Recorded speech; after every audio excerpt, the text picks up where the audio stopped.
Chapter 451, The Third Life, 1. Upon returning to the celestial court, Qingshan communicated with Little Nine, assuring her that Xiao Wuji was fine and there was no need to worry. Afterward, Qingshan entered the Emperor's space alone and planted all the divine medicine he had obtained. He planted a divine medicine at intervals. When all the divine medicine was planted, Qingshan was astonished to find that the origin energy of the Emperor's space gradually grew stronger, returning to its peak state.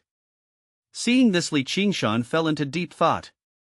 The Emperor's space was once shattered and its origin energy was severely depleted. When the initial Emperor of the Celestial Court obtained it, it took hundreds of years to restore 80% of the origin energy. However, the remaining 20% could never be replenished.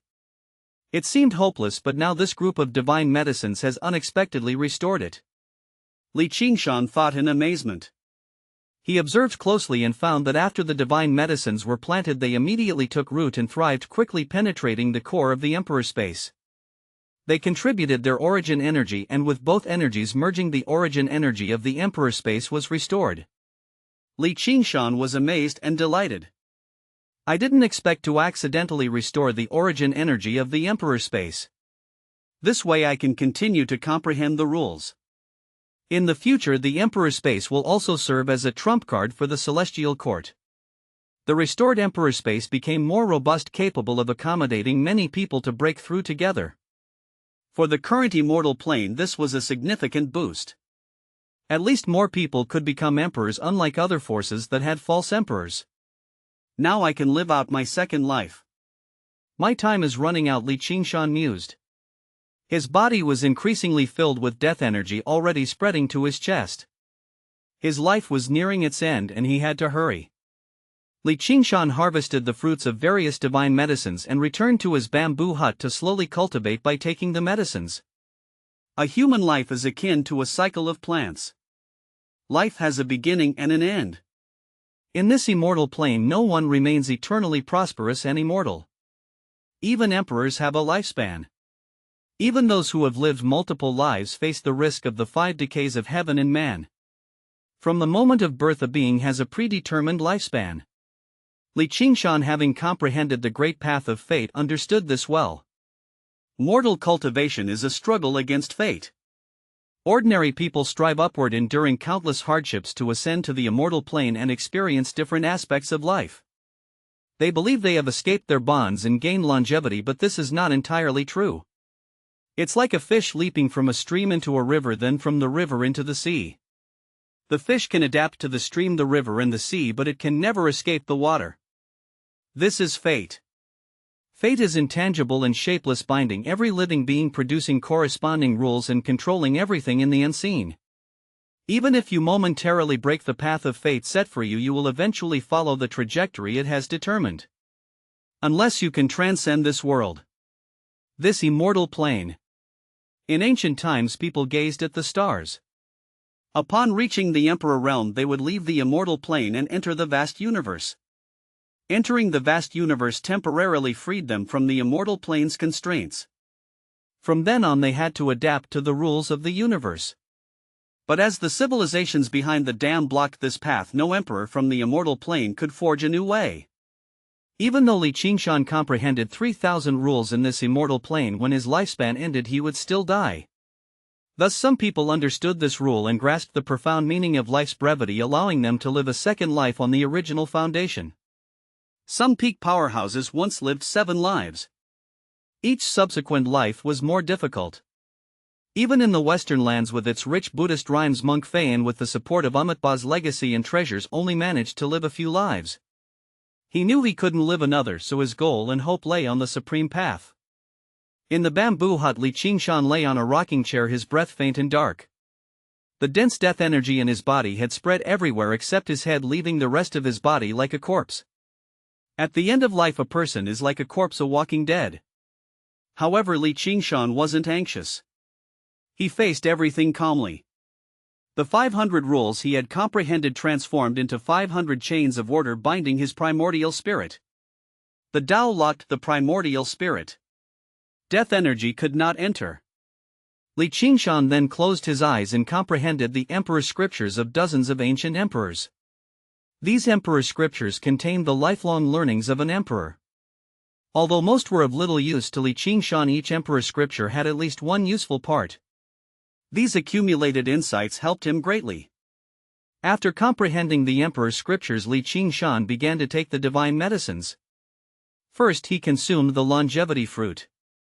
The longevity fruit could extend Qingshan's life by 10,000 years, providing the greatest assurance for him to break through and live a second life. The longevity fruit was completely transparent and smooth like red crystal, emitting a rich life essence. Qingshan placed it in his mouth without chewing. The longevity fruit turned into a red liquid, flowed down his throat into his stomach, and began to radiate endless vitality, dispelling the dense death energy within him. Chapter 452, The Third Life, 2. The aura of life was slowly recovering. Qingshan had obtained 10,000 years of lifespan.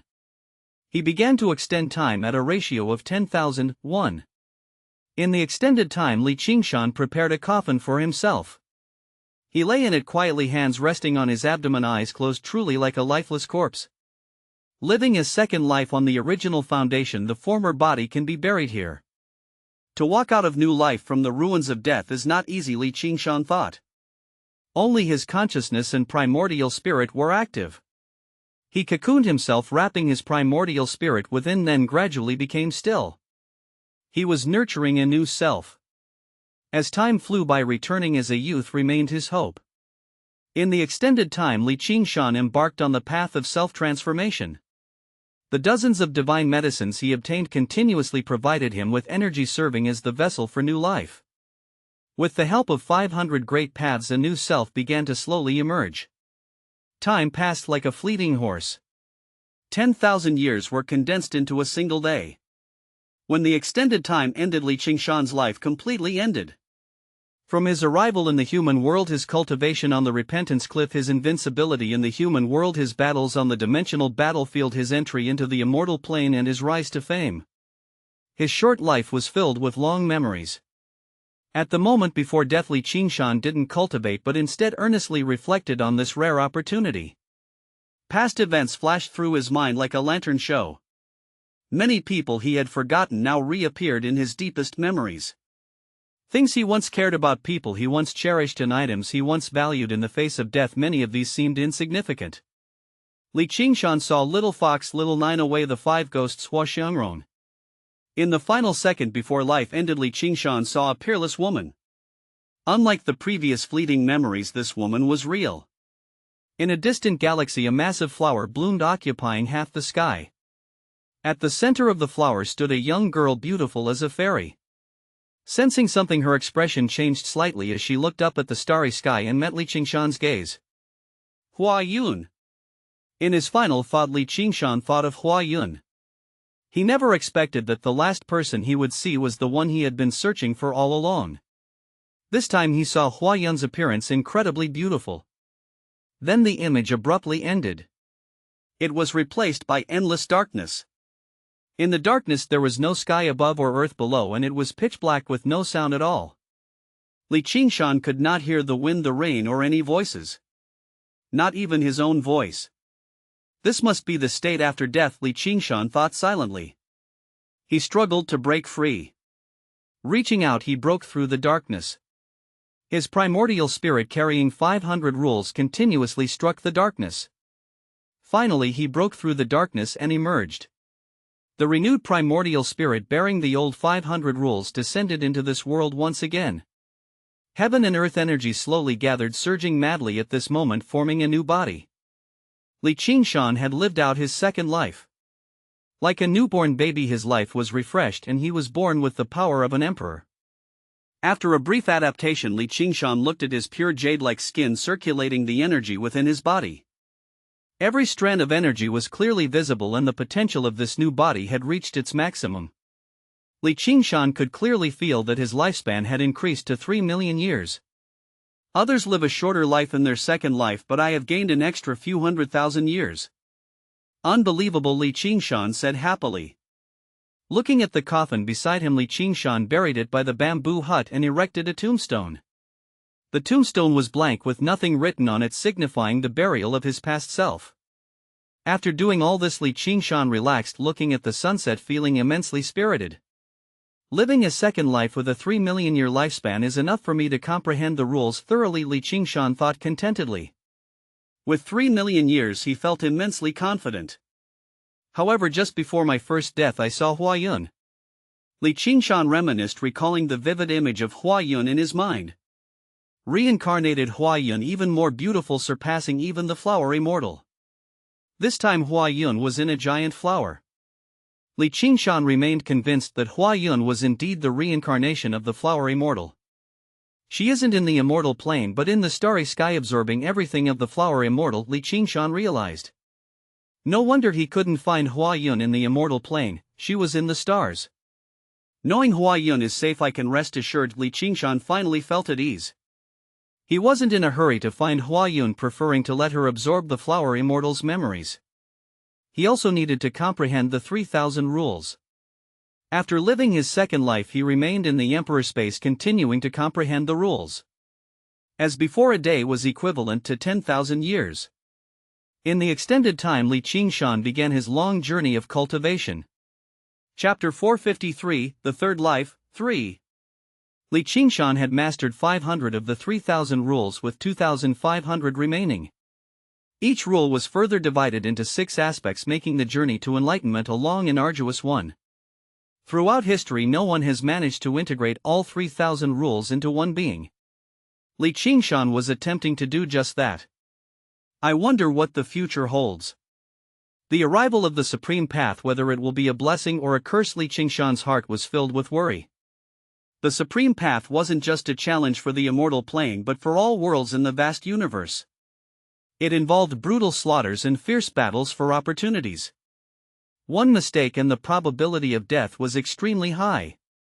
This was why Qingshan was determined to comprehend all 3,000 rules, arming himself to the teeth. In the current immortal plane, with the origin energy diminishing, breaking through to venerable was impossible. Thus he aimed to become someone who could contend with venerables even while still at the Emperor realm. Xiao Wuji had mentioned that the Kunlun immortal had slain a venerable during the assault on the civilization behind the barrier. If the Kunlun immortal could do it, so could Qingshan.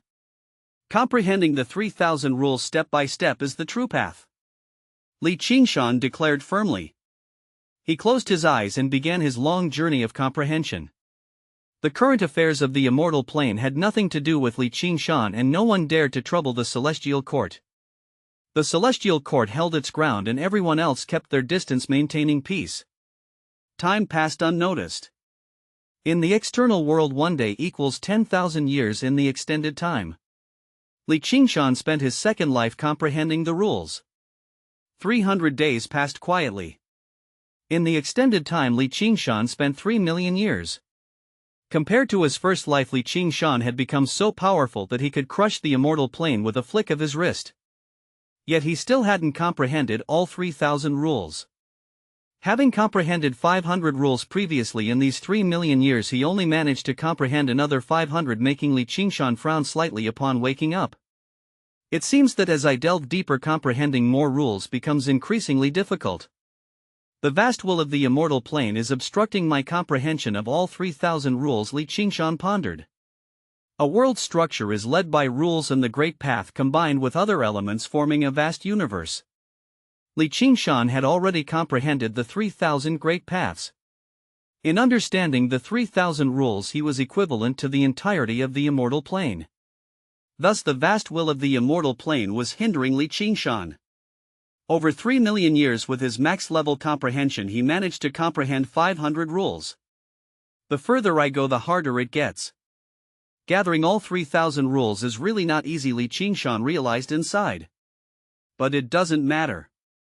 If 1 life isn't enough, I'll use 10 lives. I can traverse anywhere in the immortal plane, living multiple lives and contending with its vast will, Qingshan thought, undeterred. He stepped out of the Emperor space. He first visited the monster realm to see Little Fox, who was diligently learning to control her bloodline and stabilize her transformation. Qingshan had promised the Little Fox that he would visit her whenever he had time, so before preparing to live his third life he took some time to visit. The Little Fox held the highest status in the fox race. lady who took exceptional care of her, treating her with the utmost importance and not daring to offend Qingshan.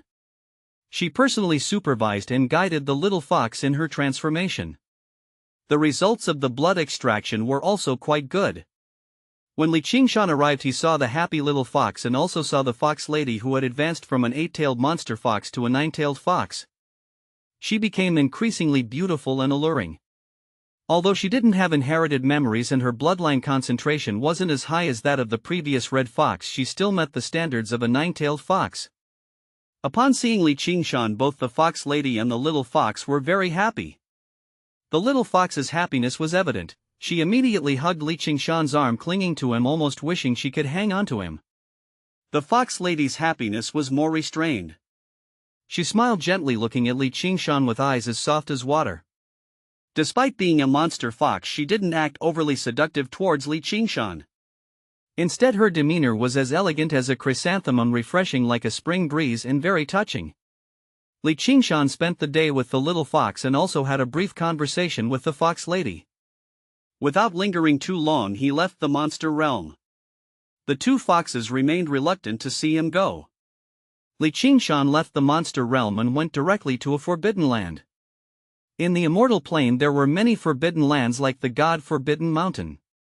These forbidden lands were marked as inaccessible unless there was a compelling reason to enter. Everyone knew that there were many treasures in these forbidden lands, but to obtain those treasures one had to have the life to take them. However, these restrictions did not apply to Qingshan. He swaggered into the forbidden land, and all the dangers, sensing a wisp of his aura, became silent and dared not move. Even the self-sealed old emperors were shocked when they sensed Qingshan's aura. The momentum of the newly ascended emperor was like a blazing sun, overwhelming and impossible to look at directly. In this forbidden land there were many divine medicines, all of which were mature. Qingshan collected them one by one, leaving a root for each, and then left. The sleeping emperors witnessed the scene, angry but not daring to speak out. Qingshan was too terrifying. It was not worth breaking their seals just for the divine medicines. With dozens of different divine medicines, Qingshan returned to the emperor's space in the celestial court. As before, he planted the divine medicines, stabilizing the emperor's space and preventing the origin energy from leaking. Qingshan then collected the fruits and began preparing to live his third life. Having the experience of living a second life, Qingshan was confident about this third one. As usual, he made himself a coffin, lay inside, began elongating time, consuming divine medicines, and lived his third life. Time passed like a fleeting horse, and in a place unknown to the world, Qingshan silently lived another life. In his third life, he buried his second life next to his first. Qingshan once again gained 3 million years of lifespan. But Qingshan wasn't very happy. He even felt a bit melancholic. At this rate, how many more lives will I have to live? Qingshan asked himself, and then thought for a moment, realizing he had no answer. The further he progressed, the harder it became to comprehend the rules. The immortal planes will add 3,000 rules, making it very difficult for Qingshan to find loopholes. But as Qingshan comprehended more, the fewer rules the immortal planes will had to hide, making them increasingly hard to find. Sure, here is the provided text translated into English past tense. Qingshan left the monster realm and went directly to a forbidden land. In the immortal plane there were many forbidden lands like the God-forbidden mountain. These forbidden lands were marked as inaccessible unless there was a compelling reason to enter. Everyone knew that there were many treasures in these forbidden lands, but to obtain those treasures one had to have the life to take them. However, these restrictions did not apply to Qingshan. He swaggered into the forbidden land, and all the dangers, sensing a wisp of his aura, became silent and dared not move. Even the self-sealed old emperors were shocked when they sensed Qingshan's aura. The momentum of the newly ascended emperor was like a blazing sun, overwhelming and impossible to look at directly. In this forbidden land there were many divine medicines, all of which were mature. Qingshan collected them one by one, leaving a root for each, and then left. The sleeping emperors witnessed the scene, angry but not daring to speak out. Qingshan was too terrifying. It was not worth breaking their seals just for the divine medicines. With dozens of different divine medicines, Qingshan returned to the emperor's space in the celestial court. As before, he planted the divine medicines, stabilizing the emperor's space and preventing the origin energy from leaking. Qingshan then collected the fruits and began preparing to live his third life. Having the experience of living a second life, Qingshan was confident about this third one. As usual, he made himself a coffin, lay inside, began elongating time, consuming divine medicines, and lived his third life. Time passed like a fleeting horse, and in a place unknown to the world, Qingshan silently lived another life. In his third life, he buried his second life next to his first. Qingshan once again gained 3 million years of lifespan. But Qingshan was not very happy, he even felt a bit melancholic. At this rate, how many more lives will I have to live? Qingshan asked himself, and then thought for a moment, realizing he had no answer. The further he progressed, the harder it became to comprehend the rules. The immortal planes will add 3,000 rules, making it very difficult for Qingshan to find loopholes. But as Qingshan comprehended more, the fewer rules the immortal planes will had to hide, making them increasingly hard to find. Take it one step at a time. If it doesn't work out, there are still several forbidden lands in the immortal plane. Qingshan comforted himself knowing that there were still many divine medicines waiting for him in those forbidden lands. Chapter 454, 9 Lives, 1. Living his third life, Qingshan wasn't overly excited. In the Emperor space, while a year had passed in the outside world, Qingshan had lived an entire lifetime here. However, there were still 2,000 rules he needed to comprehend, and he had to seize every moment. For Qingshan, the pressure was immense. Fortunately, now he could claim to be invincible in the immortal plane. Even Monk Fayan, who had lived several lifetimes and resided in the western lands, was no match for Qingshan. Before Qingshan were only a few tasks. He needed to improve himself, comprehend the rules, wait for the emergence of the supreme path, and then see if he could encounter Hua Yun on that path. His third life was extremely simple. Just like in his second life, he continuously comprehended the rule power in the elongated time. Even with his own comprehension, having max-level comprehension skills, 3 million years in this life allowed him to comprehend only 400 rules.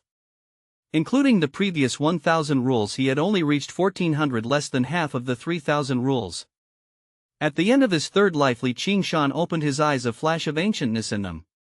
He carefully calculated that he had lived for over 8 million years, which was simply unbelievable. In this long period, Qingshan truly touched the realm of great oblivion, a state of invincibility where he abandoned everything. There was nothing left in the world worth holding on to, and it seemed better to merge with the Tao and the rules rather than painstakingly comprehending the 3,000 rules. The will of this world was confusing Qingshan, trying to assimilate him, not wanting him to fully comprehend the 3,000 rules. The will of the world had no emotions, following a logic that maintained the world. Thus heaven and earth were unkind, treating all things as straw dogs, and the sage was unkind, treating the people as straw dogs. Heaven and earth were indifferent, showing no mercy, treating all things as straw dogs and allowing them to live and die on their own. The sage was also indifferent, treating the people as straw dogs, allowing them to live and die on their own. The will of the world is only needed to maintain the world's integrity. The birth and extinction of life within the world were not within its rules. Throughout countless ages, countless eras and species have thrived, perished, and re-emerged, always the same. As long as the world remained, there would always be new life thriving on this land. Qingshan, wanting to comprehend the 3,000 rules, touched the essence of the world's will. They believed Qingshan was competing for control of the world, trying to interfere with its operation, and thus greatly opposed him. This was why Qingshan's comprehension yielded fewer and fewer rules over time, becoming increasingly difficult. Each time comprehending the rules becomes harder. Is this testing how many lifetimes I can live? Qingshan thought calmly. This time he smoothly left the Emperor space and walked out of the celestial court's boundaries. In his 3 lives, over 8 million years had passed, but in the outside world not even 3 years had gone by. The immortal plane was still the same immortal plane, but Qingshan was no longer the same Qingshan. He traversed the wilderness, descended into forbidden lands, and picked divine medicines everywhere. Newly ascended Emperor, don't go too far. In the wilderness forbidden land, an emperor felt greatly displeased and warned Qingshan. But Qingshan merely glanced at him, and with a boom the primordial spirit of the deeply slumbering emperor trembled violently, nearly waking in terror. Those who are asleep should remain silent, Qingshan said calmly, not disrupting the other's slumber. With a single glance he subdued an old emperor, rendering the emperors in this forbidden land eternally silent. Qingshan picked the divine medicines, ensuring to leave roots. After passing through the wilderness forbidden land, Qingshan went to the next forbidden land. The requirements for living his fourth life were so vast that the divine medicines from one forbidden land were insufficient. As Qingshan continued to comprehend, his strength became increasingly terrifying, and the requirements for living his next life also became more daunting. There were more than a dozen forbidden lands scattered across the immortal plane. Qingshan went to the next forbidden land, releasing a wisp of his emperor's aura, which silenced the entire forbidden land, allowing him to pick the divine medicines without any resistance. Then he returned to the emperor's space, prepared a coffin, lay inside, stretched out his body, and quietly closed his eyes. His third life had ended. In the dark there was a familiar path guiding Qingshan to the path of rebirth. After enduring a long winter, he opened his eyes in the warm sun, looking at this familiar yet strange world. Qingshan's fourth life was finally successful.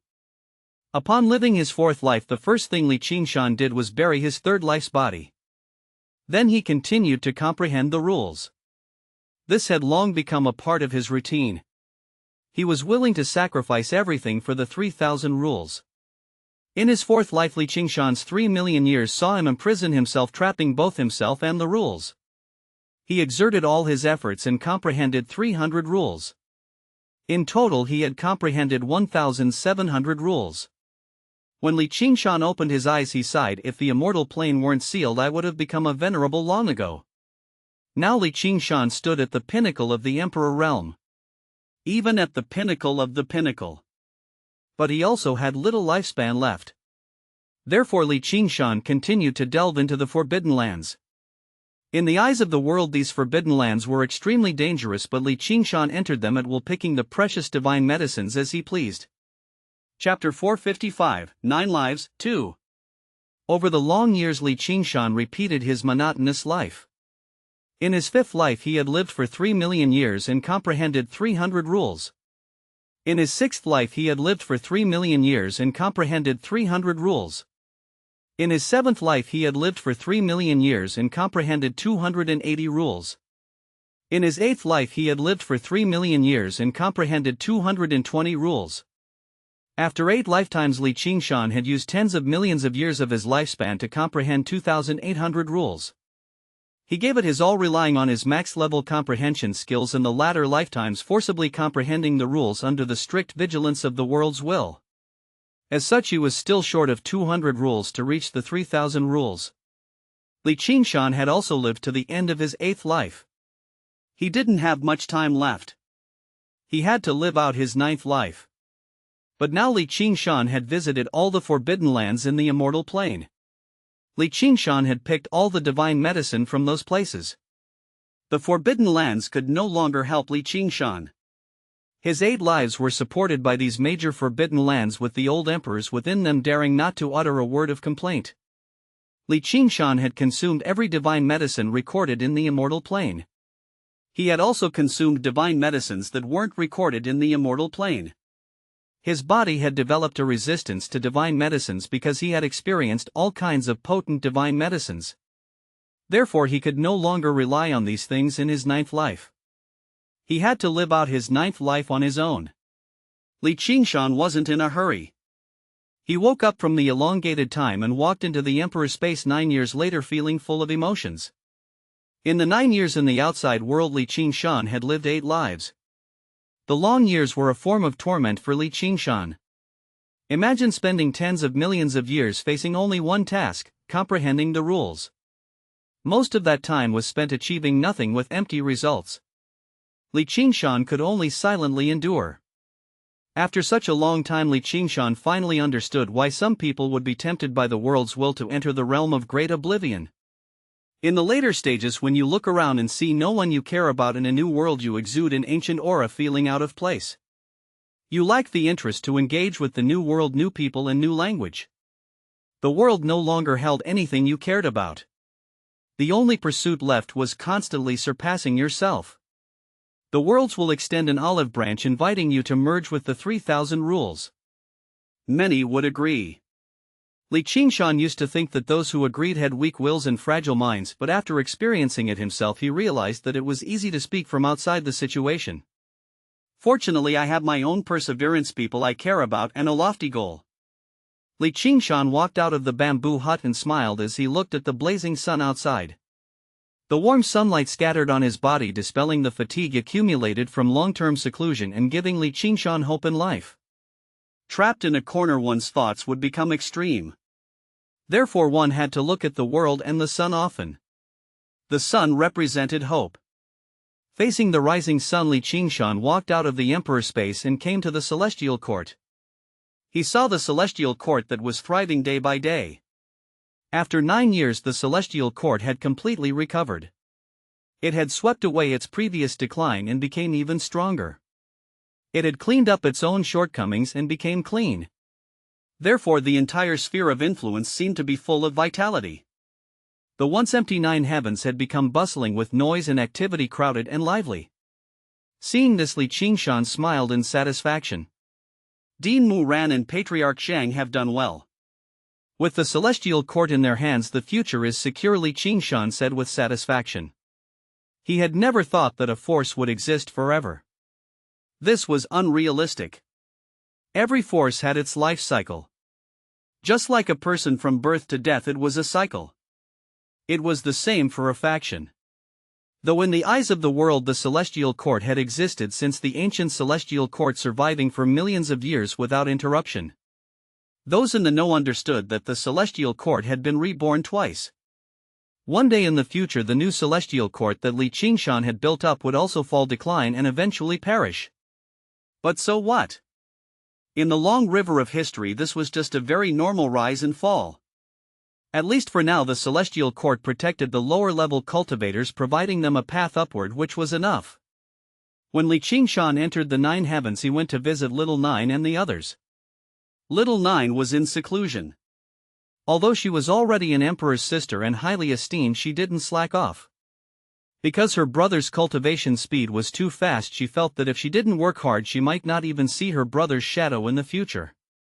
Even though the gap was already quite large now.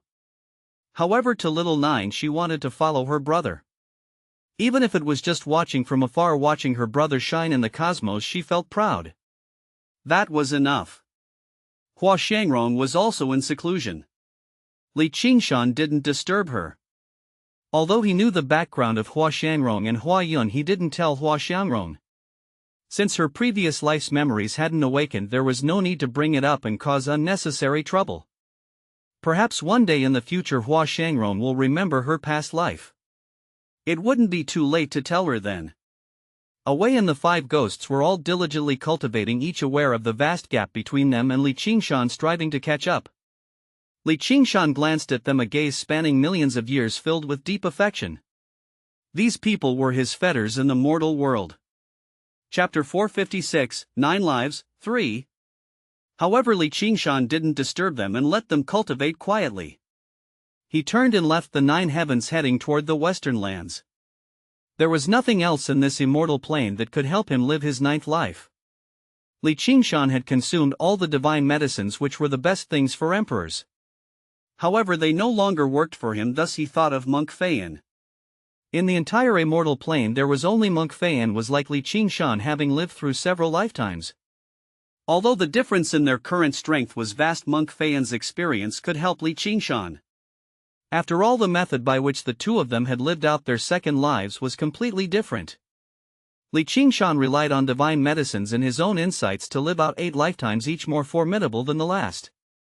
Monk Feian, on the other hand, relied on the things left behind by Umatba to live 4 lifetimes. He could not live out a 5th life on his own, so he too was waiting for the supreme path. Upon his second arrival in the western lands, Li Qingshan felt much more at ease, appreciating the beautiful scenery. The western lands were indeed harsh, but their beauty was indescribable. While on the road his heart was in heaven. The people of the western lands were deeply rooted in their faith. This was the land of the Buddha, impenetrable by any other religion. Mount Sumeru, located in the western lands, held a revered status. Enjoying the scenery along the way, Li Qingshan eventually arrived at Mount Sumeru. He avoided the main peaks and went directly to where Monk Fayan resided. The autumn leaves fell, turning the trees golden. Monk Fayan, as usual, was sweeping the fallen leaves. He looked up in surprise upon seeing Qingshan. Qingshan, it has been 9 years. Now looking at you is like looking at a cloud, a rain, a spring, a winter, Monk Fayan said curiously. He found that he could no longer see through Qingshan. 9 years ago Monk Fayan could silently tap Qingshan's glabella and send his primordial spirit to another world. Even though Qingshan had already shown an invincible demeanor at that time, Monk Fayan, who had lived through 4 lifetimes, could still handle him. But now he couldn't see through Qingshan at all. To you, senior, it has been 9 years. To me it equates to 9 million years, Qingshan sighed, clasping his hands behind his back and looking around. The deep mountains, narrow paths, fallen leaves, cold autumn, chilly wind, old monk. All of this brought him a sense of tranquility. The calm of the human world. 9 million years, it seems that this period of time has been very eventful for you. Monk Fayan raised an eyebrow in surprise, never expecting that Qingshan had lived through 9 million years. How many lifetimes have you lived in these 9 million years? Monk Fayan asked curiously. 8. Qingshan replied softly. Monk Fayan gasped.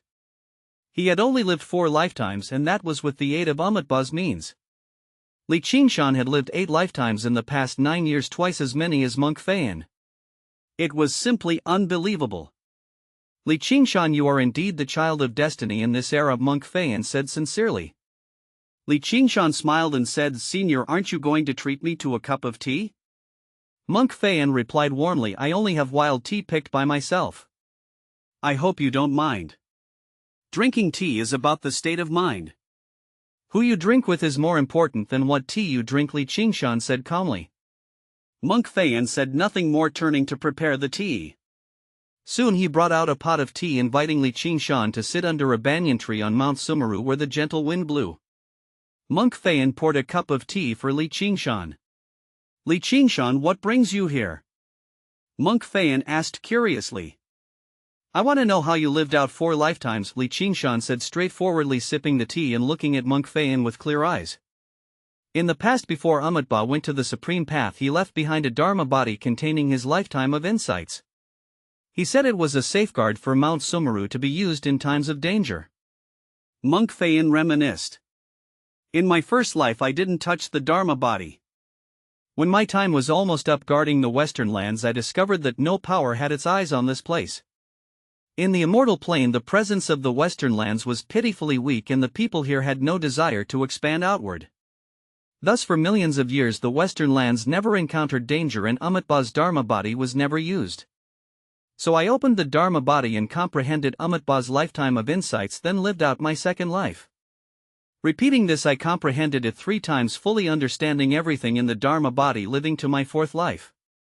But now there is nothing left for me to comprehend, so I cannot live out a 5th life, Monk Fayan said honestly. His 3 lifetimes could be said to have been given by Amatba. May I see this Dharma body? Qingshan asked after a moment of contemplation, not beating around the bush. Of course, Monk Fayan replied generously. He had no sectarian biases. He had previously chosen Qingshan, believing him to be the savior of the immortal plane. He still believed so now.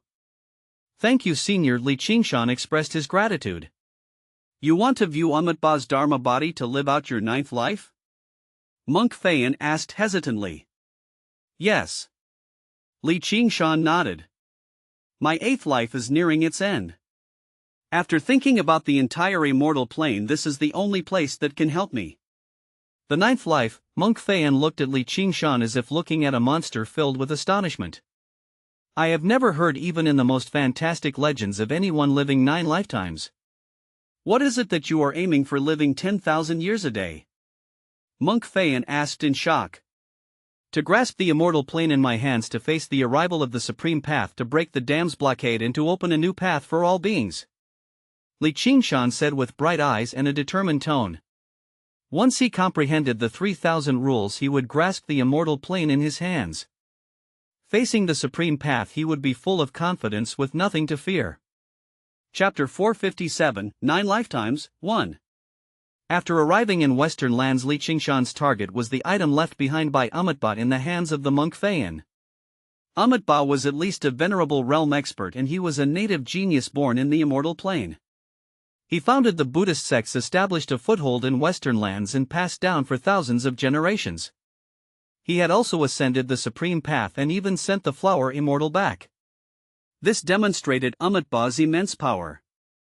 The only thing in the entire immortal plane that could help him live his ninth life was the information left behind by Amitabha.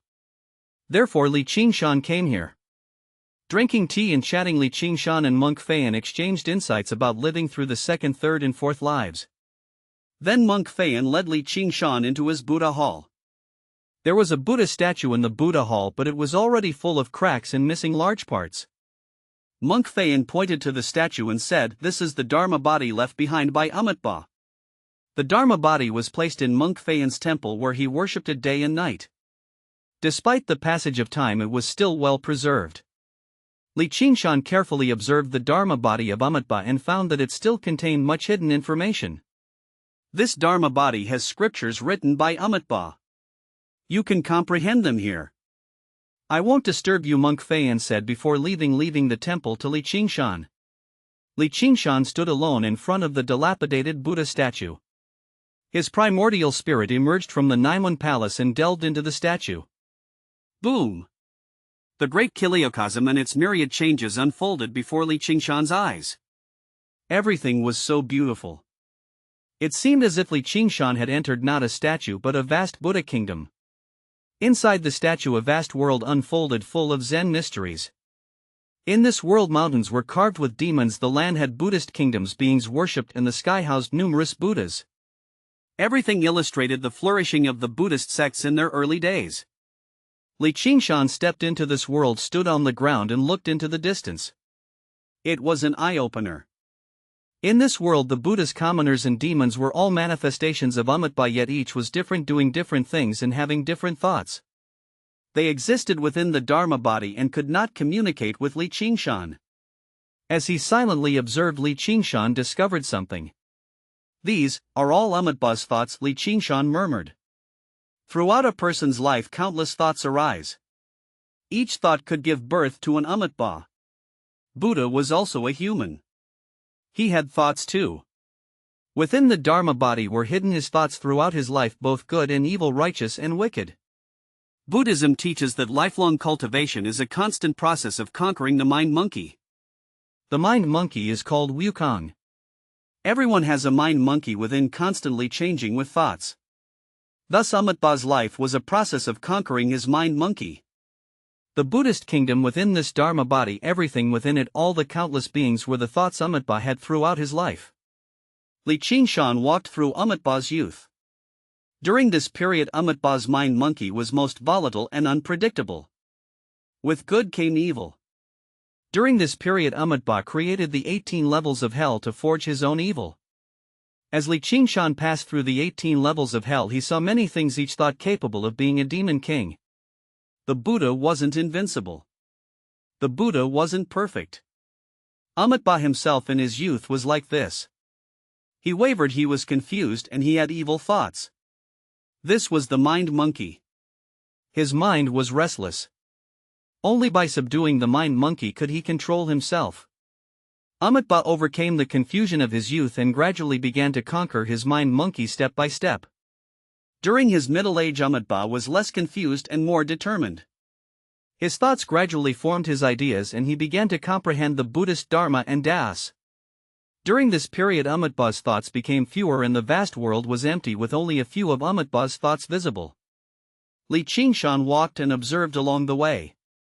This world was vast, yet it was also small. After passing through Amitabha's middle age he entered old age. The vast world with its rivers flowing and the sun and moon eternal no longer had any thoughts. In his old age Amitabha had locked up the mind monkey, controlling himself. His thoughts no longer fluctuated. He had a clear goal and had transcended from a man to a Buddha. A Buddha is a human, but a human is not a Buddha. This was the Dharma body of Amitabha. Qingshan walked for a long time in the vast land, mountains and rivers. Along the way he saw the entirety of Amitabha's life. Finally he saw a temple. The temple was situated in the center of the land, yet there was no one there. Qingshan approached and pushed open the half-closed door, seeing a Buddha statue. This Buddha statue was lifelike and without any flaws. This was the true Dharma body of Amitabha. The statue perfectly depicted Amitabha's appearance, a thin elderly man draped in a kasaya with a peaceful demeanor and gentle eyes quietly sitting there. Qingshan clasped his hands in respect and bowed to Amitabha. This journey had been immensely insightful for him, broadening his horizons. Previously, Qingshan's understanding of Buddhist sects was superficial. He had never known that Amitabha's path was actually one of spiritual strength.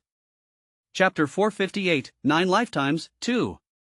Locking down the mind monkey, unleashing one's spiritual strength, finding one's own path and climbing all the way without being influenced by external factors. Amitabha is truly worthy of being the founder of a path.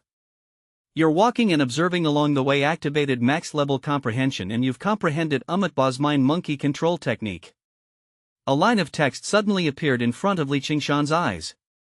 His expression changed. This was indeed a very precious thing. Amitabha's Buddhist Dharma was based on the mind monkey. What he cherished the most was the method of controlling it. Qingshan had lived for 8 lifetimes, but his mind was still restless. He had been cultivating his spiritual energy, spiritual spirit, and spiritual body, but he had never cultivated his mind. The mind monkey control technique was exactly what Qingshan needed. Qingshan immediately accepted the mind monkey control technique. After reading it carefully, he found it to be extremely profound. This was a technique of venerable, and it was an extravagant hope for the emperor to cultivate it. However, Qingshan became excited after he had a closer look. The 9th life is the power of the mind. He saw the hope of living his 9th life. This was enough for Qingshan.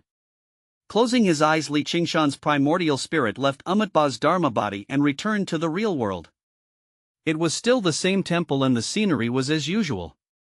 Qingshan stood up and walked out of the temple. He saw Monk Fayan, who was sweeping the floor in a monk robe that had been washed white. Benefactor Qingshan, you're out? Monk Fayan looked at Qingshan in surprise. How long has it been? Qingshan asked. 3 months, Foin said. Qingshan nodded in realization. He looked at the mountains and valleys, feeling excited. In 3 months he had seen Amitabha's life and comprehended the mind monkey control technique. Senior, do you know about the mind monkey control technique? Qingshan thought for a while and asked. If Monk Fayan didn't know, he could teach him this. After all, it was a path cultivation technique created by Amitabha. It was just right to pass it on to Monk Fayan. Unexpectedly, Monk Fayan waved his hand and said dejectedly, I won't learn. Qingshan was stunned and asked why. This was the path technique created by a venerable. Everything in Buddhist sects stems from the mind monkey. Only by subduing the mind monkey wukong would one be able to feel the power of the mind. I learned it when I was young. The flower immortal also wanted to teach me the mind monkey control technique, but it's not suitable for me, Monk Fayan said slowly. Qingshan looked at the Monk Fayan in confusion and thought, why wasn't it suitable for him? Cultivation is to subdue the mind monkey, but I don't want my mind monkey to be subdued. I'm walking the path of ancient times, which is incompatible with the path passed down by Amitabha, Monk Fayan said. Then why did you study Amitabha's Dharma body and live 4 lives? Qingshan asked, looking at Monk Fayan in surprise. He had protected millions of people in Western lands, was the guardian of Amitabha's Dharma body, and was the guardian of the flower immortal. How could he not cultivate Amitabha's strongest technique? There's no conflict between the two. It's just that when I was young I received an inheritance of ancient times. I couldn't cultivate the power of the mind, so other than the mind monkey control technique I learned everything else about Amitabha, Monk Fayan said. Qingshan understood at once. He didn't say anything and chose to bid farewell to Monk Fayan. I'm leaving, Qingshan said. Do you have the confidence to live out your 9th life? Monk Fayan looked at Qingshan enviously. In his cognition no one could match Qingshan's talent, not even Amitabha. This was also why he thought highly of Qingshan, who could break the shackles of the current immortal plane. A bit of confidence now, Qingshan said confidently. That's good. I'm looking forward to seeing if you live through 9 lifetimes and whether you can change the current situation of the immortal plane, Monk Feiyan said expectantly. The current situation in the immortal plane, Qingshan muttered to himself. He had thought of many things, and the biggest problem was the dam which had enclosed the immortal plane. Haven't you noticed that the immortal energy in the immortal plane seems to have recovered a little? Monk Feiyan asked. Qingshan was stunned. He shook his head and said, no, I haven't. I've been stretching the time, so I haven't paid attention to these things. The increase in immortal energy in the current immortal plane is the only one in millions of years. It has never happened before, Monk Feiyan said with a complex expression, leaning on his broom. Isn't that a good thing? Qingshan looked at Monk Feiyan, not understanding why he looked so complicated. It has been slowly decreasing all along, but suddenly strengthening is abnormal. I'm still observing. If there really is a problem, I will notify you first, Monk Feiyan said seriously. Okay, senior, continue your investigation. I'll live through the 9th life first. Qingshan nodded seriously. Well, go ahead. I'll be watching, Monk Feiyan said satisfactorily, watching Qingshan leave. Upon returning from the western lands, Qingshan didn't immediately seclude himself. Instead, he earnestly pondered the immortal energy of the immortal plane. In different places, Qingshan sensed that the immortal energy of the immortal plane had indeed increased significantly by about 1% compared to before. Though this increase wasn't substantial in the vast immortal plane, it represented a significant improvement. Why is that? Qingshan didn't understand. He noted this matter in his mind but didn't delve deeper. His current goal wasn't this. Moreover, with Monk Feiyan keeping an eye on it, Qingshan's immediate priority was to live through the 9th life. He returned to the celestial court. However, instead of secluding himself immediately, he opened up the Emperor's space to the experts of the celestial court. Chapter 459, 9 Lifetimes, 3. The Emperor's space now had reached its peak where other emperors could be nurtured. Qingshan naturally opened it up to others, handing over control to Patriarch Zhang and Dean Muran. He brought Little Nine and the others in to settle nearby, accelerating their cultivation speed. After completing these tasks, Qingshan finally felt at ease to seclude himself and prepare to live out his 9th life. Following his usual practice, he prepared a coffin for himself and lay inside, calm and serene, awaiting death. During the wait for death, Qingshan diligently practiced the mind monkey control technique. He focused on subduing his inner demons and gradually touching upon the power of the soul. Thus the outline of the 9th life gradually emerged. The power of the mind constructed his 9th life, and in the process of breakthrough, Qingshan calmly awaited the baptism of time. After this death, he saw a glimmer of light. That light originated from his soul, guiding Qingshan forward until he finally saw a brilliant scene. In this dazzling brilliance, Qingshan stepped into his 9th life. For Qingshan, the 9th life was an unprecedented achievement. Perhaps no one in the entire immortal plane throughout countless ages had ever lived 9 lives. Now that Qingshan had achieved the 9th life, he felt as though he had broken free from unprecedented constraints. Perhaps this is the power of the mind, Qingshan murmured as he stepped out of the bamboo hut. The sun of the 9th life was still the same as before, shining gently upon Qingshan. Not far from his bamboo hut were 7 graves where the bodies of his previous 7 lives were buried. Now he also buried his 8th life beside them. The 8th life had passed and the 9th had begun. Observing everything that had transpired, Qingshan felt in high spirits and full of ambition, saying, "In this life I will perfect the rules and step onto the supreme path." Qingshan knew that as the moon wanes the tide recedes, as water fills it overflows. He had lived 9 lives, reaching the limit. There was no way he could live a 10th life, not because he lacked the ability but because the immortal plane couldn't support him living a 10th life. Therefore everything had to end in this life. After living out his 9th life, Qingshan didn't do anything else or spread his achievements everywhere. He continued to live as he had in his previous lives, quietly comprehending rules. In his final life, the last 3 million years, Qingshan still had 200 rules to comprehend. He had to make good use of his time. Therefore, after living out his 9th life, Qingshan simply enjoyed a sunset and a sunrise, then began to further elevate himself in the extended time, comprehending rules. Comprehending rules. Comprehending the final 200 rules, Qingshan thought it would be very difficult, but whether it was because he had broken free from the constraints of the immortal plane and lived out his ninth life, or because he had mastered the power of mind, the comprehension was surprisingly not particularly difficult. Basically, one rule was comprehended every 10,000 years. In this extended time, Qingshan spent 2 million years. His 3,000 rules were completely perfected. As he rose, Qingshan could hear the pulse of the world, see the brilliance of the sun and moon, and grasp the essence of the immortal plane. With 3,000 rules in hand, Qingshan was still in the Emperor realm. This would be quite shocking if it were to spread. Qingshan stepped out of the bamboo hut and saw the prosperity in the Emperor space. He had lived his ninth life and had been in seclusion for 200 days. In total, a year had passed. A full 10 years. From Qingshan's first life to his ninth life, tens of millions of years had passed quietly in 10 years. 10 years was just a child's youth, an old man's twilight years, and a number on the path of a cultivator's secluded cultivation. However, it was Qingshan's 9 lives. He stood on the mountain peak with his hands behind his back. He looked into the distance and saw the prosperity of the celestial court. In the Emperor's space, 3,000 people were cultivating. Patriarch Zhang and Dean Muran had also begun their cultivation, showing signs of breaking through to the Emperor realm. The entire celestial court appeared prosperous and full of vitality. Seeing this scene, Qingshan felt relieved. He suddenly thought of Taoist Dragon. He would surely be pleased to see this scene. This was his lifelong dream, and Qingshan had accomplished it single-handedly. When I reach the supreme path and find the spring of life, I will resurrect Taoist Dragon, Qingshan said firmly. No matter what, Taoist Dragon must be resurrected. And there was another person. General Bai. Qingshan also had to resurrect him. He was the first person who took care of him when he first entered the immortal plane. How could Qingshan forget?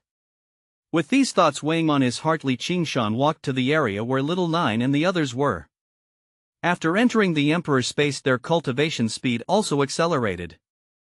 After 10 years, they had all entered the realm of immortal kings. This was under the premise of Qingshan imparting his understanding of the great path to them. Without Qingshan's help, even with 100 years in the Emperor's space, they might not have been able to break through so quickly. When Little Nine saw Qingshan, she stood up in surprise, then smiled happily, hugging Qingshan's arm, and coquettishly said, "Brother, you've been in seclusion all this time. How come you have time to come out now?" Qingshan rubbed Little Nine's head and said, "When seclusion ends, naturally I come out." "Then brother, I'll make tea for you." Little Nine happily let go of Qingshan's arm and ran off to make tea. Qingshan then looked at Hua Shangrong beside him. "During this time, have you made any significant progress?" Qingshan asked with concern. Chapter 460, 9 Lifetimes, 4. Hua Shangrong still possessed peerless beauty, shaking her head in response, saying, "I'm doing fine, nothing much has changed." "It's actually you who seems different." "Where am I different?" Qingshan asked with a gentle smile. "It's hard to say, it's not something external, it's more like a change in aura. It seems like your aura is becoming more detached, different from other emperors," Hua Shangrong said earnestly. "Different from emperors?" Qingshan smiled and asked, "How many emperors have you met to dare say I'm different from them?" "It's indeed different.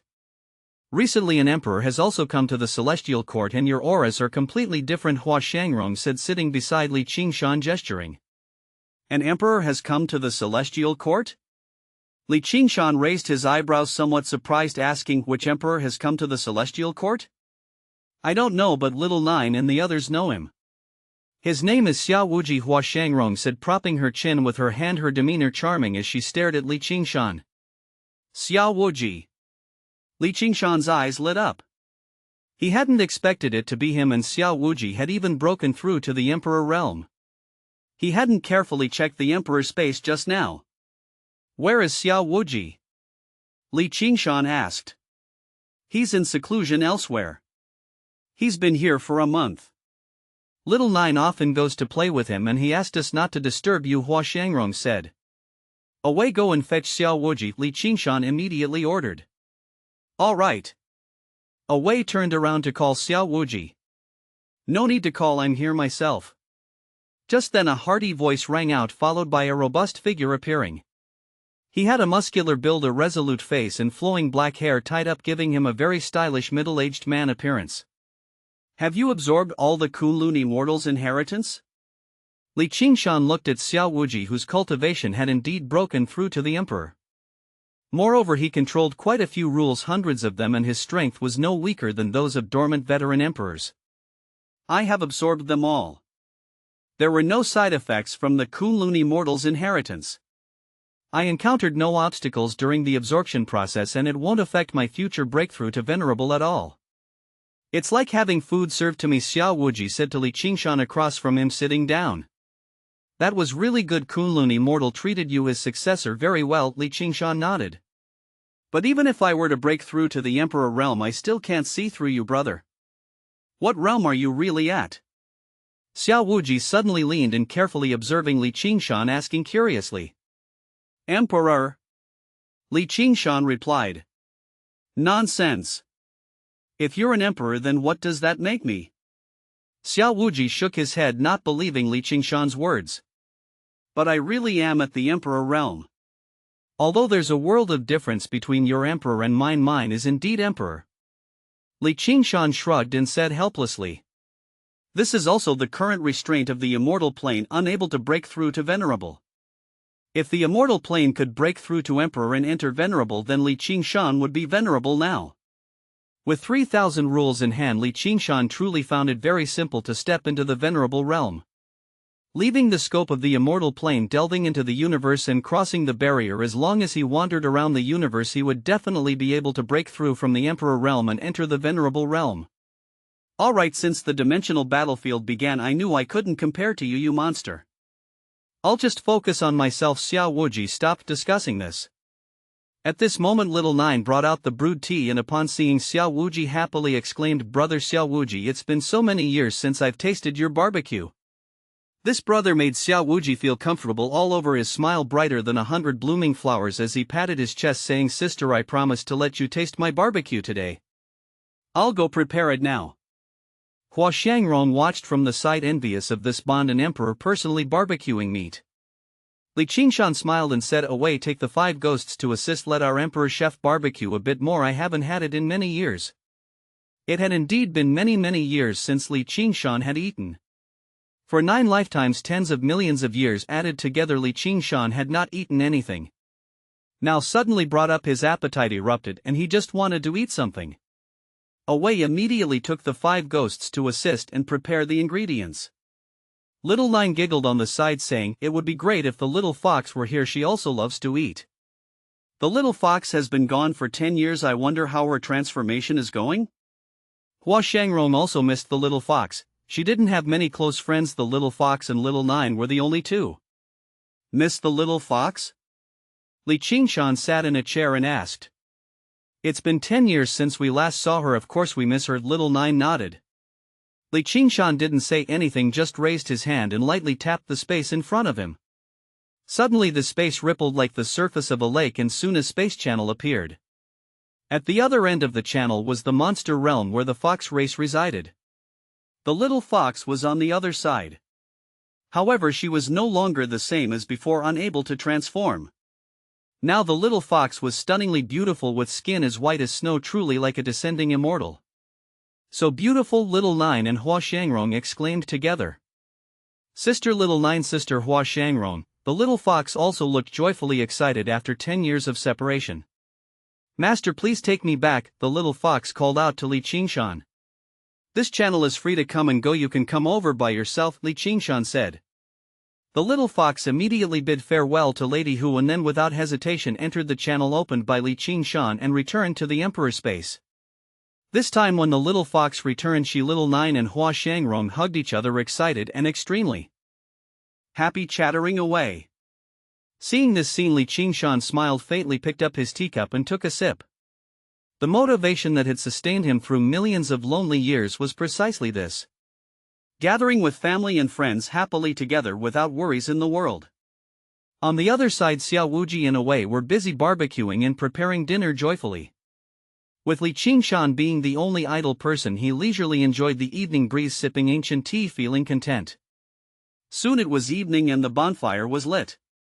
Xiao Wuji was grilling meat, everyone sitting in a circle, the firelight casting a red glow on their faces, everyone very happy. Xiao Wuji sighed, it's been 30 years since we last ate barbecue together. Yeah, 30 years. Immortal Northstar and Sister Heavenly Emperor, I wonder where they've gone. Little Nine nodded. Immortal Northstar seems to have gone somewhere, but as for Heavenly Emperor there's been no news. Xiao Wuji shook his head. They'll be safely, Qingshan reassured Little Nine. Right, we're all people with great fortunes. We'll eventually overcome any danger. Xiao Wuji laughed heartily, livening up the atmosphere again, handing out the grilled meat to everyone. Li Qingshan didn't hold back, eating meat heartily and drinking heavily, with Xiao Wuji feeling very relaxed. A wild celebration unfolded in the dark night, everyone laughing and talking happily. After the little fox transformed, she also performed a dance for everyone. Under the moonlight she danced and sang, ethereal and graceful, intoxicating everyone, winning rounds of applause. In the late night only Li Qingshan and Xiao Wuji remained sitting under the moon chatting about various matters. Chapter 461, Secret of the Past, 1. Under the moonlight Li Qingshan and Xiao Wuji sat together, the bonfire behind them stretching their shadows long. The evening breeze brought a slight chill. Xiao Wuji took a swig from his wine jug and said, back in the human world when the immortal path golden ranking descended, it evaluated you as the god of the human world. I thought it was a joke, but it really turned out to be true. Now whether in the immortal plane or the human world you are invincible. God of the human world is the best evaluation for you, Xiao Wuji said admiringly to Li Qingshan. Those are just external evaluations, they mean nothing, Li Qingshan said calmly. How strong are you now really? Xiao Wuji asked, seriously curious as he looked at Li Qingshan. Li Qingshan thought seriously. He didn't have a definite answer himself since he had never fought with all his strength. So he thought for a moment and decided to share the evaluation given by the Immortal Path Golden Ranking, God of the Human World. Xiao Wuji pointed to the sky and said, look, the starry sky is dazzling. Mortals spend their entire lives unable to witness the changes in the stars. Our future lies among those stars. But the galaxy is blocked and our path is also blocked. Xiao Wuji's tone became somber. Yes, our path is blocked, Li Qingshan nodded. Everyone is looking forward to the arrival of the supreme path, but no one knows when it will come. Are we supposed to waste countless years waiting for an uncertain supreme path? Xiao Wuji looked at Li Qingshan, unwilling to accept this fate. Li Qingshan looked at Xiao Wuji with calm eyes and asked, what do you want to do? I want to break through the dam, I want to shatter the shackles. Even if the supreme path doesn't arrive, the people of the immortal plane should have a way out. We should have a way out instead of waiting for an uncertain supreme path for ages, Xiao Wuji said firmly, looking at Li Qingshan with burning eyes, trying to persuade him. To break through the dam by himself was impossible, even if he was an emperor and had inherited the Kunlun immortals' legacy. Facing the civilization behind the barrier alone was not feasible. Break through the dam. Li Qingshan looked up at the sky, his gaze deep, staring at the distant starry river. With his current power he could see the massive barrier spanning the distant universe, blocking the communication between the immortal plane and other cosmic civilizations, trapping them. But can we succeed? Li Qingshan asked softly. He wasn't sure. Though he held 3,000 rules, Li Qingshan was still just one person. We have Immortal Northstar. Xiao Wuji said firmly. Li Qingshan's expression changed slightly and he asked, what do you know? Xiao Wuji wouldn't be saying this unless he knew something. Otherwise, how could he be confident about breaking through the barrier? Before I came to the celestial court, I received a letter from the starry sky, Xiao Wuji said slowly. Li Qingshan's eyes lit up. A letter from the starry sky? He thought for a moment and then said, is it from Immortal Northstar? That's right, Xiao Wuji nodded, not surprised that Li Qingshan guessed it. What did Immortal Northstar say? Li Qingshan asked. He's planning something big and wants my help. He conveyed his plan to me, whispered it into my ear, and made everything clear. After listening, I was amazed and knew that I couldn't do much by myself. So I came to find you immediately, Xiao Wuji said seriously. What is his plan? Li Qingshan asked. The plan is called the Great Cataclysm. The goal is clear, to destroy the dam, Xiao Wuji said. How will he do it? How can he do it alone? Qingshan asked. He reincarnated, combining the power of 2 lifetimes, delving into the civilization behind the barrier and aiming to break through to the venerable realm to cut down the dam, Xiao Wuji said. Can a venerable achieve this? Qingshan asked in doubt. Of course not. He has allies, he's not alone. Xiao Wuji shook his head. Go on, I'm listening. Qingshan listened seriously, very interested. He hated the barrier as well. If there was a chance, Qingshan wouldn't miss it. But the prerequisite was that there was a chance. Although Qingshan was confident, facing a civilization that could block the immortal plane by himself wasn't something he was sure about. Do you know the primordial heavenly consort? Xiao Wuji asked. Qingshan's expression changed. Primordial heavenly consort. He hadn't heard that name for many years. When Qingshan first arrived in this world, the first name he heard was demonic divine concubine.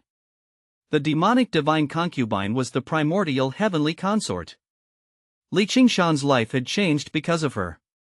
It was also because of her that Qingshan became who he is today. But Qingshan had never seen her before. He only saw that young girl in the memories of his original self. After coming to the immortal plane, he thought that they wouldn't have much interaction, but unexpectedly he occasionally heard her name. As he lived through 9 lifetimes, he did not expect to hear it again, now linked with immortal Northstar. What happened to the primordial heavenly consort? Qingshan asked calmly, suppressing a ripple of emotion in his heart. She revived from the human world and came to the immortal plane. Originally, the people of the demonic sects were all waiting for her to reappear, but up until now the primordial heavenly consort has not shown herself, as if she vanished without a trace. Don't you wonder where she might have gone? Xiao Wuji asked. Chapter 462, Secret of the Past, 2. Why should I doubt it? Qingshan retorted. What did the primordial heavenly consort have to do with him? There was no intersection between them. Well, it seems that besides the people from the demonic sects, no one else really cares, Xiao Wuji said with an awkward smile. Then he corrected his attitude and said seriously, what I want to tell you is that the primordial heavenly consort is also part of Immortal Northstar's plan. She can awaken the primordial heavenly demon who was once the venerable of the demonic path in the immortal plane. She existed before the ancient celestial court era and was a great demon of that era. Qingshan murmured, the primordial heavenly demon after all these years, is he still alive? Everyone knew that the Buddhist sects were founded by Amitabha, and likewise everyone knew that the demonic sects were established by the primordial heavenly demon. He could be called the first demon in the world without any doubt. I don't know, but he probably isn't dead. Immortal Northstar told me that the primordial heavenly consort is confident she can bring back the primordial heavenly demon. With him there would be 2 venerables, Xiao Wuji said excitedly. 2 venerables aren't enough to deal with a civilization. Qingshan shook his head. Have you heard of the heaven-defying family in the immortal plane? Xiao Wuji asked again. Qingshan was stunned and looked at Xiao Wuji. Of course he knew about the heaven-defying family, it was Qingshan's family. The girl who had taken his first kiss, someone he could never forget in this life. Didn't the heaven-defying family disappear completely? Qingshan asked with a frown. No, some of their clansmen survived and like Immortal Northstar are plotting this matter, Xiao Wuji replied. Okay, it seems that not all the experts in the immortal plane are hiding. Some people are still holding on to something, Qingshan said softly, a smile appearing on his face indicating for Xiao Wuji to continue. Do you know the flower immortal? Xiao Wuji asked again. Qingshan suddenly stared at him intently with a hint of uncertainty and asked, who did you say? Flower immortal. Xiao Wuji said proudly, you probably don't know about her. She was an ancient powerhouse almost from the same era as the primordial heavenly demon. If it weren't for her reincarnating and rebuilding her strength, I wouldn't have known either. I'm telling you, the flower immortal is very powerful, so now there are several venerables. Do you feel more confident now? Xiao Wuji looked at Qingshan with excitement. Qingshan looked at Xiao Wuji and suddenly smiled. There was a sense of relief in his smile as he realized that the reason he hadn't found Huayun for so many years was because of the dam. Huayun had awakened her past life memories after Qingshan came to the immortal plane, left the boiling water prison, went deep into the universe near the dam and started regaining her strength, reaching an agreement with Immortal Northstar and others to plot against the greatest obstacle in the immortal plane, the dam. Thus even if Qingshan turned the immortal plane upside down, he couldn't find her. Because Huayun wasn't in the immortal plane. Moreover, I heard that behind the dam there's the spring of life you've always longed for. Xiao Wuji dropped another bombshell, making Qingshan's expression serious. Are you serious? Qingshan asked seriously. He had always wanted to find the spring of life to resurrect Taoist Dragon and General Bai. Of course I wouldn't lie to you. It was Immortal Northstar who told me. One of his friends wants to break through the dam to get the spring of life and resurrect his brother. Xiao Wuji nodded seriously. Resurrect his brother? Qingshan's eyes lit up. This indicated that the civilization behind the dam truly had the spring of life. That expert who wants to resurrect his brother apparently rose to prominence in the last tens of thousands of years and is very powerful. Immortal Northstar said his talent is no less than yours, Xiao Wuji said. His talent is no less than mine and he rose to prominence in the last tens of thousands of years? Who is he? Qingshan asked curiously, thinking that he should know if he had risen to prominence in such a short time. Immortal Northstar said that like us he rose from the human world and advanced rapidly, becoming very powerful, Xiao Wuji said, thinking seriously. Let me think, what's his name? A flash of lightning passed through Qingshan's mind. He looked at Xiao Wuji and slowly said, is his name Chu Xiangyu? Yes, that's the name, Chu Xiangyu, the expert who rose in the last tens of thousands of years. Xiao Wuji nodded and looked at Qingshan excitedly, but then suddenly froze. How do you know?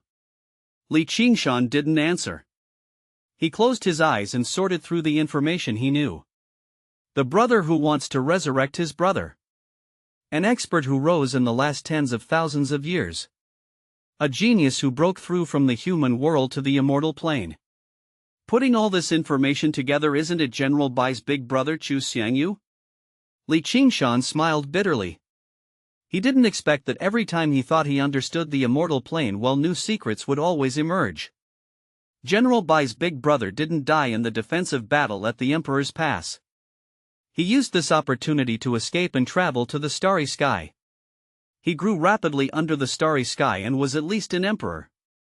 I once read in the records of the immortal plane that Chu Xiangyu and the primordial heavenly consort had some past connection. If I am correct, Chu Xiangyu learned some secrets from her which prompted him to flee to the stars and lie in wait near the dam, waiting for the right moment.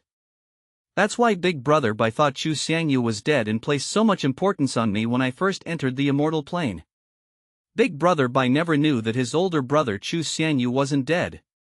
Chu Xiangyu likely never expected that his feigned death would result in Big Brother Bai dying in the defensive battle at Emperor's Pass, which is why he also needs the spring of life to resurrect Big Brother Bai.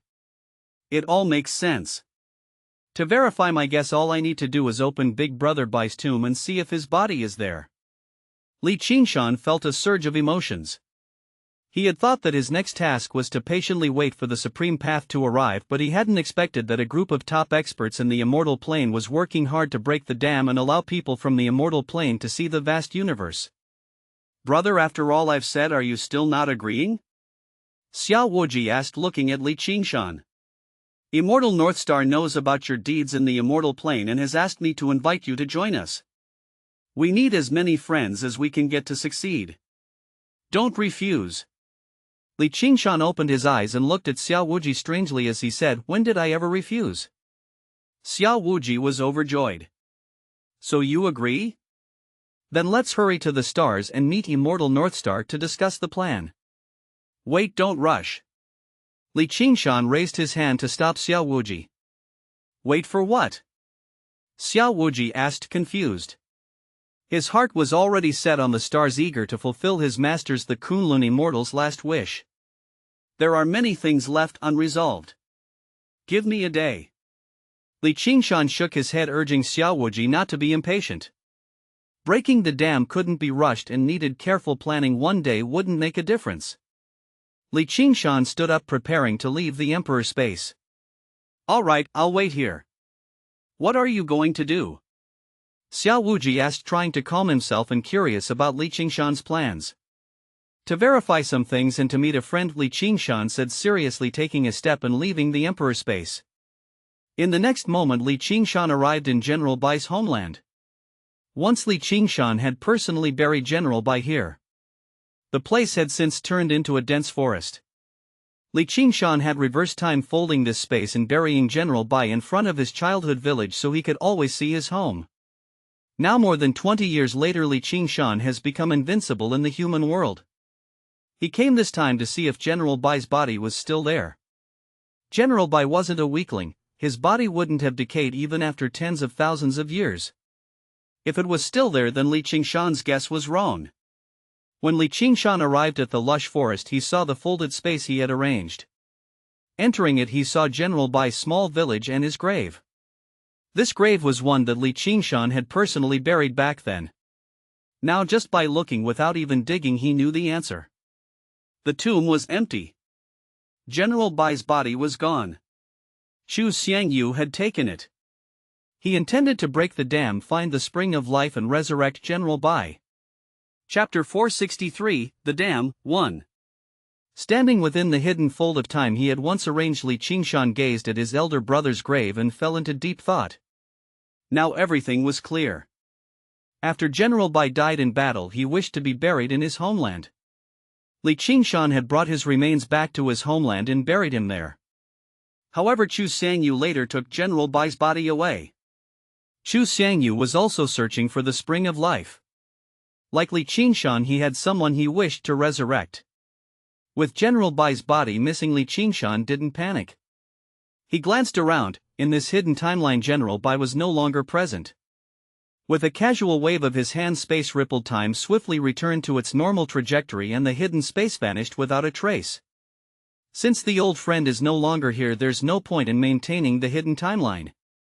Perhaps we will meet again under the stars in the near future, Li Qingshan thought as he stood on a desolate mountain peak gazing at the starry sky with eyes full of clarity.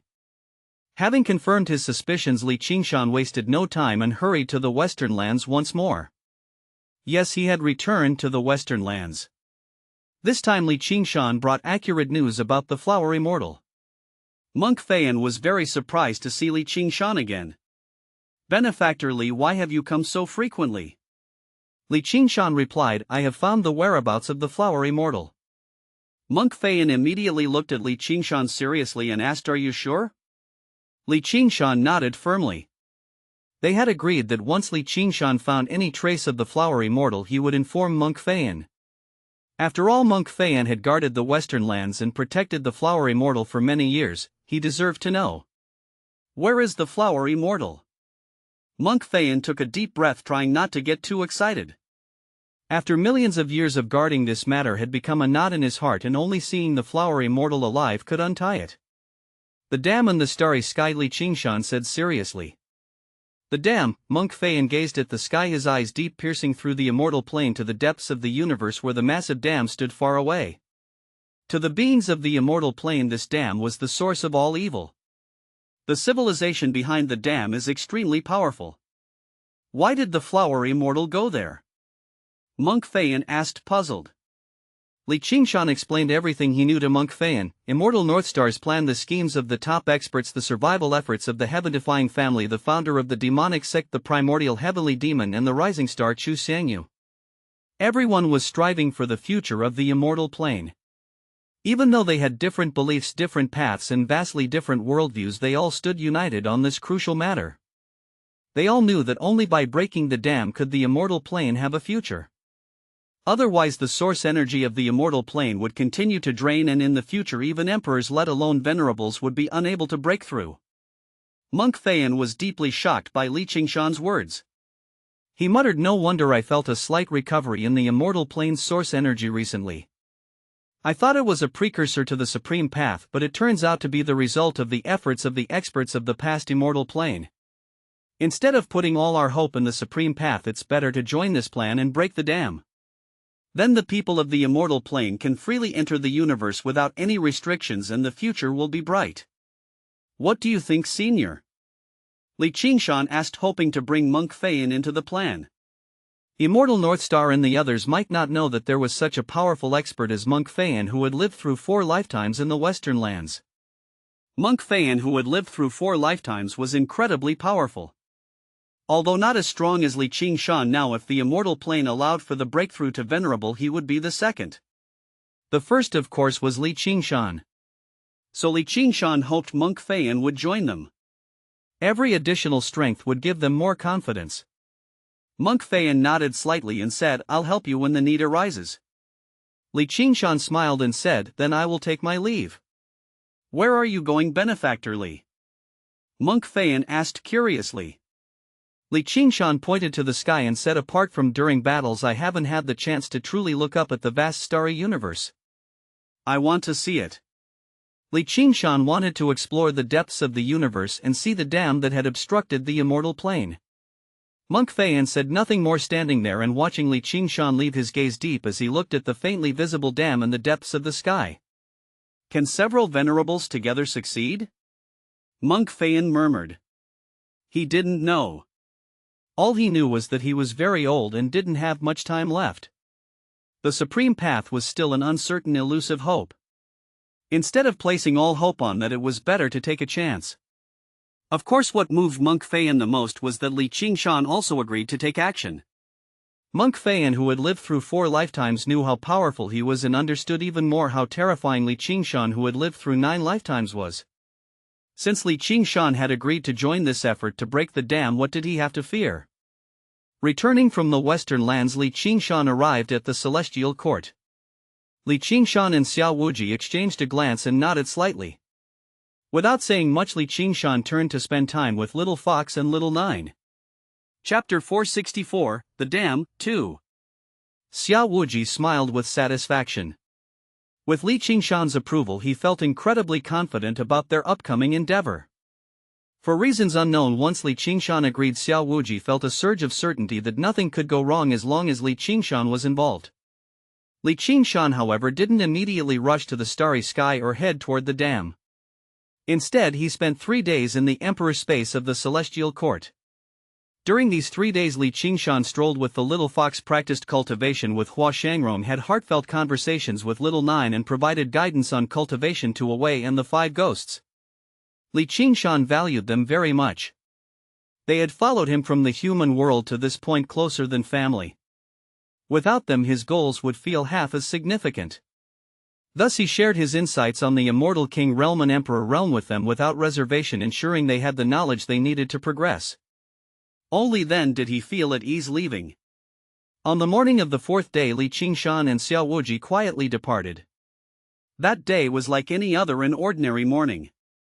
Little Nine and the others were engrossed in their cultivation, diligently applying the guidance Li Qingshan had given them. Seeing Li Qingshan and Xiao Wuji leave, they thought nothing of it, assuming it was just another routine outing. None of them realized that Li Qingshan and Xiao Wuji were leaving the immortal plane. Once out of the emperor's space, Li Qingshan and Xiao Wuji wasted no time and directly headed for the outer domain. The cold universe was silent and boundless, its darkness occasionally interrupted by fleeting starlight. Far from the immortal plane, standing in the vastness of space, Li Qingshan looked back at the immortal plane and realized its insignificance. Xiao Wuji, like Li Qingshan, also gazed at the immortal plane. When we were in the human world, we always imagined the immortal plane as vast and magnificent, dreaming about how we would navigate, fight, and cultivate there. But now, after advancing to the Emperor Realm, standing in the higher universe, I see it as just a well. Xiao Wuji said with a mocking smile, "We are like frogs at the bottom of a well." Li Qingshan calmly regarded the immortal plane, not offended by Xiao Wuji's words. He was right. 2 frogs in a well. There was no difference except one might be stronger and the other weaker. But in terms of perspective and spiritual realm, they were both frogs trapped in the well of the immortal plane. Now they had truly escaped the immortal plane, undergoing a complete transformation in their thinking. Before, when fighting in the starry sky, we never noticed how small the immortal plane was, Li Qingshan remarked. Because we never looked up at the stars, never explored the universe, believing the immortal plane was the supreme world, Xiao Wuji responded seriously. Li Qingshan nodded, no longer looking at the immortal plane. He turned to face the vast universe. Starlight flickered, space nodes glimmered in the distance, and the desolate universe held countless secrets. What lay ahead was unknown, the starting and ending points were mysteries. It was the same for Xiaowoji. Like Li Qingshan, this was the first time he was seriously getting to know the universe. He followed behind Li Qingshan and scrutinized the distant cosmos. Standing in the vast expanse of the universe, Li Qingshan realized just how insignificant humans truly were. Compared to an ancient star, an individual was like a speck of dust, and even an ancient star was nothing more than a mote in the boundless cosmos. The star fields were too vast, the distances unimaginably immense. Even the smallest star system spanned billions of kilometers, let alone the immense star fields and the legendary distant shore where life was born in the chaos. Li Qingshan with Xiaowoji in tow sped through the cold and dark universe. Humans were insignificant. By their own cultivation power, even an immortal would struggle to fly out of a small star system in a lifetime, let alone traverse the infinite starfields. However, those in the Emperor realm could. Li Qingshan and Xiaowoji were both in the Emperor realm. At that moment they traversed the universe with the starry sky continuously extending forward as they advanced toward the dam they sensed. In the boundless universe with billions of star regions, desolation was everywhere. Li Qingshan swept across the Milky Way, observing several ancient stars which were enormous. Some were almost as large as the immortal plane, but none showed signs of life. These ancient stars, devoid of any signs of life, floated slowly in the vast universe. Perhaps one day in the future they would collide with another ancient star, both perishing and dissipating into the vast stars. Li Qingshan continued his journey through the starry sky of the universe. Suddenly a spatial node in the distance trembled as if an ancient star had perished, emitting a brilliant wave of light that formed a hexagram. It flashed before Li Qingshan's eyes. That is a sign of life, Li Qingshan affirmed, having sensed a life sign within the flashing hexagram. Immediately he took Xiaowoji and flew towards the distant spatial node. Did Immortal North Star tell you where they are? Li Qingshan asked Xiaowoji while hurrying on his way. He did not say. Immortal North Star only told me that we would find them at the dam, Xiaowoji replied. Li Qingshan kept this in mind and hurried towards the place where the hexagram flashed. He unleashed his full power with energy surging around him, forming a circle that enveloped Xiaowoji. They swiftly sliced through the universe. Chapter 465, The Dam, 3. Boom! At that instant Li Qingshan seemed to perform a spatial teleportation in the universe. In the next moment he appeared at the location where the hexagram was flashing. There Li Qingshan discovered a space channel. He immediately examined the space channel for any dangers. Having mastered the 3,000 rules, Li Qingshan was extremely proficient with space. Although the rules he mastered were from the immortal plane and not particularly formidable in the universe within the Emperor realm, Li Qingshan was like a god. His Emperor primordial spirit swiftly explored the space channel. In a brief instant it felt like millions of years had passed. Li Qingshan embarked on a monotonous journey accompanied by solitude, advancing through the darkness. Through the space channel he saw the immense dam resembling an ancient city gate behind it. This space channel actually leads to the dam, which can save us a lot of time, Li Qingshan told Xiaowoji. Is it safe? Xiaowoji asked worriedly, looking at the space channel. Follow me and I guarantee you'll be fine, Li Qingshan said firmly. I have no objections. Xiaowoji nodded decisively. If Li Qingshan dared to say such words, he had no reason to doubt. Let's go. This space channel can save us a considerable amount of time. Traveling from the immortal plane to the dam would take at least 3 to 5 days for an emperor. For an immortal king it would take at least 100 to 80 years to reach the dam, Li Qingshan explained. Having truly entered the universe and felt the distance between the immortal plane and the dam, he understood why people from the immortal plane couldn't detect any anomalies. The distance was simply too vast. Now with this space channel to shorten the distance, Li Qingshan naturally wouldn't miss the opportunity. He enveloped Xiaowoji with his energy and swiftly rushed into the space channel. Boom, boom, boom. The space channel was initially calm, but as soon as Li Qingshan barged in, he sped through it, stirring up terrifying energy storms behind him. These storms surged like tidal waves, following closely and terrifyingly. An immortal king would be obliterated if they encountered even a slight brush with them. Such was the danger in the universe. Qingshan remained unfazed by the momentum and waves behind him. No matter what, the disaster was always a step behind him. He sped forward effortlessly with Xiao Wuji. This space channel was incredibly long, but with Qingshan's immense power they traversed less than half an hour, a path that would take 3 days. Upon exiting the space channel, Qingshan quickly reached out and sealed the space channel. Boom boom boom boom boom boom boom. A series of explosions occurred within the space channel, with hexagrams flashing continuously like fireworks in the universe. Due to Qingshan's obstruction, these waves did not cause much of a storm. However, Qingshan knew that the waves he stirred while passing through were enough to destroy an emperor like Xiao Wuji. It was destroyed without any suspense. In the immortal plane, emperors were exalted, ruling over the masses. But in the universe, a slight mistake could lead to their demise. Once everything settled, Qingshan released his hold on the other end of the channel and then looked behind him. A massive, endless, winding dam resembling an ancient azure dragon stretched across the universe. Its ancient aura and powerful presence inspired awe at first sight. The dam. The dam that had troubled the immortal plane for millions of years finally appeared before their eyes. Chapter 466, Demon Frog, 1. Chapter 160, Demon Frog, Request Subscription. In the cold, tranquil universe, a vast dam stretched endlessly forward into the unknown. Majestic and grand, it cut off the path ahead. Standing before the dam, Qingshan and Xiao Wuji appeared incredibly small, like ants. "This is enormous," Xiao Wuji exclaimed. Qingshan was equally astonished. He had never seen such a magnificent structure. Every brick on the dam was a rare treasure made of materials that could be used to forge great path weapons for emperors. The civilization behind the dam had gone to great lengths to seal off the immortal plane. Gazing at the dam, Qingshan looked left and right but found no signs of life. "Should we go up and take a look?" Xiao Wuji pointed to the top of the dam.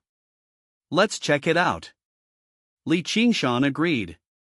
He immediately took Xiao Wuji and swiftly flew to the top of the dam. Despite his current power, it still took him a full minute to reach the top. Landing at the summit of the dam, they looked around and saw what seemed like a vast land. Qingshan remembered seeing a similar dam in the Steel World within the Forbidden Land of the Heaven-defying family. It was identical to this one.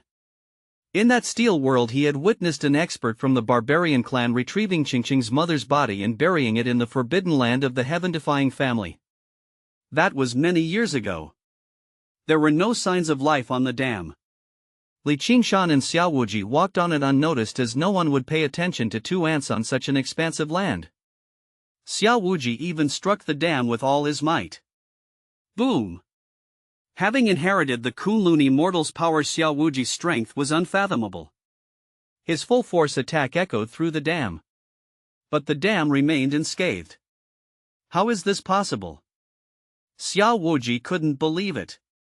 Even with his immense power far beyond that of an ordinary emperor, he couldn't leave any marks on the dam. Qingshan silently observed, noticing the ancient runes that had briefly flickered on the dam. "Don't waste your energy. This dam is inscribed with a massive formation of runes. It can't be destroyed by the strength of 1 or 2 people," Qingshan advised, warning Xiao Wuji not to exhaust himself needlessly and risk exposing them to the civilization behind the dam. Understanding the situation, Xiao Wuji stopped. Without breaking the formation, they couldn't easily destroy the dam. "Where are Immortal Northstar and the others?" Xiao Wuji looked around the dam. Qingshan also searched. The immense dam stretched across the universe like a vast plain. Carefully searching with their emperor primordial spirits, they found no trace of Immortal Northstar. "Let's keep looking along the dam. We should find them eventually," Qingshan said softly, undeterred. The dam spanned countless miles across the universe.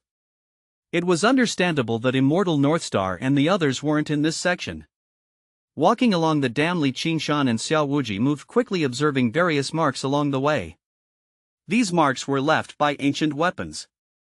Even with the formation's protection, the dam still suffered damage. Xiao Wuji noted this after careful examination. Qingshan nodded. Despite the protection of the formation, the ancient celestial court had once launched an all-out assault on the dam, causing permanent damage.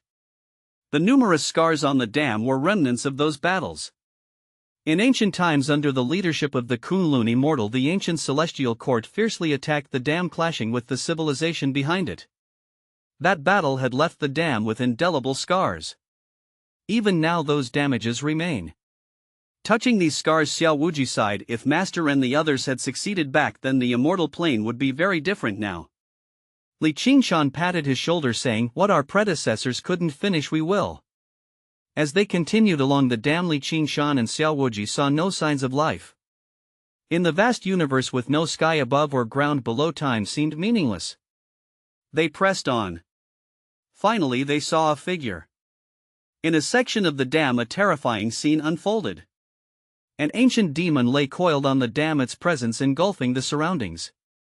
Hidden in the darkness of the universe, its massive body emitted a sinister aura.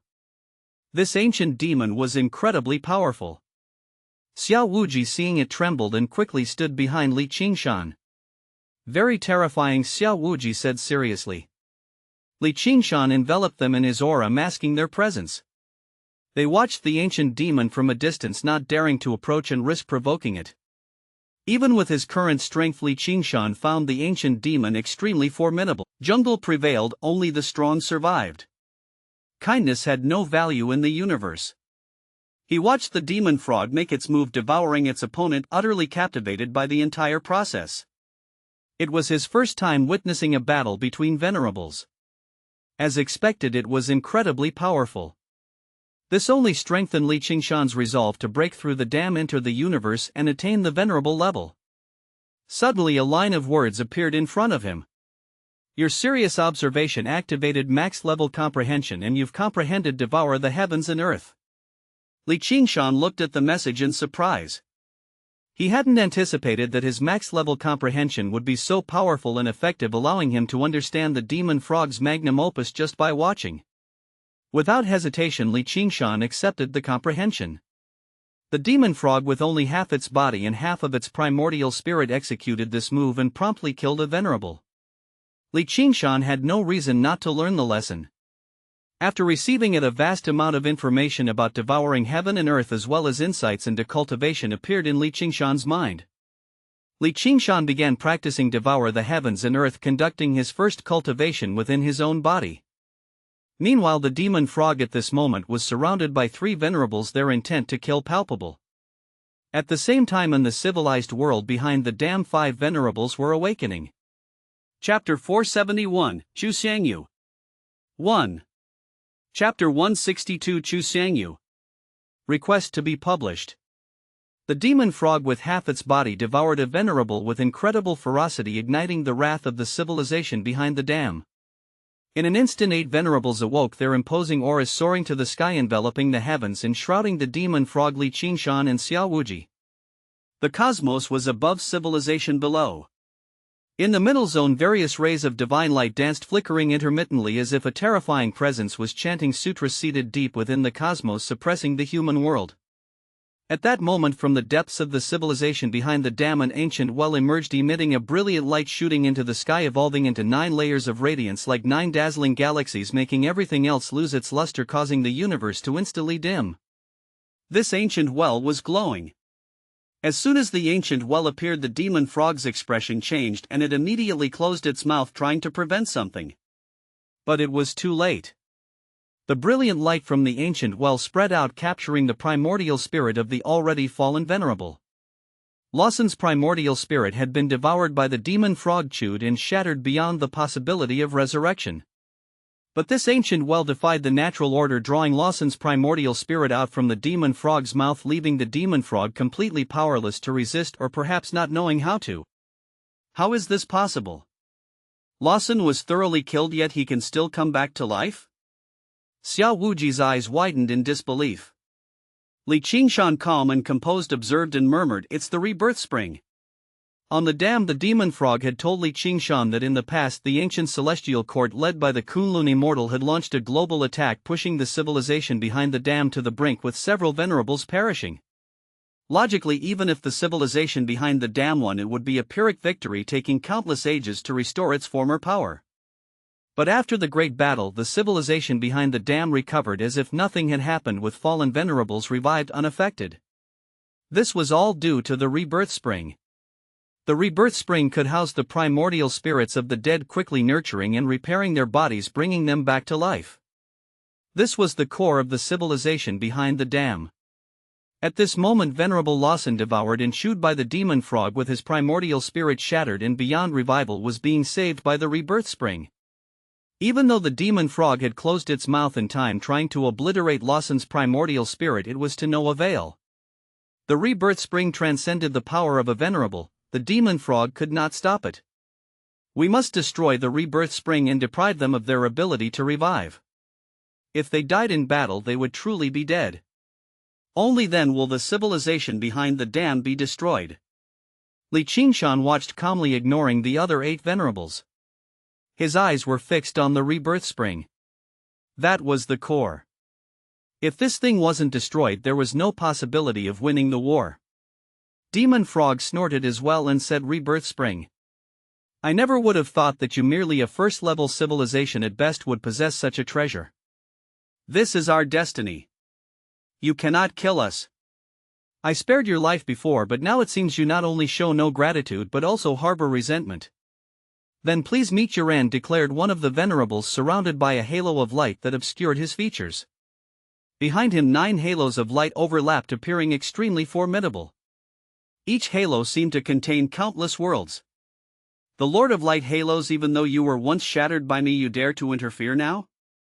The demon frog snorted coldly, revealing the identity of the other. At that time, circumstances were different.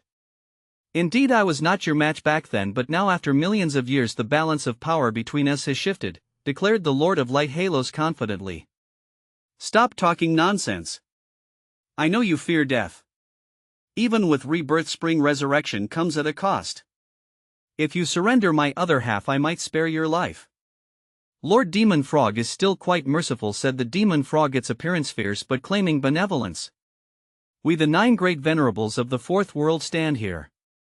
"Dare you to speak such audacious words?" retorted a middle-aged man at the side of the Lord of Light halos.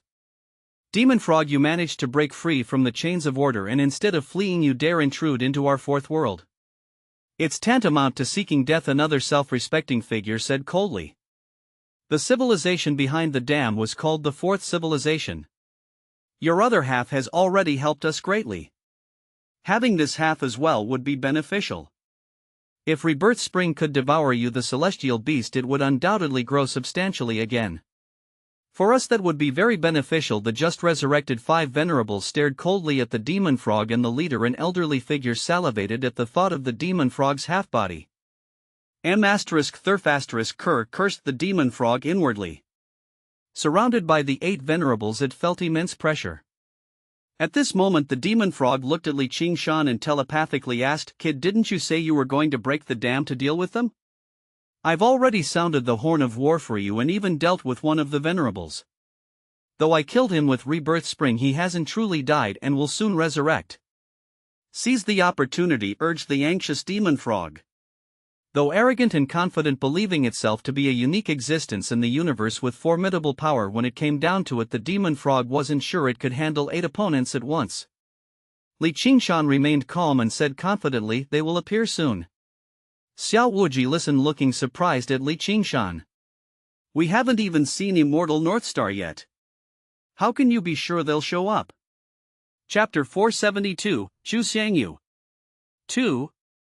Qingshan confidently stated, "With such a significant commotion, Immortal Northstar and their group must be aware of it. As long as they're not foolish, they won't miss this opportunity.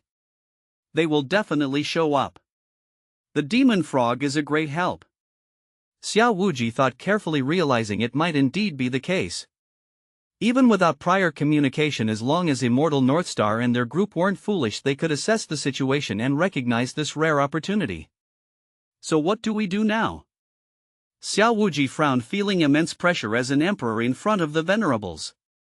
The presence of these venerables was overwhelming, and if it weren't for Qingshan sharing a significant portion of the pressure, Xiao Wuji would have buckled under it, gasping for breath. The most important thing for us to do is to destroy Rebirth Spring. Li Qingshan's gaze turned cold as he stared at the ancient well radiating endless light. If they didn't destroy it, everything would be in vain. With 8 venerables blocking us, how do we break free and destroy Rebirth Spring? Xiao Wuji asked anxiously. Boom! At that moment, Rebirth Spring surged madly within the ancient well, repairing Lawson's primordial spirit and bringing him back to life. Ah! Lawson let out a horrific scream that shook the stars. His voice was filled with pain, indicating that resurrection in Rebirth Spring wasn't easy. Lawson's agonizing cry only lasted for a few seconds. In the next moment, golden rays burst forth and a luminous body appeared. A formidable venerable aura raged within him, and his body emitted boundless purple light, shaking the stars. Lawson had been resurrected. That was too fast, wasn't it? Xiao Wuji exclaimed in shock. He couldn't believe it. In such a short time, a slain venerable had already been revived? Li Qingshan's expression changed for the first time. It was terrifying. The power of Rebirth Spring far exceeded his imagination. No wonder the ancient celestial court had failed. With the ability to resurrect quickly after death, who could contend? Boom! Lawson fully recovered and looked over coldly. His body was once again clad in armor. Through the heavy armor, what kind of eyes were there?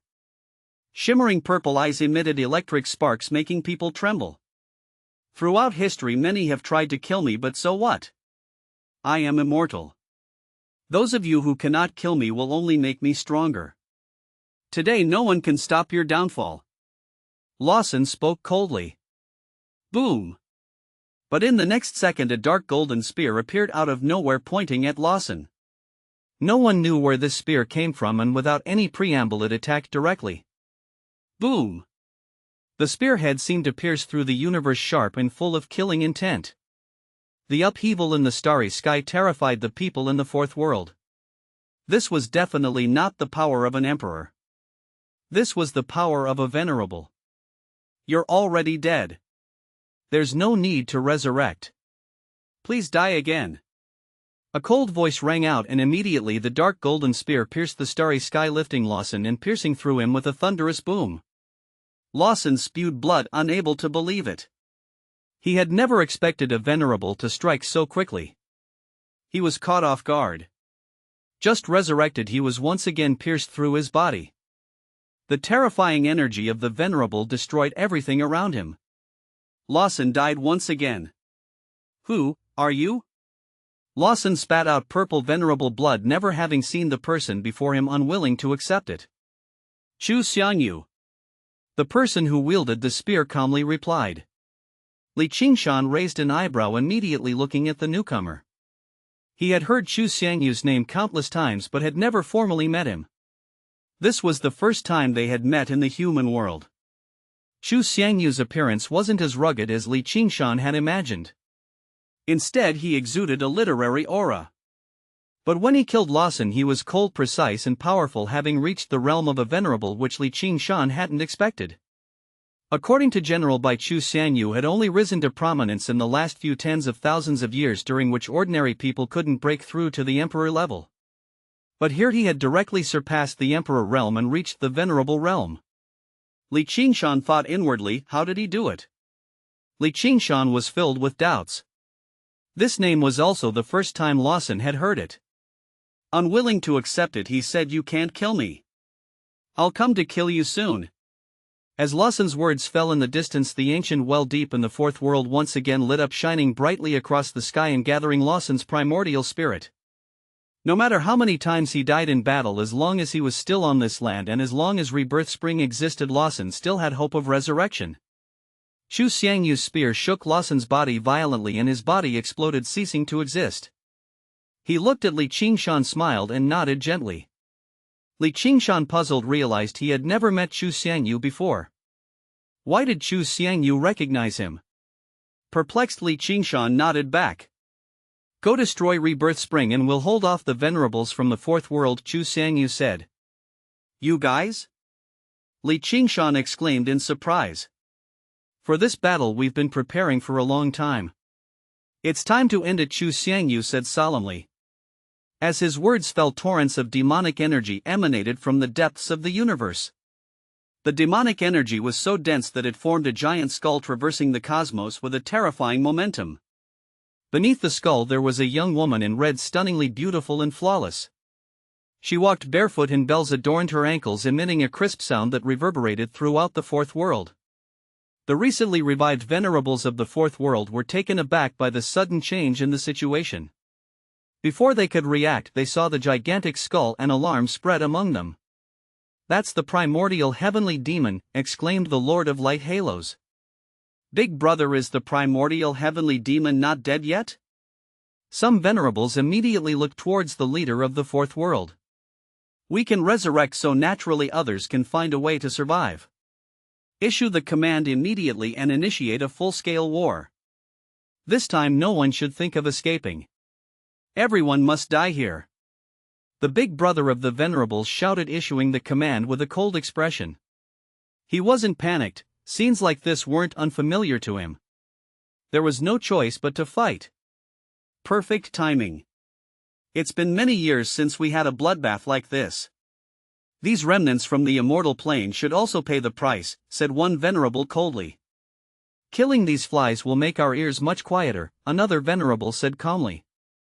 Kill them and we will ascend to the supreme path. The fourth world engage in full-scale war. Another venerable let out a roar that resounded through the universe, and in an instant everyone was ready for battle. The aura of war permeated the cosmos.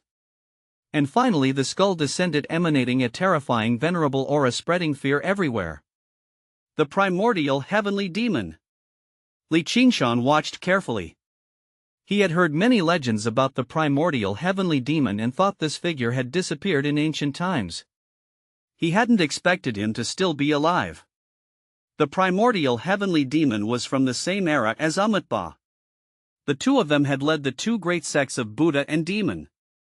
However, before Qingshan could be surprised, a familiar person tore apart the universe and descended. Immortal North Star! Xiao Wuji instantly shouted. Qingshan also looked at Immortal North Star in surprise. He had met him in the dimensional battlefield in the human world and had never seen him again after entering the immortal plane.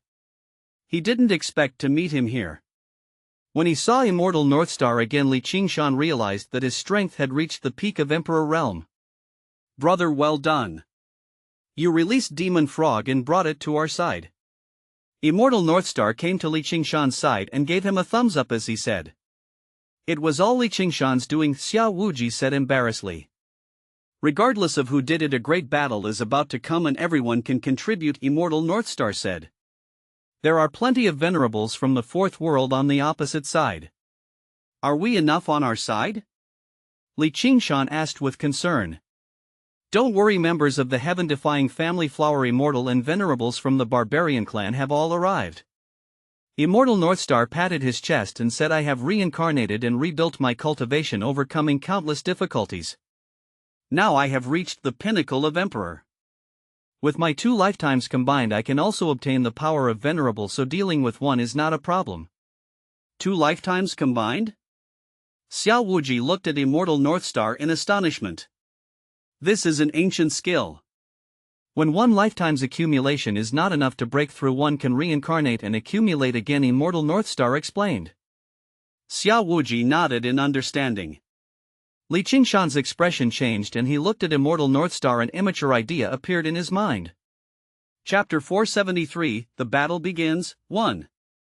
Chapter 163, The Battle Begins. Immortal North Star had once been a genius of the immortal plane. After breaking through to the Immortal King level and entering the Emperor realm, he carefully studied the history of the immortal plane and learned about the dam.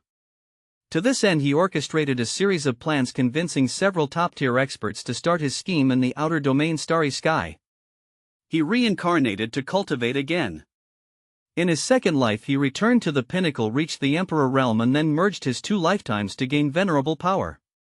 After reincarnating, Immortal North Star's memories did not fully awaken at once. Instead, as his cultivation level strengthened, some memories slowly resurfaced, making him aware of everything he had arranged in his past life. While in the human world, immortal Northstar only knew he was an immortal reincarnated. In the dimensional battlefield, immortal Northstar realized he had been a genius in the immortal plane as well.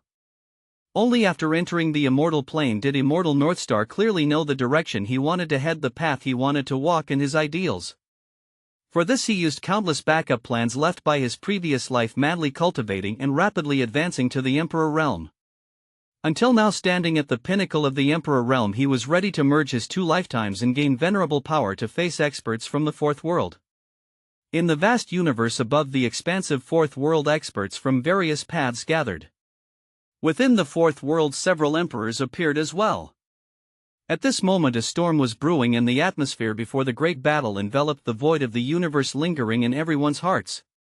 Qingshan looked at immortal Northstar and asked, "Can this ancient technique only merge 2 lifetimes?"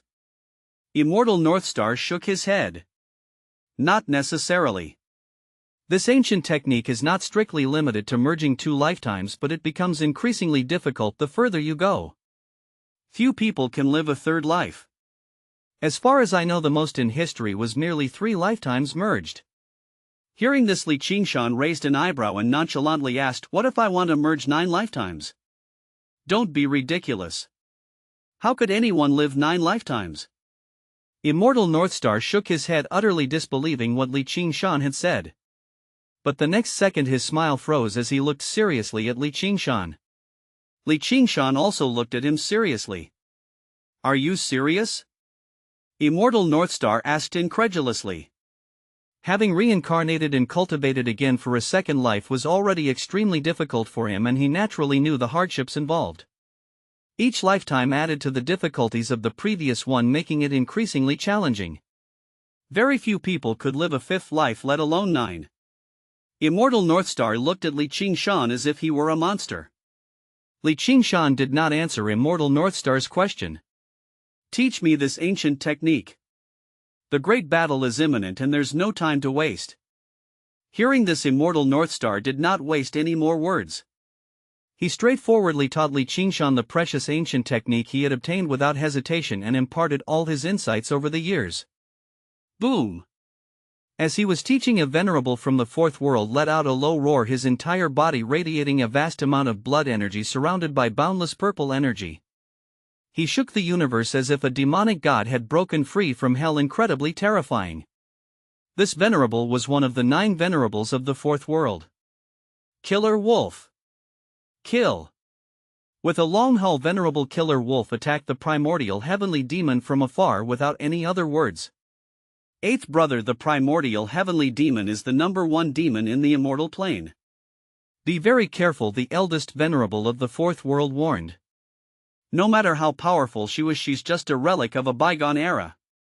The primordial heavenly demon is just an old guy forgotten by time. There's no need for him to come out and flaunt his age. The affairs of the new era aren't for you old guys to manage. Killer Wolf's thunderous voice echoed throughout the universe, responding to his elder brother while also striking at the heart of the primordial heavenly demon. But the primordial heavenly demon, having endured countless ages and over millions of years, remained unfazed by these words. "The world ultimately belongs to us old folks. As a fellow venerable, I will crush you." The primordial heavenly demon coldly snorted, attacking instantly. 6 ancient cycles of reincarnation burst forth in the universe, spinning madly, exerting a powerful gravitational force as if spinning 6 ancient universes, creating a path of reincarnation. Killer Wolf charged into this realm of 6 cycles of reincarnation, wielding a long blade, attacking ferociously with unmatched momentum. Each of his strikes shattered the heavens, collapsed the universe, and tore apart the spinning cycles of reincarnation, displaying immense ferocity. But the primordial heavenly demon was even more ruthless, directly opening his mouth to bite. Although he was just a gigantic skull, he devoured Killer Wolf in one bite. Inside his mouth, the 6 realms of reincarnation reappeared, forming a fixed domain, imprisoning Killer Wolf within, compressing the space crazily, then condensing the primal chaos, assaulting Killer Wolf's body. The primordial heavenly demon's attack left everyone in shock, even causing the venerables of the Fourth World to change their expressions. The world's #1 demon who pioneered the demonic path was indeed powerful. Although Killer Wolf was strong, he seemed like a toy before the primordial heavenly demon. "Let go of my 8th brother." The eldest venerable of the fourth world roared in anger, punching instantly. Boom! At that moment his fist was unrivaled, and with every swing it carried the aura of the vast universe. Behind him was a gigantic shadow standing tall in the starry sky overlooking all living beings. Chapter 474, The Battle Begins, 2. The sun, moon and stars all revolved around the gigantic shadow. At that moment the big brother of the venerables in the fourth world appeared like a war god opening up the heavens. He directly punched the primordial heavenly demon, forcing him back and rescuing his eighth brother Killer Wolf. Then crossing the galaxy he fiercely engaged in battle with the primordial heavenly demon. It was only when the big brother of the fourth world's venerables joined the fight that the war fully erupted. In the universe, the battle between the primordial heavenly demon and the big brother of the fourth world's venerables was intense, causing the galaxy to reverse and blood to splatter. The big brother of the fourth world's venerables swung his fists capable of shattering the universe, leaving the primordial heavenly demon in a difficult position. But the primordial heavenly demon was no easy opponent. This world's #1 demon showcased his domineering prowess. He discarded his skeleton shadow, and under the starry sky and the universe's energy he condensed a demon body. Heaven and earth may perish, but I shall not. The sun and moon may decay, but I am eternal. In the blink of an eye through the ages I am everlasting. An immortal soul, an undying body transcending the ages, my battle soul will always remain. The primordial heavenly demon let out a long howl, bringing out his true strength. He condensed his demon body battle soul, representing his unyielding battle spirit in the universe. He had survived to this day relying on his indomitable battle soul. The battle soul descended swiftly, engaging with the powerful big brother of the fourth world's venerables. They clashed like lightning, as if two massive stars collided, repeatedly accompanied by thunder and lightning bright explosions, causing the sky to tremble, stars to dim and the universe to crack. This level of battle was bloody and brutal, with bodies breaking and the scene being unbearable to watch. Both sides were fueled by genuine rage, aiming to destroy each other in this life and death struggle. The battle soul shattered, but in the next moment it merged again, directly ripping off the big brother of the fourth world's venerable's arm, blood splattering everywhere. The brutal scenes of this high-level battle set the stage for the full-scale war. In the dark universe, the war between the immortal plane and the fourth world erupted once more. A venerable expert targeted the primordial heavenly consort, descending directly to take his life. Qingshan witnessed this and unleashed the 6 paths of samsara, similar to the primordial heavenly demon, directly protecting the primordial heavenly consort and then fiercely engaging the venerable. Your opponent is me, Qingshan coldly declared, immediately unleashing his full power and suppressing the opponent. Killer Wolf saw this and quickly attacked, aiming to kill the primordial heavenly consort. He remembered correctly that it was this red-clad woman who had summoned the primordial heavenly demon. Fourth world venerable eighth brother Killer Wolf, you killed many of my heaven-defying family members in the past. Today I will repay this blood debt with blood and kill you here. In the next second a venerable appeared out of thin air, twisting all the surrounding time, grabbing Killer Wolf's arm and tearing it off. It was a survivor from the heaven-defying family, Qingshan's father. A venerable with the power of time. He appeared here. Seeing this, Qingshan inexplicably felt a twinge of unease. If Qingshan were still alive, the venerable before him, a scholarly middle-aged man with the power of time, would be his father-in-law. After all, Qingshan had kissed his daughter. No, it was Qingshan who had stolen Qingshan's first kiss. Fortunately, Qingshan's father did not know this. He came wielding the power of time, directly dragging Killer Wolf into the domain of time and launching a frenzied attack. Several waves of people from the immortal plane had attempted to break through the dam. From the ancient celestial court to the heaven-defying family, and later individual attempts to breach the dam. As far as Qingshan knew, the Qinling Emperor had attempted to break through the dam, and the Gaochen Emperor also attempted in his final moments. However, these were individual actions that did not significantly impact the overall situation.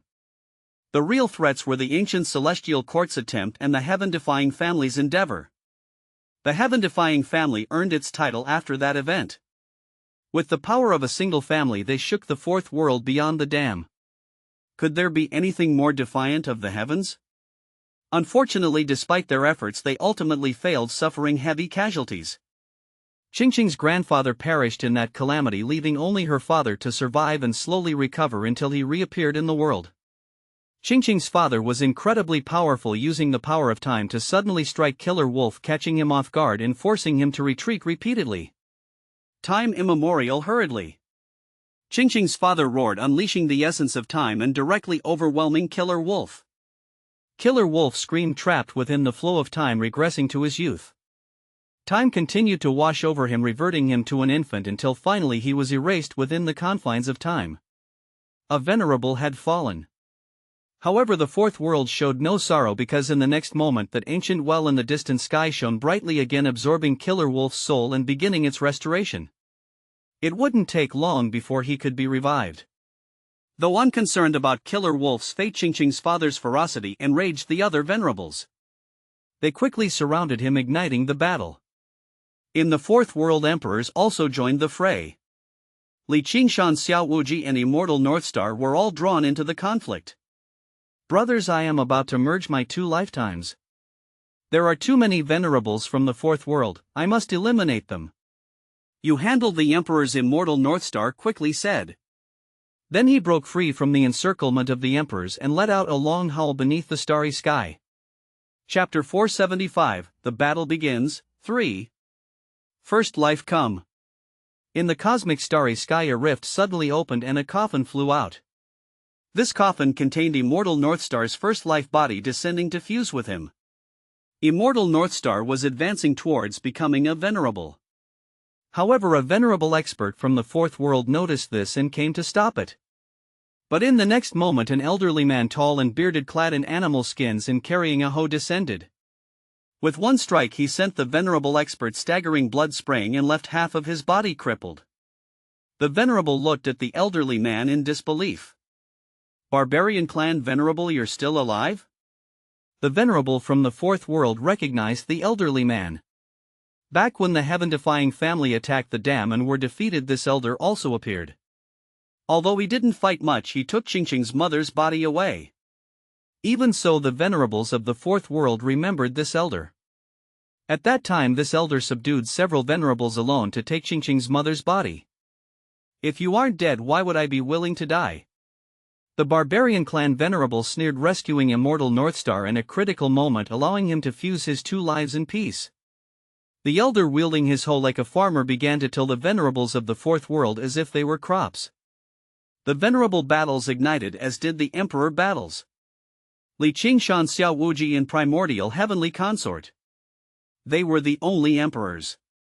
The emperors from the fourth world couldn't participate in the venerable battles but were confident in dealing with the emperors. They swarmed. Xiao Wuji and Primordial Heavenly Consort unleashed their full power, causing the heavens to collapse and the earth to shatter.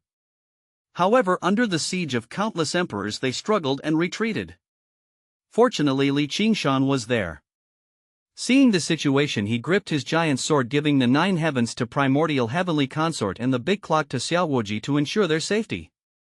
Then he began a lone battle, one sword slashing through the starry sky, slaughtering emperors. Qingshan was incredibly formidable. The giant sword in his hand, previously damaged, had been nurtured back to its peak. One man and one sword cutting through emperors as if they were vegetables. Ordinary emperors died upon contact with no other option. Even peak emperors could only take one strike from Qingshan. After that strike, they fell on the spot. Qingshan, who had comprehended all 3,000 rules, had power beyond the emperor realm. With the giant sword in hand, he slaughtered emperors effortlessly. In no time, hundreds, even thousands of emperors from the fourth world surged forward, and Qingshan killed hundreds, even thousands of them, his achievements astonishing everyone. Even the venerables in battle were shocked by this sight. Qingshan's displayed power completely crushed the emperors, catching the attention of the venerables. A venerable immediately tried to stop Qingshan's massacre. At that moment, the newly fused Immortal Northstar, now possessing venerable power, intercepted the venerable. Qingshan, do what you must, Immortal Northstar telepathically transmitted to Qingshan. Amid his slaughter, Qingshan paused. His gaze shifted to the ancient well at the heart of the fourth world. As the battle raged and Qingshan continued his slaughter, the emperors kept falling and the ancient well at the fourth world's center shone brighter, collecting the souls of the fallen emperors. It wouldn't be long before these emperors were resurrected. Destroy that ancient well, destroy the rebirth spring. Qingshan's determination was clear. He understood the message Immortal Northstar had conveyed telepathically. The venerables were locked in battle with no time to destroy the rebirth spring. Previous failures were due to the experts from the immortal plane being unable to reach and destroy the rebirth spring. As long as the rebirth spring remained, the fourth world would continuously produce venerable experts. This battle was no different. Despite having several venerable experts, they were all intercepted by the fourth world's experts. Immortal Northstar, having merged his two lives and gained venerable power, was immediately targeted and couldn't approach the rebirth spring. The only one who could be relied upon was Qingshan. Although he was still in the Emperor realm, his strength was undoubtedly in the venerable realm. Xiaowuji Primordial Heavenly Consort, take care of yourselves. I need to destroy that ancient well, Qingshan transmitted telepathically. The fourth world has thousands of emperors. You've killed half, but there's still half remaining, Xiaowuji responded bitterly. He wanted to hold on, but his strength wouldn't allow it. Primordial Heavenly Consort was silent for a moment, then resolutely said, do what you need to do. We will do our best. Qingshan smiled at them and said, don't worry, help is on the way. As his words fell, a colossal Buddha figure suddenly appeared in the starry sky, descending rapidly. Thump! This immense Buddha figure, 10,000 feet tall, crushed several emperors instantly. Monk Feiyan had arrived. Residing in the Western lands and having lived through 4 lifetimes, Monk Feiyan's strength wasn't as terrifying as Qingshan's, but in the Emperor realm he was at the pinnacle. Monk Feiyan's arrival relieved Qingshan. With him there, Xiaowuji and Primordial Heavenly Consort would be under much less pressure. Now Qingshan could focus on destroying the rebirth spring. Monk Feiyan immediately became a key player in the Emperor's battle. Understanding Qingshan's intentions, he telepathically conveyed, leave this to me. All will be well. Go do what you need to do. Without lingering, Qingshan tore through space, diving into the depths of the fourth world. Boom! Amidst the flames of war, the trembling stars, and the overwhelming aura of emperors, Qingshan steadily approached the rebirth spring. He had to destroy the rebirth spring. If it wasn't annihilated, the outcome of this war would be no different from previous ones. Even though they seemed to have the upper hand now with the enemy's continuous reinforcements, they would eventually lose. Qingshan fixed his gaze on the glowing ancient well, giant sword in hand, exuding an intimidating aura. But just as he was about to approach the well, Lawson, who had been speared to death by Chu Xiangyu, was resurrected. Boom! An emperor wants to be a hero? You're courting death. Having been killed twice, Lawson was furious. Seeing Qingshan, he instantly understood his intention. With a cold snort, he reached out, intending to crush Qingshan. A venerable killing an emperor, he didn't even consider Qingshan a threat. Chapter 476, Patriarch's Revival, 1. Revived once again, Lawson was furious. He let out a long roar, his heavy armor gleaming with a metallic luster, the coppery hue glowing ominously, making him even more formidable. Lawson thought inwardly, I may not be able to defeat those venerables, but I can certainly defeat you, an emperor. Lawson's confidence had been severely shaken by his 2 deaths, and he needed to regain it desperately. Qingshan's arrival was a perfect opportunity. Lawson formed a seal with his left hand and unleashed his magnum opus. Moon Scripture. In the world there are forces of extreme yang and extreme yin, the sun and the moon. Lawson had comprehended the moon scripture based on the attribute of the moon. This was a supremely gentle power emanating from his fingertips, capable of dissolving the entire universe. The black mist it emitted seemed light and insubstantial, yet nothing could block it. This single wisp of black mist could kill an emperor. After releasing the wisp of black mist, Lawson didn't even look at Qingshan, intending to rejoin the venerable battlefield immediately. However, at that moment Qingshan intercepted it with his left hand. The black mist dispersed, penetrating his palm and almost severing it, revealing blood and bone. The black mist quickly spread, extending to his arm, chest, and entire body. But at this moment a radiant light surged from within Qingshan, accompanied by the sound of countless people chanting scriptures as if 3,000 disciples were reading aloud. This quickly neutralized and expelled the black mist from his body, healing his injuries rapidly. The wisp of black mist dissipated entirely. Without saying a word, Qingshan's eyes turned icy as he watched Lawson trying to leave. Boom! He unleashed a torrent of energy, transforming into a monstrous wave that surged out. At this moment the power emanating from Qingshan was of utmost yang. He directly overpowers Lawson's moon force. It emitted a demonic roar, and behind Qingshan 3,000 indistinct Tao figures emerged, swiftly sweeping across the vast cosmos. Harnessing 3,000 rules infused with surging energy, Qingshan's body became a dragon-like curve, launching forward with explosive force. An emperor versus a venerable. Qingshan's assault came swiftly, overwhelmingly, and unexpectedly. With a boom he crashed into Lawson, delivering 3,000 strikes in an instant. Each of the 3,000 attacks stripped away Lawson's flesh and blood, his purple blood spilling into the cosmos, making the scene grotesquely beautiful. In an extreme outburst, Qingshan exhibited terrifying vitality and spirit, unafraid of facing a venerable expert, even taking the initiative to attack, leaving his opponent gravely wounded. How is this possible? You're just an emperor? Your power is nothing like an emperor. Lawson retreated rapidly, his body shattered and bleeding, staring at Qingshan in disbelief. He had been defeated by an emperor. He was a venerable, one of the top 10 venerables in the Fourth World. Although he ranked towards the lower end, his renown spread across the cosmos. He was Lord Lawson. Caught off guard, you dared to ambush me? Lawson snarled, attributing his defeat to Qingshan's sneak attack rather than his lack of ability. Qingshan didn't argue, standing in the cosmos above the Fourth World, surrounded by streams of rule power. These immense forces made him seem like the master of rules, coldly staring at Lawson. If that was an ambush, now I'll kill you head-on, Qingshan declared with the utmost composure, facing the venerable expert's anger without any unease. He took a step forward. Boom! Suddenly the heavens shook, the galaxies trembled, and the entire cosmos quaked. A violent aura erupted. At this moment Qingshan became the sole existence in the universe, encircled by rivers of rules. 3,000 rules surged, forming a gigantic rule avatar behind him, resembling a descending deity gazing upon all beings. Having lived through 9 lifetimes, Qingshan finally unleashed his full power. Spanning millions of years, he had been comprehending the 3,000 rules. Now the rule avatar formed by these rules appeared behind him. With a long roar, Qingshan shattered the starry sky, and the colossal avatar behind him, like a resurrected deity, opened its cold eyes. Kill! Qingshan charged at Lawson, wielding the power of the entire immortal plane. Surrounded by 3,000 rules, he possessed a power capable of destroying everything. The rule avatar emitted an energy that froze everything under the stars. Lawson had nowhere to escape.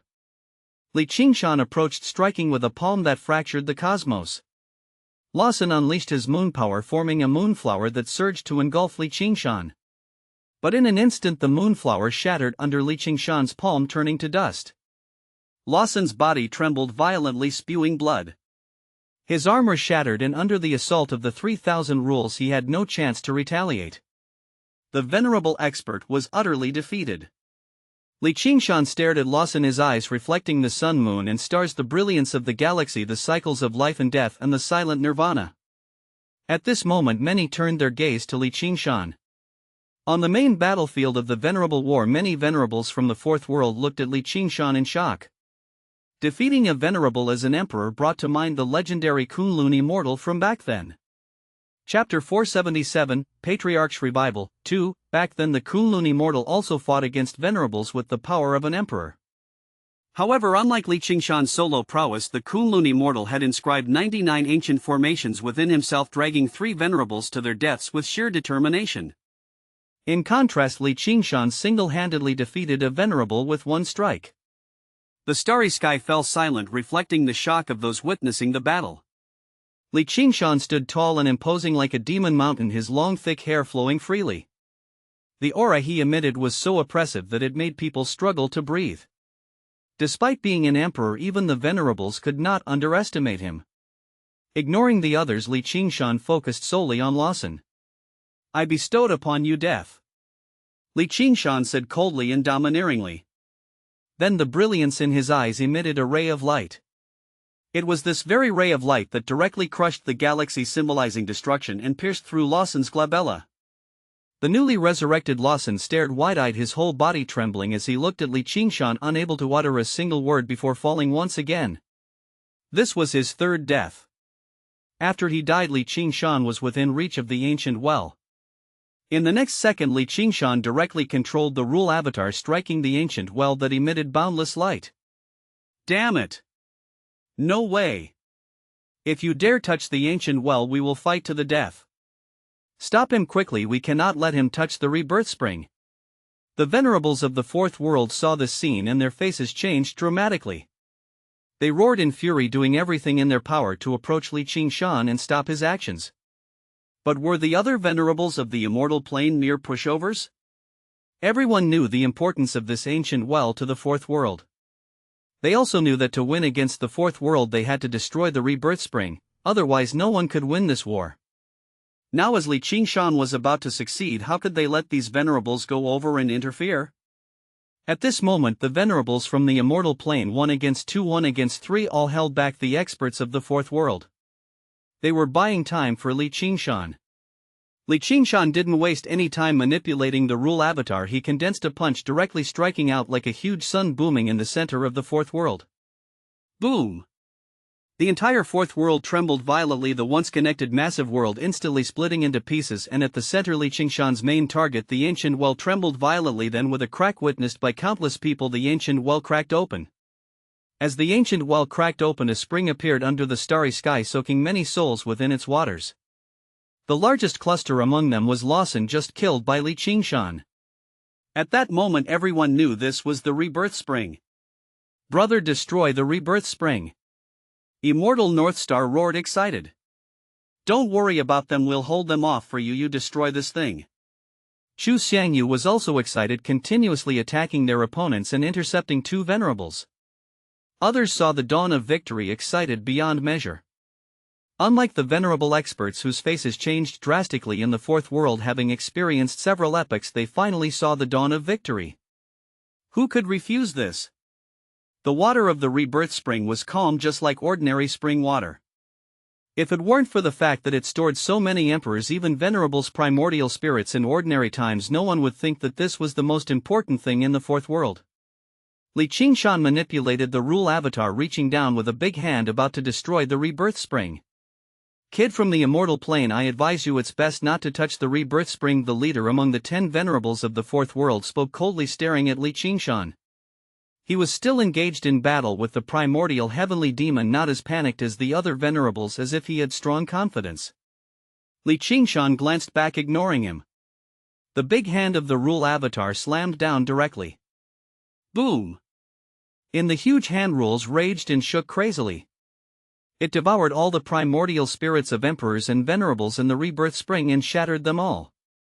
Under everyone's gaze, the rebirth spring dissipated into the world. The primordial spirits of the emperors and venerable Lawson, who were waiting to be resurrected, also disappeared. The other venerables of the fourth world had mixed feelings. Anger, unwillingness, disappointment, regret. They had lost their most important trump card. They could no longer be resurrected. At this moment they only had 1 life left. The venerables of the fourth world glared angrily at Qingshan, but they were unable to break free from the attacks of the other venerables. Only the leader of the venerables of the fourth world, with a deep gaze, concluded his battle with the primordial heavenly demon. Neither side could defeat the other. With the destruction of the rebirth spring, the primordial heavenly demon also ceased his attacks. Standing under the starry sky, he didn't strike Qingshan, but instead calmly observed everything around him. "I warned you the rebirth spring shouldn't be destroyed. You didn't listen.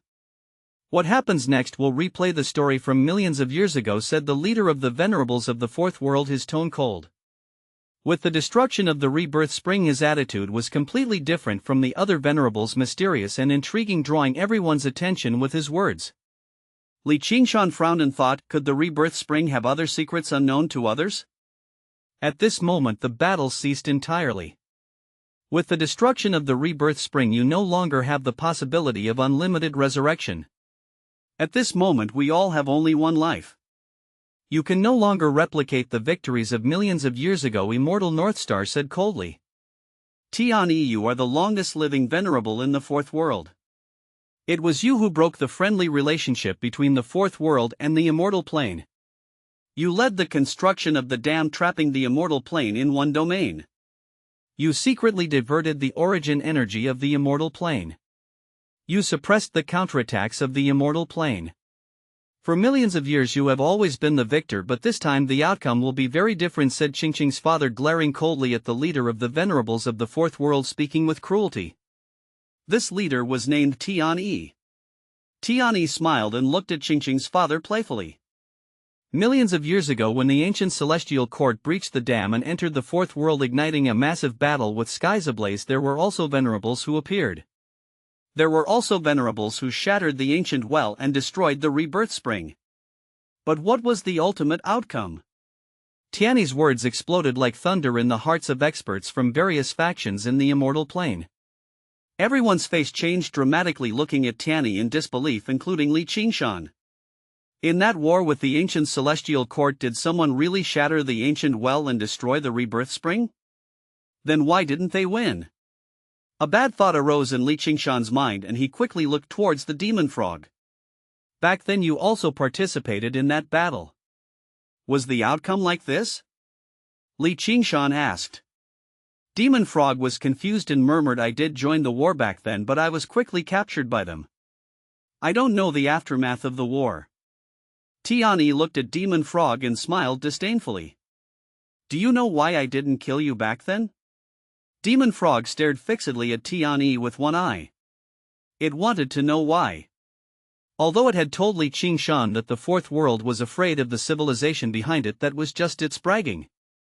It was from an advanced civilization, but they wouldn't send a large number of forces here just because of a demon frog. Because the patriarch of the fourth world said that you were a rare breed worth sparing. Unfortunately, that's why we split you in half, with one half hidden elsewhere and the other half is suppressed on the dam, Tian said. The patriarch, aren't you the oldest being in the fourth world? The primordial heavenly demon who had lived the longest said in surprise. Tian was born tens of thousands of years after the primordial heavenly demon.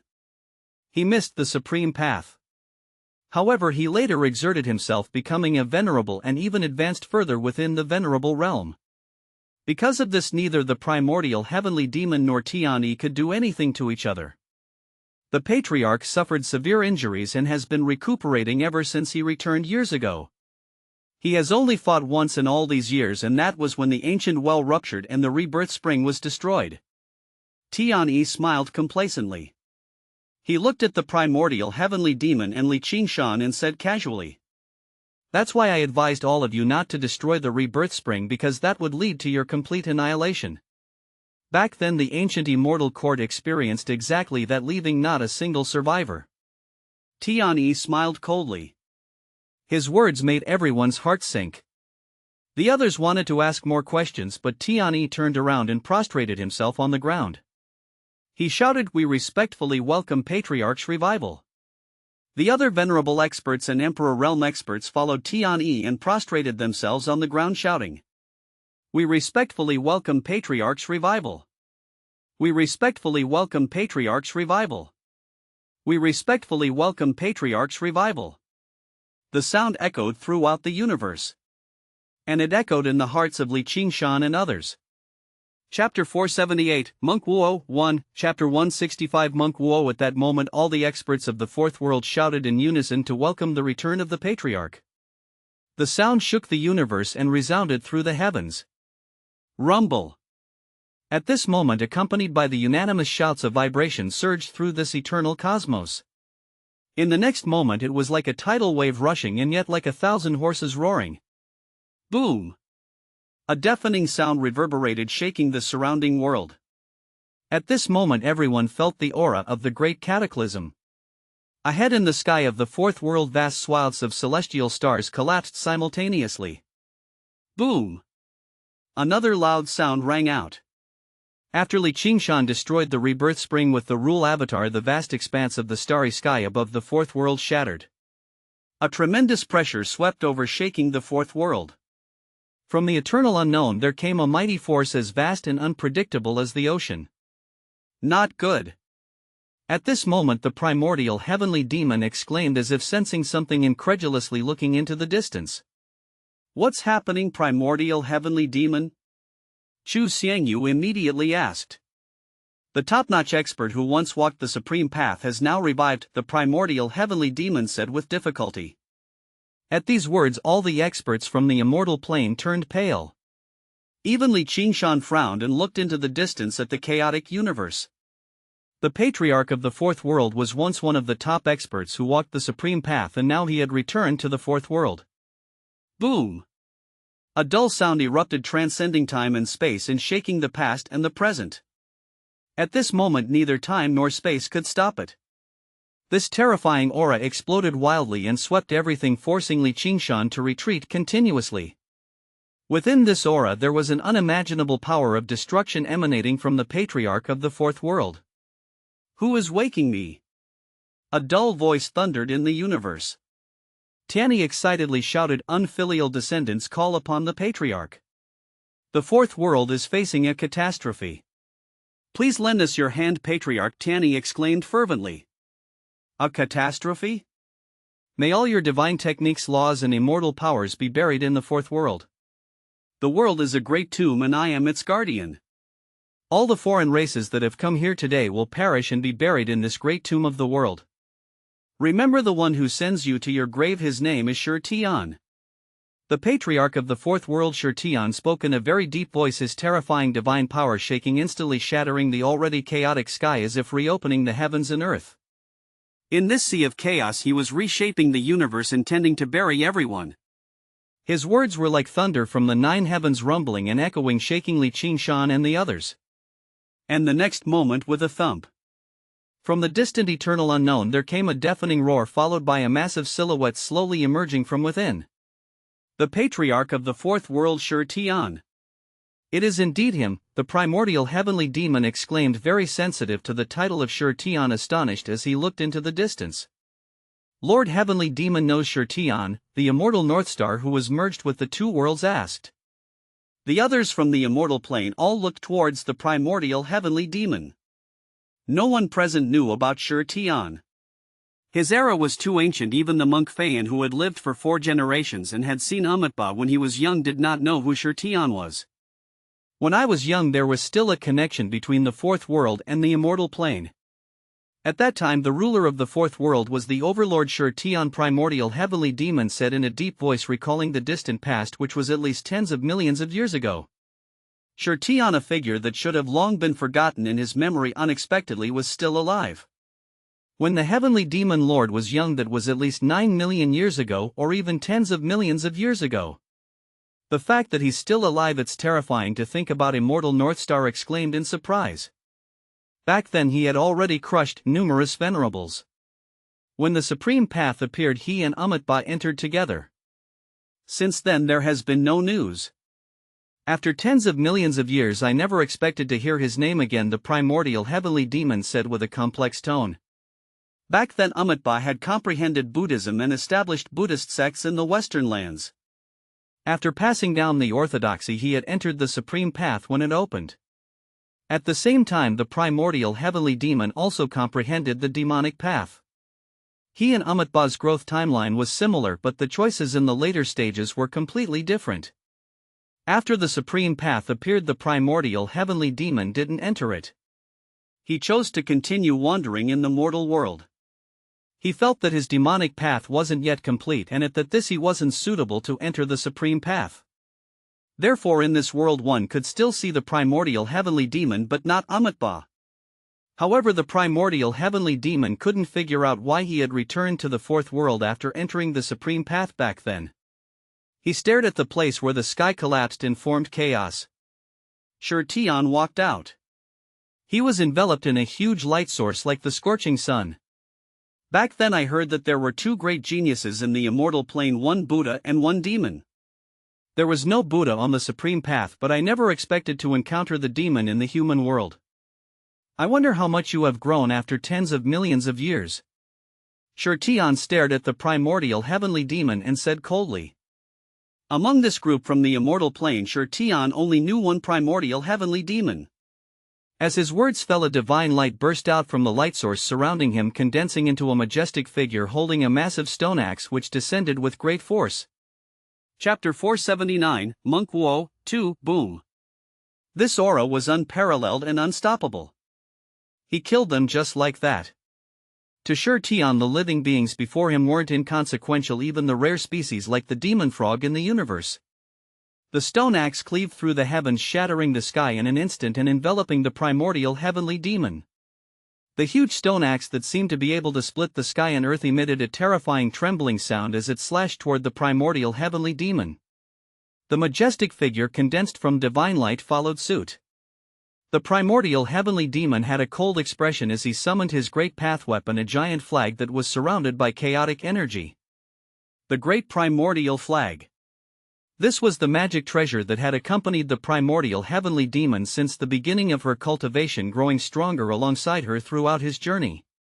As the great primordial flag unfurled, it clashed directly with the giant axe, creating a deafening collision. Dang! But the next moment the primordial heavenly demon's arms shattered completely. The great primordial flag was sent flying directly and his body flew backward for thousands of miles, blood spurting from her mouth. You have already surpassed the venerable, the primordial heavenly demon roared in anger.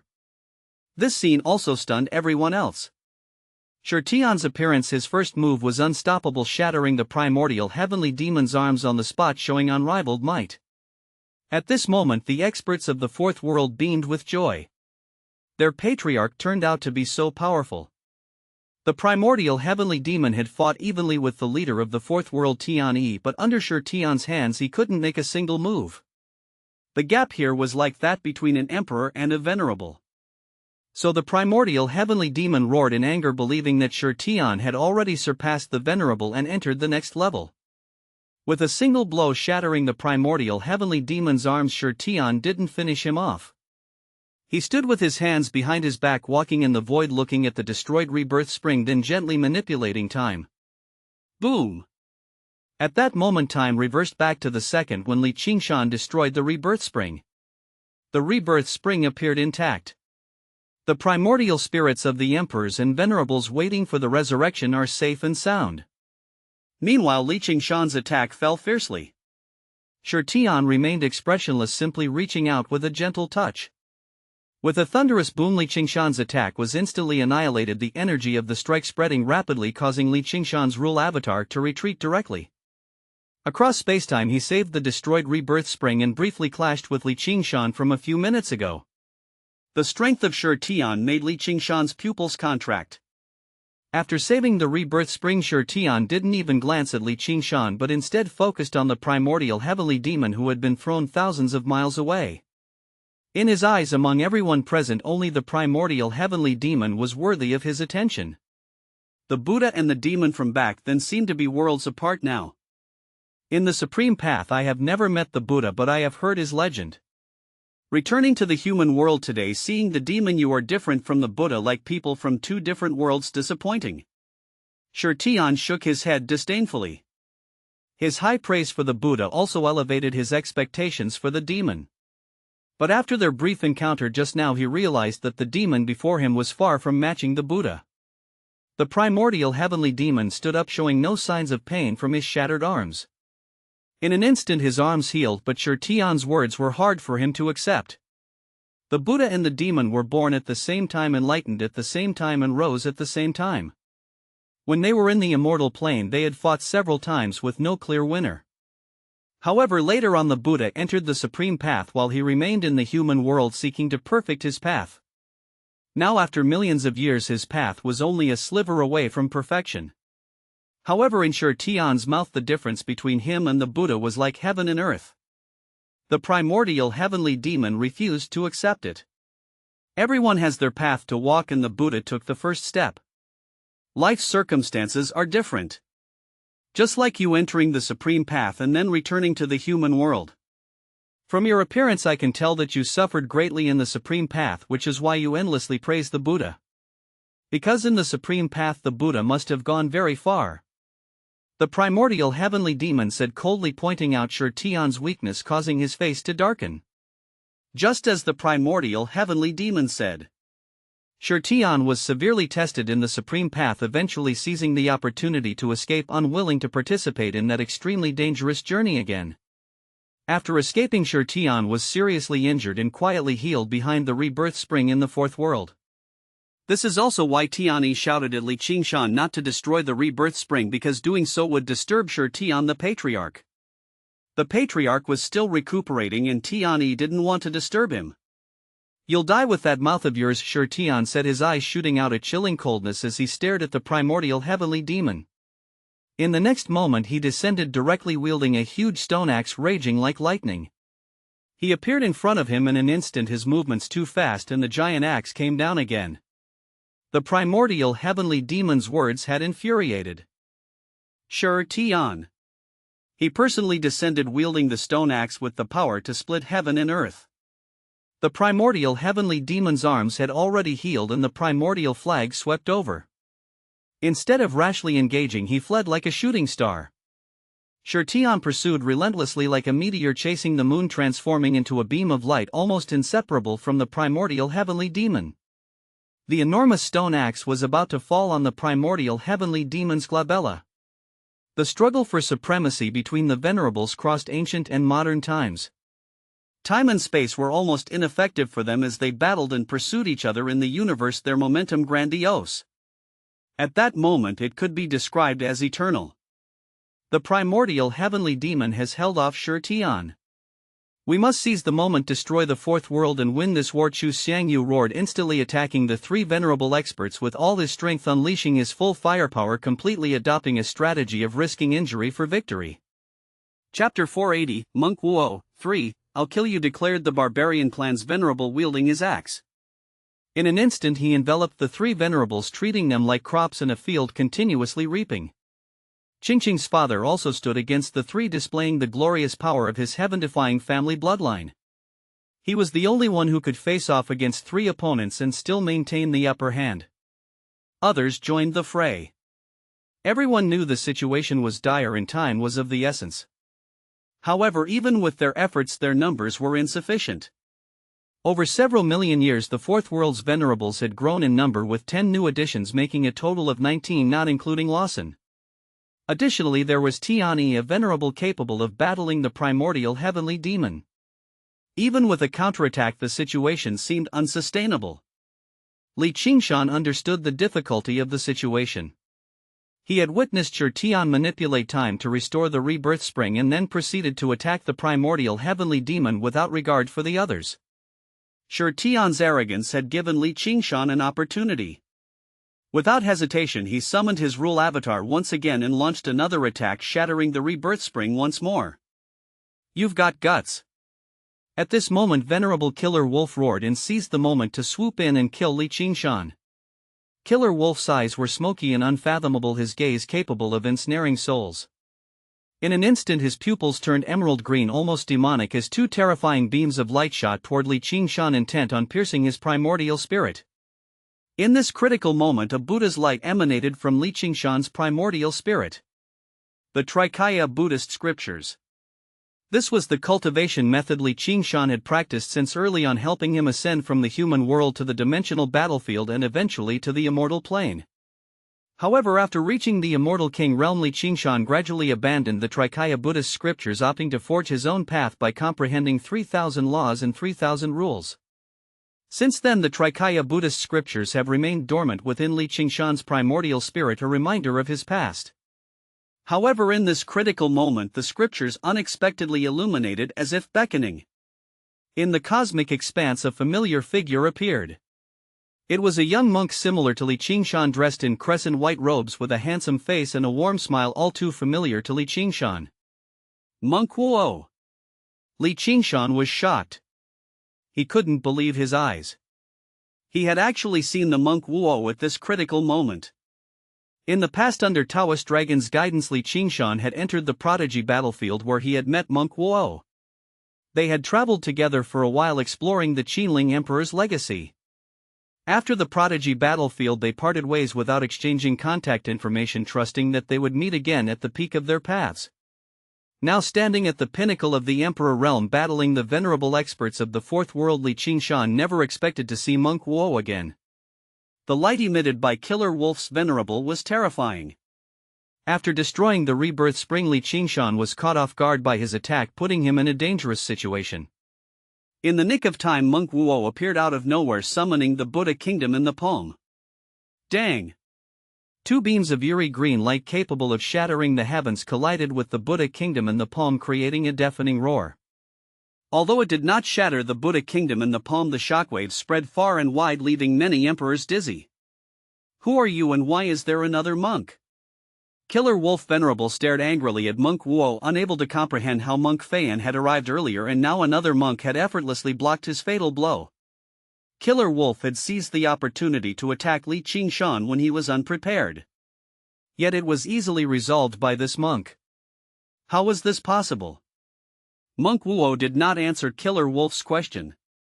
Instead he smiled at Li Qingshan, his moonwhite voice contrasting against his snowy skin. Truly a handsome monk.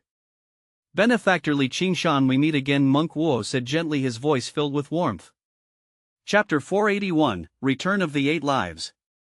Chapter 167, Return of the Eight Lives. In the vast universe high above the fourth world, Li Qingshan was ambushed. In the nick of time, Monk Wuo suddenly appeared and rescued Li Qingshan from his predicament. The handsome young monk clad in white robes smiled as he looked at Li Qingshan. How did you come to be here? Li Qingshan asked, first feeling relieved and then puzzled. At the time of their parting years ago, the young monk had not even reached the level of ancestral immortal, while Li Qingshan had spent over 20 years enduring countless millennia in the long passage of time to acquire his current strength. How had Monk Wuo managed to reach this level? Li Qingshan was deeply puzzled. Do you remember, Benefactor Li Qingshan, when I told you I had a master in my dreams? Monk Wuo smiled and asked. Li Qingshan suddenly remembered memories long dormant resurfacing. Years ago on the prodigy battlefield, Monk Wuo had mentioned having a master who taught him in his dreams. At that time Li Qingshan didn't think much of it, not considering it to be particularly impressive. But now seeing Monk Wuo able to appear here, he realized it must be closely related to his master who taught him in his dreams. Why did the Trikaya Buddhist scriptures in my sea of consciousness show unusual activity? Li Qingshan asked Monk Wuo. That's not called the Trikaya Buddhist scriptures, Monk Wuo shook his head. If it's not called the Trikaya Buddhist scriptures, then what is it? Li Qingshan asked in confusion. It's called the Amitabha Sutra. Monk Wuo stood with one hand on his chest, speaking earnestly. Amitabha Sutra. Li Qingshan's eyes widened in disbelief. The Trikaya Buddhist scriptures he fortuitously obtained in the human world were actually connected to the supreme expert on the supreme path, Amitabha. How did you know? Li Qingshan asked in confusion. The master who taught me in my dreams is none other than Amitabha, Monk Wuo explained. You're the direct disciple of Amitabha? Li Qingshan looked at Monk Wuo in astonishment, completely unable to fathom it. In this era, Monk Wuo, who rose alongside him, turned out to be a disciple of Amitabha. Didn't Amitabha enter the supreme path long ago? Li Qingshan asked, still puzzled and scrutinizing Monk Wuo. He noticed that Monk Wuo was in an indescribable state at the moment. Monk Wuo's actual cultivation level was barely at the level of an emperor, not even as strong as Xiao Wuji. But at this moment he was surrounded by a domain. Within this domain, even the top-notch venerables of the fourth world like Killer Wolf couldn't shake it. Monk Wuo was able to save Li Qingshan, just now breaking Killer Wolf's lethal move, relying on this domain. In the starry sky, warfare erupted frequently, chaos descended and darkness loomed. The venerables fought endlessly, the emperors fought for their lives, and the scene was one of rivers of blood. Amid such a tense atmosphere, Li Qingshan and Monk Wuo stood beneath the universe above the fourth world, engaging in a careful and serious conversation. Before Master Amitabha entered the supreme path, he left behind some contingencies, including those he severed from his past lives, Monk Wuo said carefully. The Buddhist scripture you, Benefactor Li Qingshan, practice can also be called the Trikaya Buddhist scriptures, but it's only a part of the Amitabha Sutra. The Trikaya Buddhist scriptures are subsumed into the Amitabha Sutra, where the Venerable severed the past lives, leaving only a portion of this lifetime's true portrayal. Master Amitabha severed his past lives and entered the supreme path in a new form, embarking on a new journey. The severed past lives remained in the human world silently waiting until they encountered me and embarked on the path of enlightenment in dreams. After leaving the prodigy battlefield, I found Amitabha's past life and diligently studied and practiced under him until today. The great battle in the starry sky had a significant impact, and while everyone observed the stars without knowing what was happening, I could see clearly. At least it presented another opportunity, so I brought Amitabha's past life here. Monk Wuo explained his past in simple words. Qingshan listened, suddenly enlightened and filled with emotion. When Amitabha entered the supreme path years ago, he severed all worldly attachments and left behind a Dharma body. The Dharma body that remained was kept by Monk Fayan until today. However, the severed past life vanished without a trace, unnoticed by anyone. No one realized where it ended up or paid attention to the fact that Amitabha had the immense courage and determination to sever all past attachments. Now, millions of years later, the severed past life, through the method of imparting the path in dreams, accepted Monk Wuo as a disciple. He carefully guided Monk Wuo step by step until he reached the Emperor realm. Then the battle in the starry sky erupted. Monk Wuo had glimpsed a corner of the conflict in the starry sky and understood the significance of this battle, which led him to this place. Then, is your current state also relying on Amitabha's power? Qingshan asked, observing the domain surrounding Monk Wuo. The domain enveloping Monk Wuo was indeed the Buddha's domain. This domain rendered him fearless even in the face of a venerable. Master Amitabha's past life knew I was coming to participate in this war and willingly merged with my body. Then he burned himself, hoping to contribute one last effort to the human world. So this domain is the essence of Master Amitabha's past life, Monk Wuo explained seriously. As they were conversing in the distant starry sky, Tianyi and Killer Wolf swapped positions. You handle this heaven-defying family's member and I'll kill this extraordinary emperor, Tianyi said coldly, his gaze fixed on Qingshan filled with murderous intent. Qingshan had destroyed the rebirth spring twice. This spring was the foundation for the survival of all the experts in the fourth world. Even though it could be repaired, its destruction would cause a significant loss of vitality. Tianyi was furious. He knew that Qingshan was strong, but he believed he was stronger. Tianyi thought, who stands at the peak of the path? When one meets Tianyi, the path becomes void. Tianyi was a peerless expert who had grown up together with Buddha and Demon. He would definitely save the fourth world from danger. Tianyi crossed the space and his true body descended here with a great gust of wind and waves. He stared at Qingshan and unleashed a powerful strike. Qingshan frowned and looked at the Monk Wuo. Can you stop him and buy me some time? Monk Wuo smiled gently and said, I've come with everything that Amitabha had in his previous life. This world is not only about demons, Buddha also exists. Boom! A thunderous roar echoed as Buddha sought to save all beings. Monk Wuo took a step forward and behind him appeared a Buddhist kingdom with a Buddha facing away from all beings. Amitabha. Back in the day, the immortal plane witnessed the birth of two extraordinary figures, Buddha and Demon.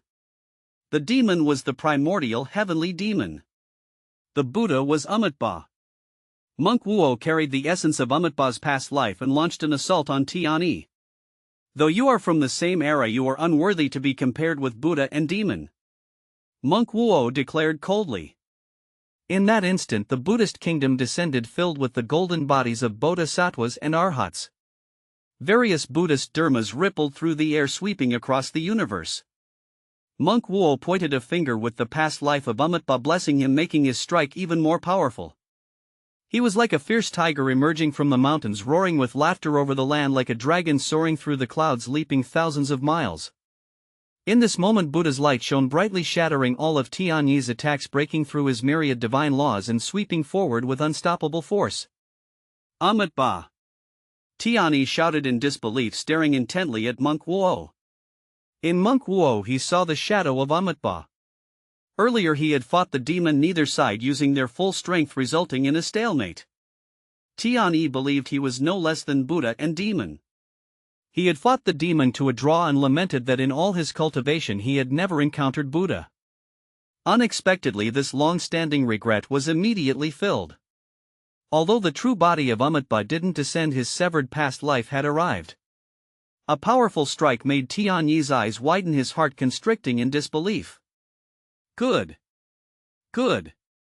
Good. I haven't seen Buddha for half my life. Today I'll smash Buddha to pieces. After Tianyi's shock, boundless pride surged in his heart. He activated all his strength and began a life-and-death battle with Monk Wuo. Meanwhile, on the other side, Qingshan, who was not being attacked, chose not to engage with anyone else.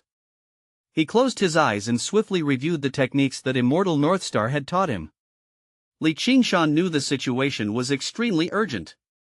The greatest threat to the immortal plane was not these venerables before him, but Shi Tian, who had returned from the Supreme Path. Although the demon was doing everything possible to buy time, she wasn't a match for Shi Tian. Even with the Buddha now involved, they were still not a match. The demon and the Buddha in their states from millions of years ago had never entered the Supreme Path and were fundamentally different from Shi Tian. To win this war, Shi Tian had to be killed. The demon and the Buddha couldn't do it, nor could anyone else. But Qingshan could. He hadn't yet exerted his full strength, always looking for a way to deliver a fatal blow. Now, amidst the raging war in the universe, he found himself with the opportunity to understand what he needed to do. Qingshan reached out toward the immortal plane, his eyes resolute, and said, "Return of the 8 lives." He intended to merge his 9 lives and step into the venerable realm. To fight Shi Tian. Chapter 482, Young Girl, 1. Qingshan needed to unify his 9 lives. The immortal plane needed this unification as well. Even though the primordial heavenly demon had lured Shi Tian away, it was evident that he was struggling, being relentlessly pursued by Shi Tian across the desolate universe. Despite the appearance of Amitabha's past life, the presence of Tianyi alone was enough to hold off this manifestation. The immortal plane severely lacked powerful experts. Qingshan had to elevate himself, just like Immortal Northstar. Immortal Northstar achieved unity of his 2 lives through an ancient skill, and now Qingshan needed to use this skill to unify his 9 lives. This was unprecedented. Yet the current dire situation was also unprecedented. The venerables clashed and the war raged on with relentless attacks. The venerables from the immortal plane, each fighting multiple opponents, were engaged in intense battles. Even so, they were at a disadvantage.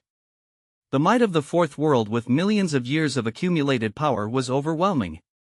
Their number of venerable experts had doubled, not to mention the multitude of emperor experts. Every expert in the immortal plane who could fight had stepped forward. Yet they were still losing ground. There was even a looming sense of impending defeat. The pressure was immense. In such a dire situation, even if Qingshan unleashed his full power, it would only make him comparable to a top venerable. Who could confront the patriarch of the Fourth World, Shi Tian? The only solution Qingshan saw was to achieve an extreme elevation, unifying his 9 lives. To this end, he swiftly perused the ancient skill practiced by Immortal Northstar, then began to operate it within his body, summoning his 8 previous incarnations from the immortal plane. Boom! Boom! Boom! Far away in the immortal plane within the Emperor's space, the graves of Qingshan's 8 previous incarnations shattered, dirt flying, coffins cracking, and the 8 corpses flew out of the Emperor's space. This scene left many people astonished. It's brother's previous lives. He's calling them little 9, murmured softly, gazing at the starry sky full of worry. Although the cosmic battle in the starry sky was far from the immortal plane, its momentum and aftershocks transmitted across, causing people in the immortal plane to tremble. Some shouted in fear, claiming that the universe was collapsing and the immortal plane was doomed. But the top experts gazed at the starry sky, witnessing this unprecedented battle. They were shocked to see so many and such formidable experts from the immortal plane. Only now did the Fourth World truly appear in the eyes of the experts of the immortal plane. They finally understood that the immortal plane had been besieged by the Fourth World for hundreds of years, unable to break through. This revelation tore away the thin veil shrouding the immortal plane, exposing a bloody reality. Everyone's hearts trembled, the scene was too shocking. The human world Buddha and the human world demon. Even the primordial heavenly demon from the demon realm had appeared in this battle, as had Amitabha, the founder of the Buddhist sections. The fight was extremely fierce, with venerable experts above the Emperor realm exuding their power. It was a desperate struggle for the immortal plane's survival. Everyone knew this. But knowing didn't change anything, they couldn't help. In such a battle, even Emperor experts could only brush against the periphery and couldn't engage in the core fights. Only venerables could dominate the war within a specific area. The top experts of the immortal plane could only watch bitterly. In the celestial court, everyone was watching. Suddenly, in the Emperor's space, 8 corpses appeared flying toward the depths of the universe. Everyone naturally understood that this was the previous lives of the celestial court's master, who was also giving everything for a desperate fight. Damn it, if only I had broken through to Emperor, I would join this fight, Patriarch Zhang lamented, slamming his palm in frustration. He was the strongest immortal king in the immortal plane close to the Emperor realm. However, he had been preoccupied with rebuilding the celestial court and neglected his cultivation, thus failing to break through. Beside him, Dean Muran sighed and regret, his face somber as he gazed at the starry sky, saying resolutely, "Now we can only believe in the celestial court's master. He has created so many miracles, he can do it again." Little Nine the Little Fox and Hua Shangrong stood together staring at the starry sky, too tense to speak. Behind them, Away and the 5 ghosts silently watched. This cosmic battle was crucial to the survival of the immortal plane. It wasn't a joke, every expert could feel it. For this battle, the immortal plane had poured out everything. The primordial heavenly demon who had founded the demonic path and then vanished had reappeared. Amitba, who had entered the supreme path and severed his past life, had reappeared. The last member of the heaven-defying family carrying the heaven-defying bloodline had reappeared. The barbarian clan's venerable carrying a hoe had reappeared to the tears of the barbarians. Monk Fayan, who lived in seclusion in the western lands, also exposed himself and fought as an emperor against the venerables. This included Xiao Wuji, immortal Northstar Chu Xiangyu, and the primordial heavenly consort. All of them had appeared along with half of the demon frog. Together, these people are fighting against the entire fourth world. If they lost, the immortal plane would never recover. Never in eternity. Everyone understood this. If the fourth world won this battle, they would never give the immortal plane a chance to rise again. While everyone was focused on the cosmic battle, an anomaly occurred within the celestial court's emperor space. 2 ancient near-death emperors slowly revived. One was the Ziwei Emperor, who had been caring for the stars since his youth. The other was the Central Jade Emperor, who possessed the Chaos physique. When Qingshan discovered them, he hadn't destroyed them but had left them in the Emperor space. Though they resembled living corpses, Qingshan hadn't dealt with them.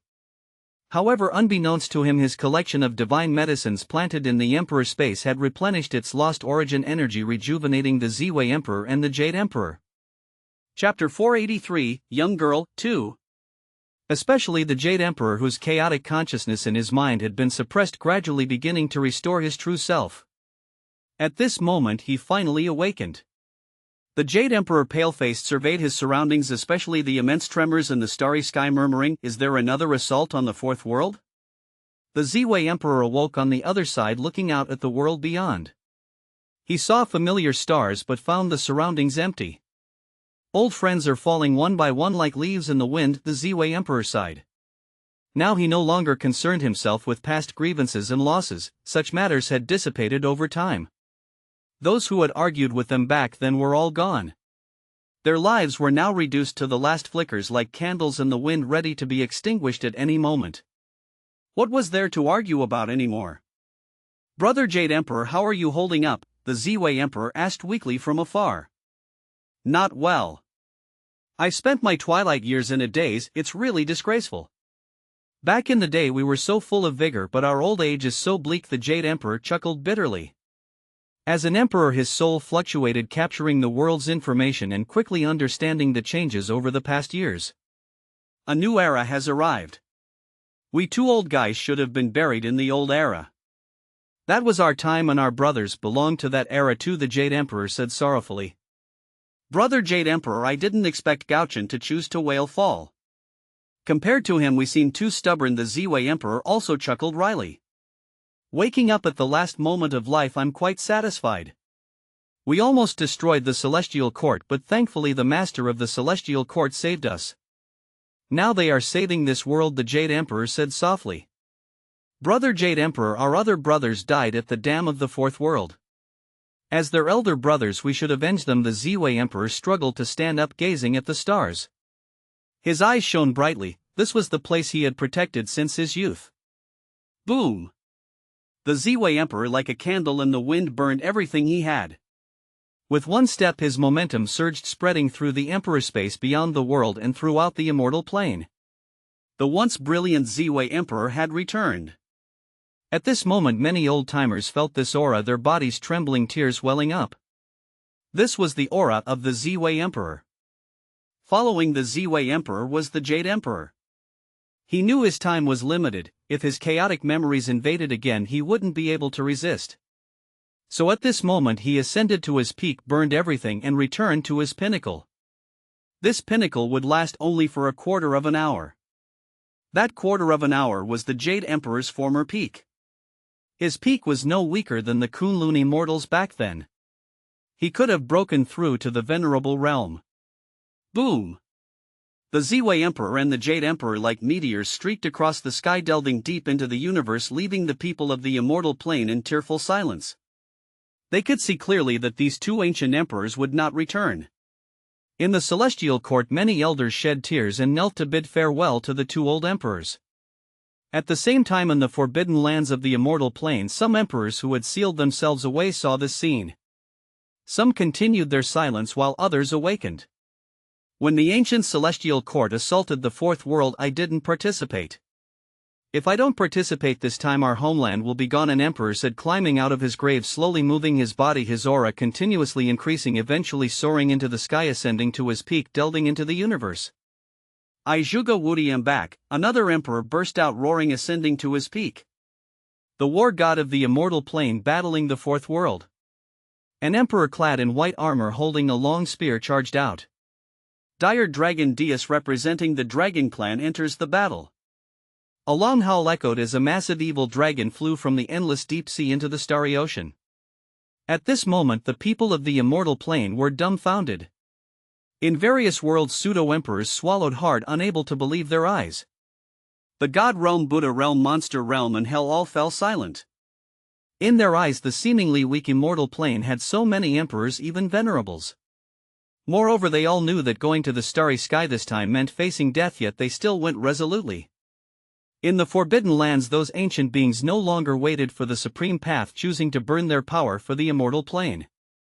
At this moment Qingshan's 8 past lives flew ahead, followed by meteor-like streaks across the sky, traversing the universe as emperors from the immortal plane emerged. Seeing this, Qingshan was overwhelmingly moved. He recognized these emperors. The Ziwei Emperor and the Jade Emperor needed no introduction. The other emperors from the Forbidden Lands, Qingshan had walked past their graves and comprehended their teachings, knowing they had endured for millions of years waiting for the supreme path. But now, with the uncertainty of when the supreme path would appear, they left the Forbidden Lands, ascended to their peaks and joined this battle. This sight deeply moved Qingshan, his eyes reddening. Their arrival in such a dire moment brought hope. The battle itself was already dangerous, with too few people from the immortal plane to bear it. Now their addition brought hope to the fight. Boom boom boom. Chapter 484, Young Girl, 3. 8 previous incarnations descended beside Qingshan, each with closed eyes and lifeless appearances, but the energy within them was incredibly shocking. Each of these 8 previous incarnations was at the peak of Emperor Realm. Qingshan did not immediately combine his 9 lives into one. Instead he looked at the Ziwei Emperor and the Jade Emperor. The awakening of these two emperors greatly surprised Qingshan, but upon closer consideration it wasn't unexpected. They didn't immediately join the battlefield but came to Qingshan first. Greetings, Lord of the Celestial Court. The Jade Emperor bowed. Greetings, Lord of the Celestial Court. The Ziwei Emperor also bowed. These two came to acknowledge Qingshan's position and were grateful for everything he had done for the Celestial Court. Without saying anything further they rushed into the battlefield, each dragging a venerable with them, beginning a life and death struggle. Chaos Physique, the Jade Emperor roared, unleashing the power of his Chaos Physique, devouring and assimilating everything, confronting the venerable head-on with the strength of an emperor. Stars fall. The Ziwei Emperor with a cold expression summoned a multitude of stars to envelop himself. As the master of stars in the vast universe, he shattered the arm of the venerable with one blow. The addition of these two ancient emperors, though not venerable, significantly reduced the pressure on the others, inspiring everyone to fight fiercely and see hope. Subsequently, emperors from the various forbidden lands came one after another and entered the battlefield. Kill! Roars echoed, shaking the universe, and the people of the fourth world finally felt the pressure. Patriarch, kill all these enemies, Tiani shouted as he witnessed this, his voice spreading far and wide, reaching Shirtian. Shirtian's face turned cold as he looked at the primordial heavenly demon who was leading him through the universe. He realized that the demon was stalling for time. But your stalling won't prevent your death. Shirtian's eyes were cold as he extended a finger and executed a move. Chaos descends. This was a rule-based attack that directly blocked all of the primordial heavenly demon's escape routes, bringing chaos, slaughter, and desires to overwhelm and kill the world's #1 demon on the spot. The primordial heavenly demon shadow stepped into the universe. Having wandered through the mortal world for millennia, he had been contemplating one thing. What is a demon? Unable to answer this question, the primordial heavenly demon refused to go elsewhere. Over the long years, he had come to understand something. A demon kneels for 10,000 years, looks back at the mortal world, and does not become immortal. The primordial heavenly demon condensed his past insights at this moment and unleashed his power of demonic pursuit. Boom! This strike tore the universe in half, creating a black hole, collapsing countless stars and affecting light years of space. The immortal plane trembled in the next instant, causing many emperors to turn pale. Is this the power of a venerable? It was terrifying. In the universe, the battle between the primordial heavenly demon and Shirtian continued. Shirtian, seeing the primordial heavenly demon withstand his attack, frowned and grew more murderous. This farce must end, Shirtian said coldly. He sat cross-legged in the starry sky, raising his right hand to suppress the immortal sealing hex. This was the ancient skill that the fourth world used to seal the immortal plane. A dam was built, but a dam alone couldn't hold back the experts of the immortal plane. Thus countless experts joined forces to create this ultimate divine technique, completely sealing the immortal plane. Since then, anyone from the immortal plane who wished to leave this star region had to pass through the fourth world. Without the fourth world's permission, the immortal plane could never rise again. Millions of years later, Shirtian used this move once more. At this moment, countless star rivers surged and gathered around him, all suppressing the primordial heavenly demon. The immortal sealing hex gathered everything around it, forming a massive hand made of universal brilliance, overwhelming and suppressing the primordial heavenly demon. Boom! This was a world-shaking collision. The meteorites, planets and sun stars in this starry sky emitted divine radiance, converging towards Shirtian's giant hand, which then pressed down on the primordial heavenly demon. The primordial heavenly demon didn't back down, truly exploding with power far beyond what he had shown against Tian. The immortal plane's Buddha and demon both appeared here along with Tian from the fourth world, claiming to be no less powerful than them. Among these three, the demon was the strongest at this moment. The Buddha, representing the past Amitabha, was from 10,000 years ago and not of the present or future. Despite staying in the past, the Buddha could still fight Tian of the present to a standstill. The demon, having tempered his heart in the mortal world for so long, had long surpassed them, even able to contend with Shirtian. But the continuous collisions greatly pressured the primordial heavenly demon. He roared, shattering the surrounding stars and breaking a star river.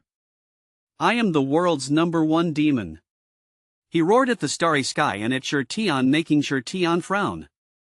Such terrifying talent, even without stepping onto the supreme path, was already so formidable. Therefore, the primordial heavenly demon couldn't be left alive. After today, there will be no more demons in the world.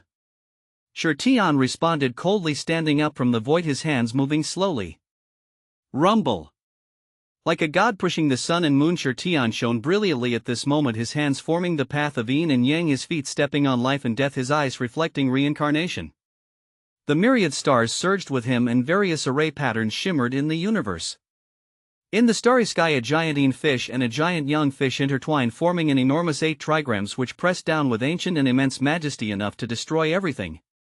It directly bore down on the primordial heavenly demon. Boom! Boom!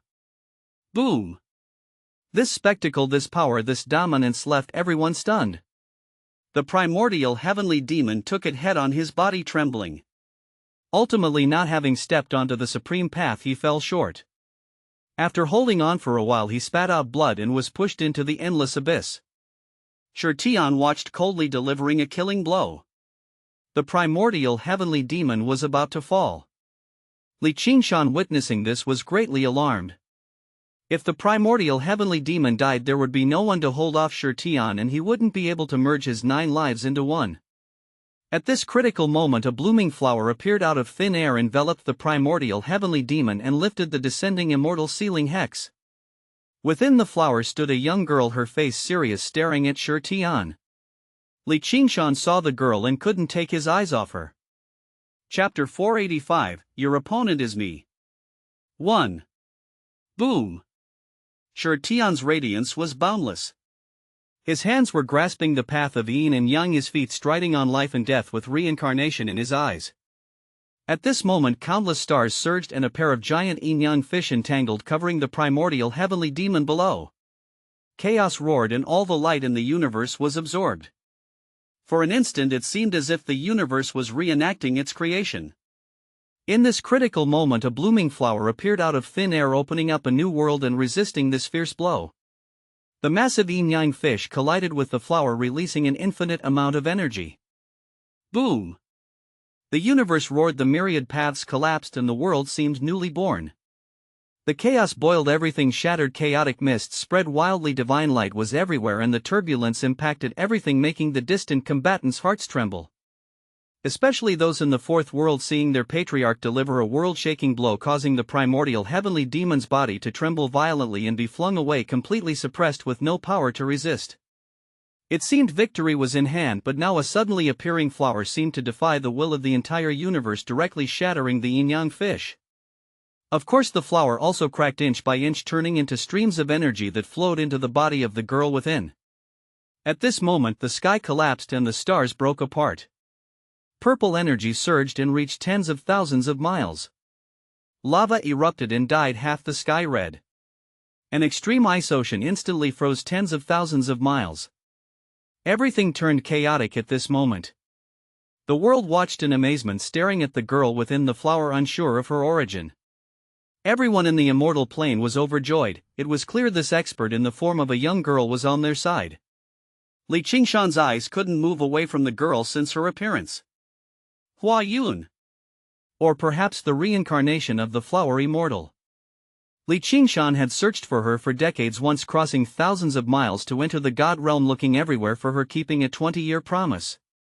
It wasn't until he was in the western lands that Qingshan understood Hua Yun's true identity. At that time, Monk Feian had pointed a finger at Qingshan's glabella, sending his consciousness into an ancient timeline where he saw the flower immortal of that era. That was the first time Qingshan saw Hua Yun's appearance. Although it was a past life, there wasn't much difference, and he recognized the girl before him at a glance. Hua Yun was the first and the only woman to whom Qingshan had made a promise. One of Qingshan's purposes in coming here was to see Hua Yun. He hadn't expected her to appear amid such an intense battle. He had thought he wouldn't see her again. At this moment, Hua Yun, who had blocked Qingshan's attack, stood in the universe, her slender figure in white battle attire adorned with countless floral patterns highlighting her graceful figure. Her exquisitely beautiful face was cold as she stared at Qingshan. Suddenly, as if sensing something, she turned to look deep into the fourth world. Across the endless space, Hua Yun saw Qingshan. She smiled at him like a spring breeze brushing his face, flowers blooming in spring arriving. But only for a moment before she turned back to face Qingshan, becoming serious again. Qingshan took a deep breath, cherishing this moment, and began merging his 9 lives. Now was not the time for sentimental feelings, he needed to seize the moment. With Hua Yun's arrival, Qingshan was no longer afraid, at least she could hold off for a while.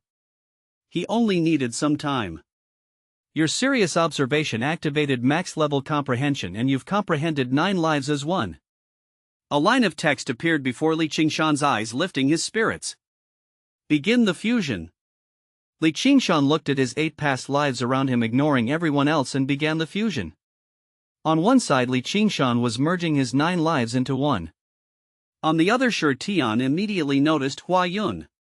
His yin-yang fish had been shattered, causing such a commotion that it forced him to retreat, frowning. Seeing Hua Yun standing before the primordial heavenly demon, Shi Tian frowned deeply, scrutinizing her. He didn't recognize Hua Yun, but he sensed a familiar aura on her. "You are from the Supreme Path." Shi Tian frowned, deeply surprised for the first time, carefully examining Hua Yun.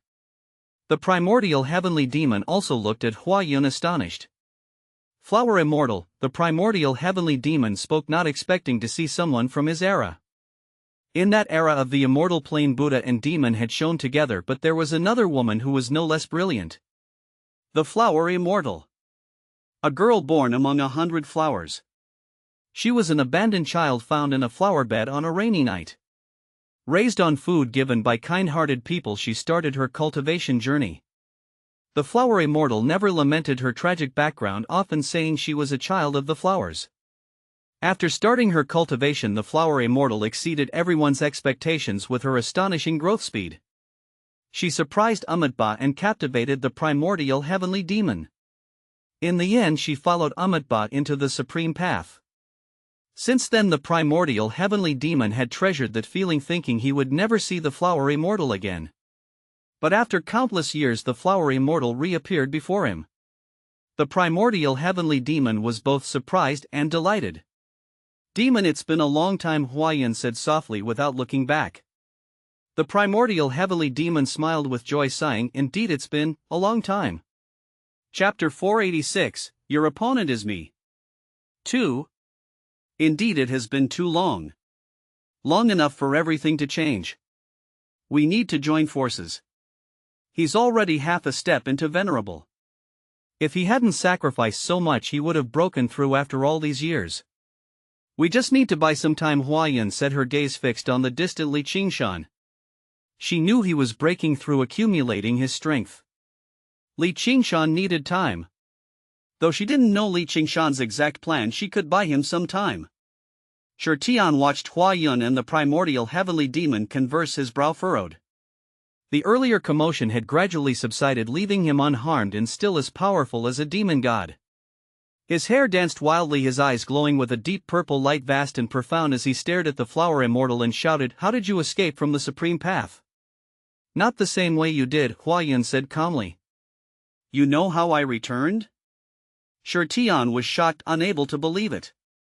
"You traded your life to the merchants on the Supreme Path, giving away all your treasures, abandoning everything of your true self in exchange for a slim chance to escape. You are no longer who you once were. Your body and everything you were has been lost. You will never cross into the next realm. Even though the venerable aura in this universe is faint, it should have been enough for you to move the other half step forward. But you cannot break through. You will never have hope in this life." Hua Yun sneered. "Impudent!" Shi Tian roared, glaring at Hua Yun, his eyes cold and furious. His heart trembled. Hua Yun knew the truth. "You returned just like I did. How can you righteously accuse me?" Shi Tian fumed. "I said I'm different from you," Hua Yun replied calmly, her whole body glowing with flower petals swirling around her, resembling an unrivaled immortal. "Your cultivation isn't as strong as mine. How could you return?" Shi Tian questioned, pointing at Hua Yun in disbelief. "You always wanted to see the Buddha. On the Supreme Path you must have heard his legends. The Buddha walked further than you. He sent me back," Hua Yun revealed, leaving Shi Tian stunned. As long as she could delay, Hua Yun wouldn't make the first move. "The Buddha sent you back?" Shi Tian was beyond astonished. "Impossible. Absolutely impossible. On the Supreme Path no one can leave unless they meet the plain merchants, sacrificing everything to trade with them. No one can leave on their own, let alone send someone out." Shi Tian shook his head, his heart deeply shaken, unwilling to believe it. "No other reason needed. He is the Buddha." Hua Yun's voice was clear and resonant, making Shi Tian fall silent. He trembled, his expression complex, his eyes filled with venom. They had entered the Supreme Path at the same time, both starting as venerables. But why did the Buddha continue to advance, leaving countless legends on the Supreme Path, while Sher Tian, despite his struggles, could only hear of the Buddha's name? At first Sher Tian admired the Buddha. But later jealousy took over. Both were geniuses of the same universe, both reaching the pinnacle before entering the Supreme Path. But why could the Buddha become famous in the universe and among all clans, while Sher Tian had to struggle for survival amidst countless dangers? In the end, Sher Tian traded everything with the merchants, choosing a difficult escape from the Supreme Path. Returning to the Fourth World, he immediately declared a break with the Immortal Plane and built barriers to trap it. The entire tale of chaos in the Immortal Plane over millions of years began with Sher Tian's jealousy of the Buddha. Now Huayan's words left Sher Tian speechless. His hatred surged violently. Under the starry sky, Sher Tian's hair flowed wildly and his deep eyes filled with murderous intent. Anything related to the Buddha infuriated him. Kill! At this moment, without any warning, Sher Tian roared angrily. The aura around his body surged and he stood there like a divine king. Streaks of starlight gathered towards him. In the end, a vast waterfall of starry radiance fell upon his body, creating a sea of light that made the starry sky tremble. Heaven and earth, I alone reign supreme. I am the strongest in this universe. Sher Tian roared, his hair flying, his body like a demon god as he swung his fist invincible. Thump, thump, thump. The entire starry sky revived as if possessing its own will, bursting with Tao patterns that intertwined into countless rays of light, making Sher Tian seem like the ruler of the universe. The previously dark universe now shone white, the power of numerous stars gathering to forge an invincible path for Sher Tian. Boom! A giant hand formed from star radiance clenched into a fist, crashing down. Sher Tian roared, more valiant than ever, his body covered in Tao marks emitting a blazing light. At this moment, Huayun and the primordial heavenly demon became serious, working together with a tacit understanding formed over many years.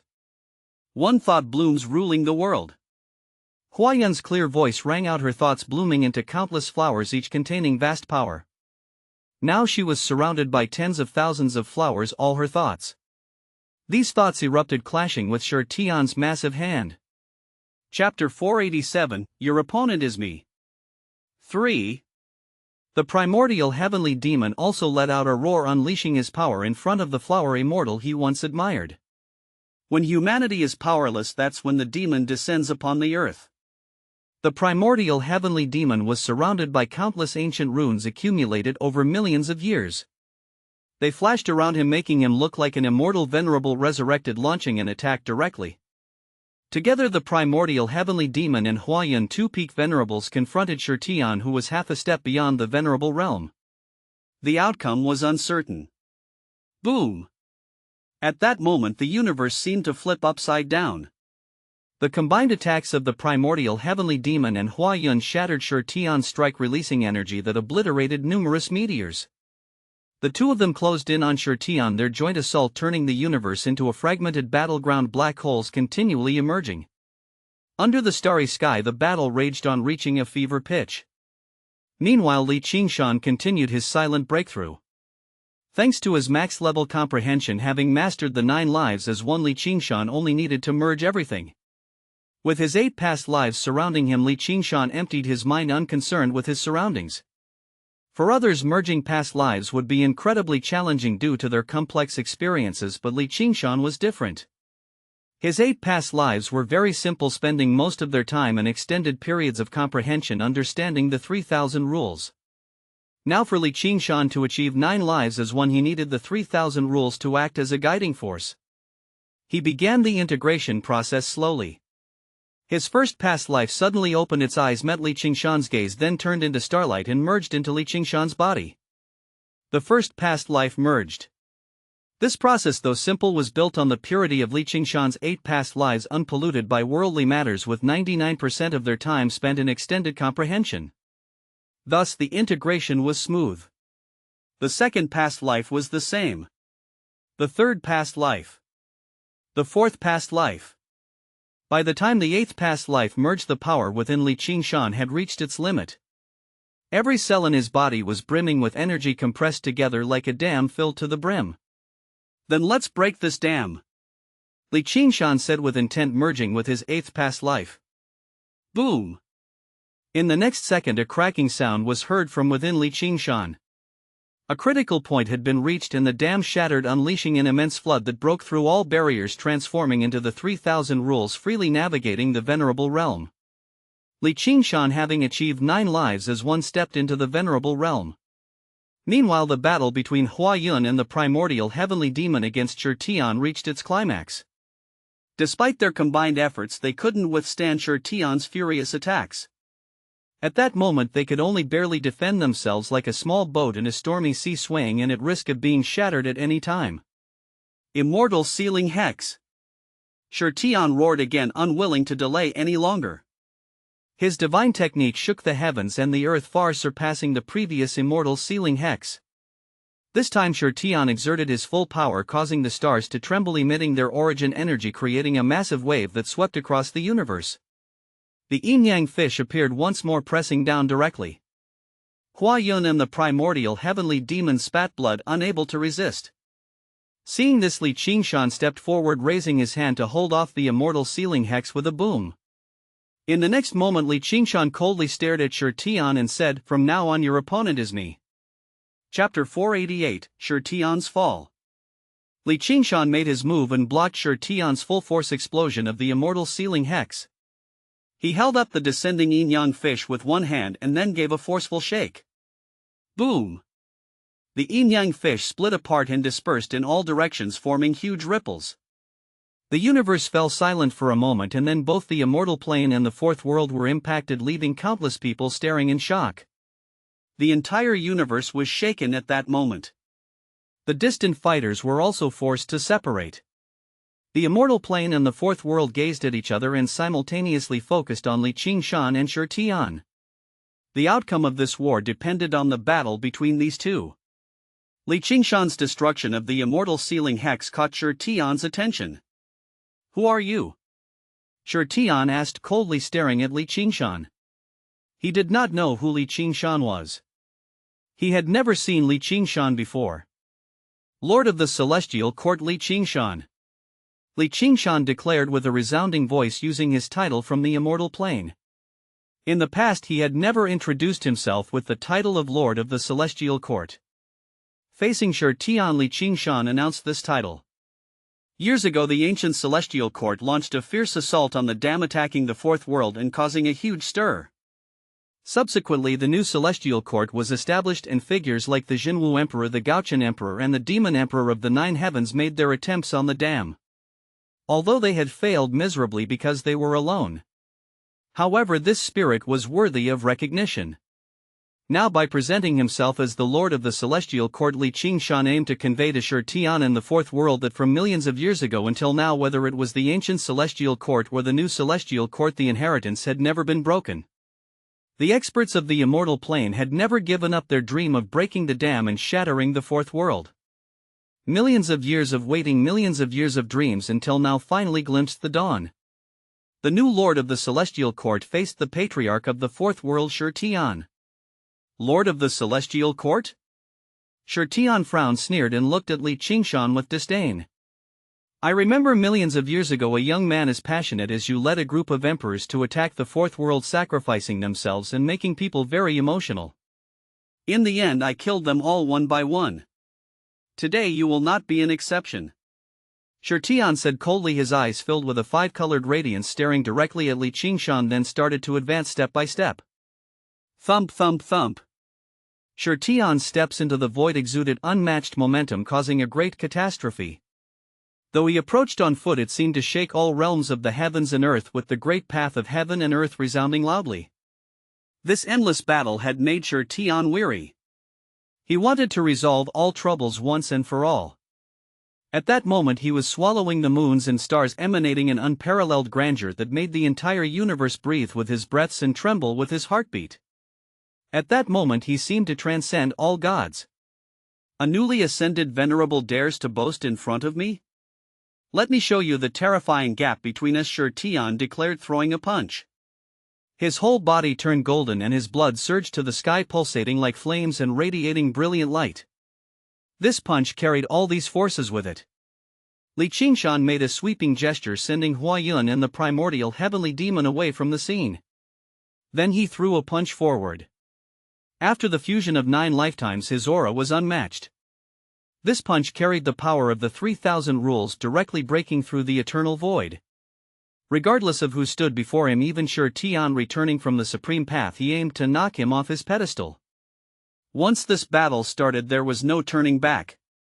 The immortal plane had no retreat. They had to break the dam, destroy the fourth world, and engage in a bloody battle to carve out a path to survival.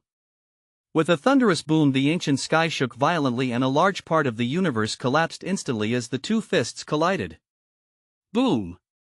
In that instant, the golden fist exploded like 10,000 stars, shattering, dazzling, and terrifying, propelling Shi Tian directly back thousands of miles. This scene stunned the people of the fourth world. Their patriarch was blasted thousands of miles away. Immediately, a venerable turned their gaze to Li Qingshan. They observed that Li Qingshan was also in bad shape, his fists dripping with blood. He kept retreating in the void, each step crushing vast stretches of the cosmic void underfoot, until he had retreated 99 steps before coming to a stop. His fists were covered in blood with white bones visible, but this did not cause substantial harm to Li Qingshan. In an instant his flesh regenerated and his bones healed, restoring him to his original state. This scene was hard for the experts of the fourth world to accept. Their patriarch Shi Tian had been blasted thousands of miles away and struggled to stabilize his form, his golden blood surging like ocean waves. This turbulence was not self-generated but caused by Li Qingshan's punch. Meanwhile, Li Qingshan only retreated 99 steps and instantly healed his wounds. Any discerning observer could see that Shi Tian had suffered a hidden loss. Shi Tian himself was also staring at Li Qingshan in shock. He was injured. Out of sight from the masses, his hand trembled and the bones inside had been shattered by Li Qingshan's punch. Although like Li Qingshan he could repair himself in an instant, this indicated that the young man before him could stand against him in battle. You have merely just entered the venerable realm. Shi Tian stared at Li Qingshan in disbelief. Earlier, when Hua Yun and the primordial heavenly demon had joined forces, he had managed to suppress them both, one a demon from the human world and the other was the flower immortal. Yet they were easily defeated by him. But now, facing Li Qingshan, he had been blasted thousands of miles away. In the human world I once had a title. At that time I felt unworthy of it, but now I have earned it, Li Qingshan said proudly. What title? Shi Tian asked, having repaired his injuries. He stared coldly at Li Qingshan, clenching his fists. God of the human world. Li Qingshan's eyes shone brightly as he recalled the evaluation given to him by the Immortal Path Golden ranking. He had thought it a joke back then, but now after many years he truly lived up to the title of God of the human world. Under the starry sky, only Shi Tian before him was a worthy opponent. Defeating Shi Tian would make him invincible in the human world. Whether in the human world, the immortal plane, the starry sky, or the fourth world, he would be undeniably the God of the human world. Such arrogance! God of the human world? Today I will kill a god. Shi Tian snarled, roaring in fury as he charged forward. Boom! Time reversal, universe reborn. Shi Tian roared, unleashing an astonishing divine technique that shook the starry sky. A destructive force spanned spacetime, shaking the ancient and modern worlds, striking down fiercely. This destructive force transformed into a massive stone blade, slicing through the universe's firmament, aimed at splitting Li Qingshan in two. The stone blade radiated a lemon-yellow glow with an ancient charm, flowing slowly, its aura piercing the sky, oppressing the universe, causing the stars to tremble as if they might collapse at any moment. This moment became the eternal singularity of heaven and earth. Li Qingshan stood unafraid. After merging his 9 lives into one, he had reached the pinnacle of the human world, the venerable realm. He wielded the power of the 3,000 rules which wrapped around his hand. In the next instant he extended his hand, covering the sky and earth, directly grabbing the stone blade. With a fierce shake, the blade shattered with a crack. Chaos shaking heaven and earth. Shi Tian, driven to madness, unleashed another ultimate move, displaying his life's magnum opus with immense power, aiming to capture Li Qingshan in the cosmos. Li Qingshan, undaunted, approached Shi Tian directly. The 3,000 rules trembled in his palm. His body moved like a dragon, suddenly surging forward, and with a powerful strike he brought his palm down. With a strike carrying the power of the 3,000 rules, Qingshan's palm smashed into Tian's spine, causing him to stagger and violently tremble. Blood gushed from his mouth, spraying across the starry sky. "What is this? You actually wield the 3,000 rules?" Tian was stunned. After being struck and coughing out blood, he stared intently at the flowing 3,000 rules in Qingshan's palm. For all cultivators, the 3,000 great paths and 3,000 rules were well-known concepts. An ordinary person mastering even one could step into the Emperor realm. Mastering several could propel one forward within the Emperor ranks, touching the threshold of the Venerable realm. Mastering dozens or even hundreds could allow one to glimpse into the Venerable realm. Tian, through his cultivation journey, had mastered fewer than 500 rules. Because it was unnecessary. Not every rule was suitable for oneself. Rather than wasting time delving into all the rules, it was better to deeply comprehend and integrate the ones already known, breaking through limits and looking forward to the next stage of cultivation. Tian had never seen anyone wield all 3,000 rules. Not the current demonic beings of the human world. Not even the reincarnated flower immortal. Even the Buddha who stepped onto the supreme path wouldn't be able to do so. This was something that Tian thought was impossible, but Qingshan suddenly made it possible. Tian, being astute, immediately understood the source of Qingshan's confidence in facing him head-on. At the Venerable realm, he held 3,000 rules in his hands. Tian trembled with jealousy. He couldn't understand how Qingshan had managed to achieve this. "It's time for everything to end," Qingshan said coldly.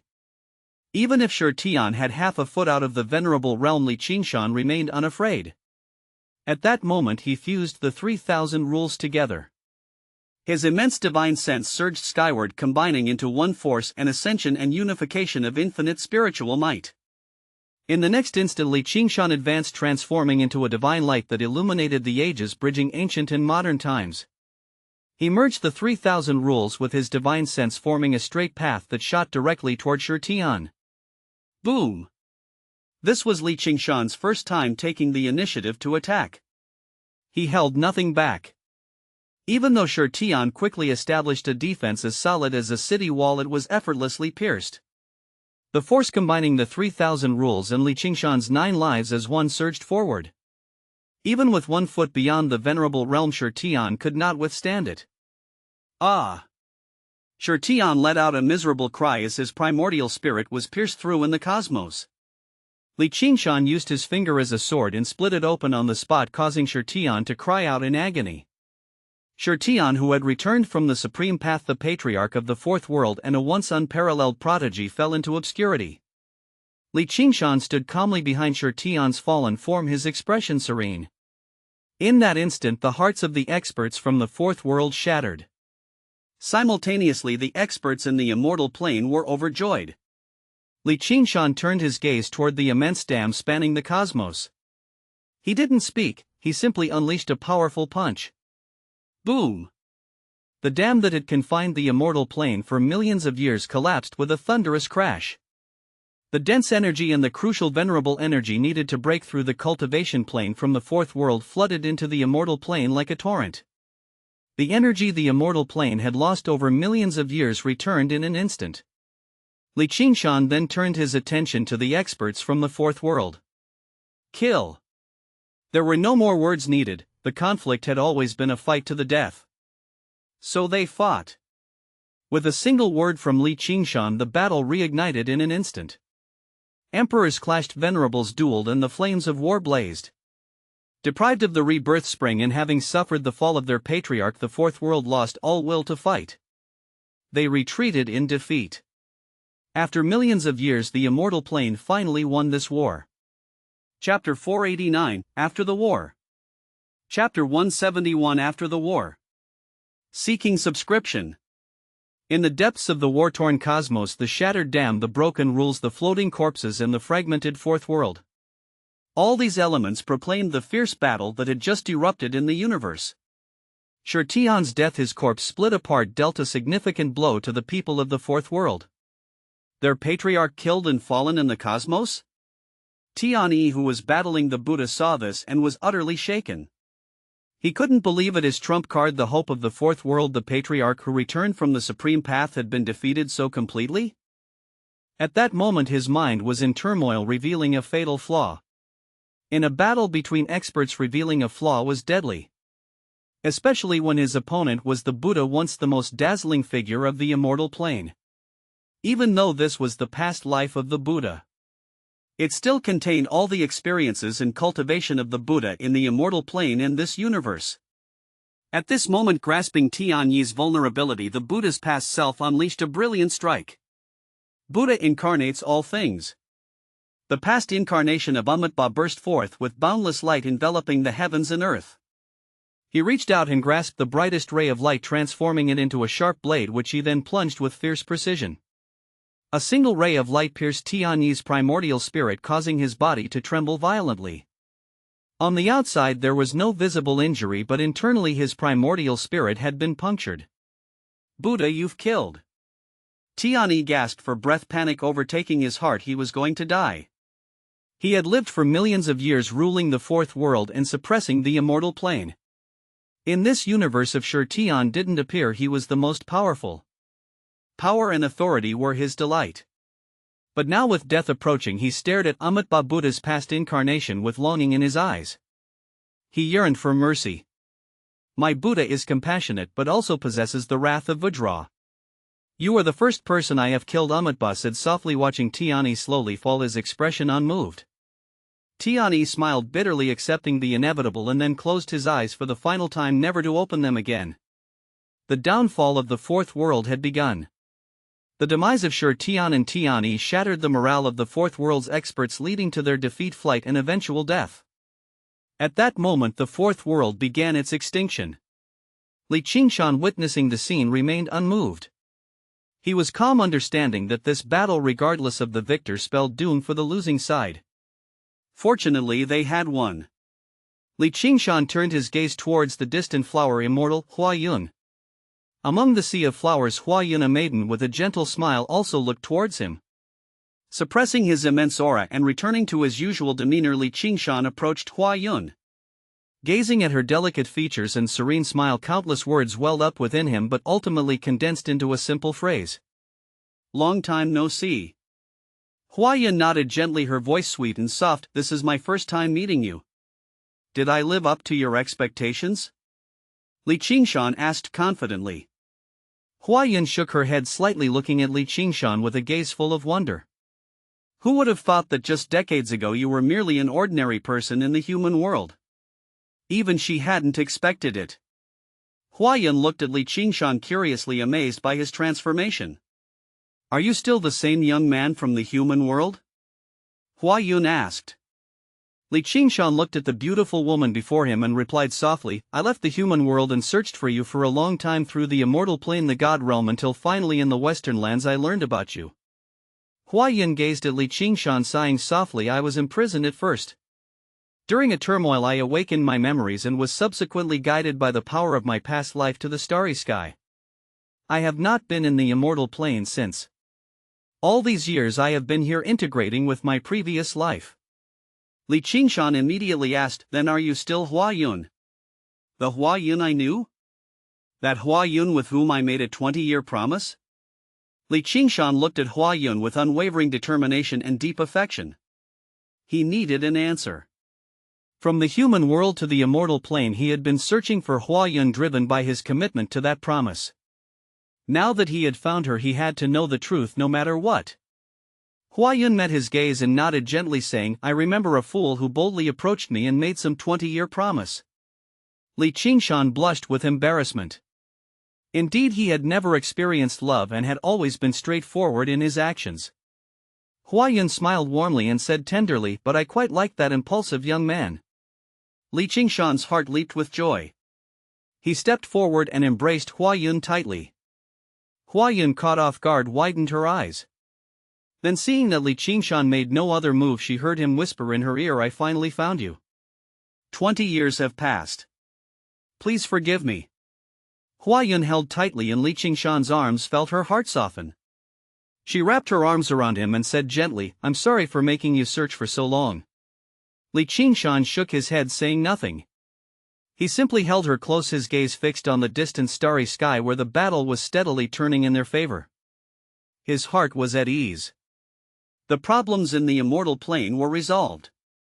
He had broken through to the venerable realm and he had found Huayun fulfilling his promise. Everything was falling into place. Holding Huayun, Qingshan savored a moment of tranquility. Not far away, the primordial heavenly demon watched the embrace between Huayun and Qingshan. A trace of melancholy flickered in his eyes. "You are not her," he sighed inwardly, filled with a sense of wistfulness. Huayun was the reincarnation of the flower immortal. But she wasn't the flower immortal. Throughout the ages, flowers bloom and wither. One flower fades and another blossoms. The flower that was the flower immortal had withered. Now Huayun, this new bloom, flourished. Huayun was the flower immortal, having inherited everything from the flower immortal. But Huayun was not the flower immortal, she was an independent being with her own new emotions. This was reincarnation. No one remains eternally unchanged, each life carries its unique feelings and experiences. The primordial heavenly demon loved the girl from his era, the one who was resilient and strong. Even though that girl eventually followed Amitabha onto the supreme path, he still cherished those feelings. For the primordial heavenly demon, having experienced such a deep emotion in this lifetime was enough. "Teacher, you seem very sad." A bright and lovely face appeared beside the primordial heavenly demon, asking softly. It was the primordial heavenly consort known to Qingshan as the demonic divine concubine. She turned out to be a disciple of the primordial heavenly demon, not the consort as everyone had thought. The primordial heavenly demon looked at the divine concubine with a calm smile and said, "Now that the troubles in the fourth world have been resolved and the dam besieging the immortal plane has been broken, everything I cared about has been let go. Now it's just you left." The divine concubine looked at the primordial heavenly demon playfully and said, "If it's just me left, then take care of me for a lifetime. Someone else is taking care of you now. As your master, I should let go." "Aren't you planning to introduce me to someone I haven't met yet?" teased the primordial heavenly demon, glancing towards Qingshan, who had reached the venerable realm. The divine concubine blushed and nervously replied, "There's nothing between us. If you like him, be bold. Although our lives are long, often we unknowingly bid farewell to many people for the last time," lamented the primordial heavenly demon. "Go ahead, bring him to meet me. I'll speak with him for a bit and then I'll leave," said the primordial heavenly demon. "Master, where are you going?" exclaimed the divine concubine in surprise. "Continue to seek my path, awaiting the appearance of the supreme path." "Last time I didn't enter the supreme path, but this time I must go.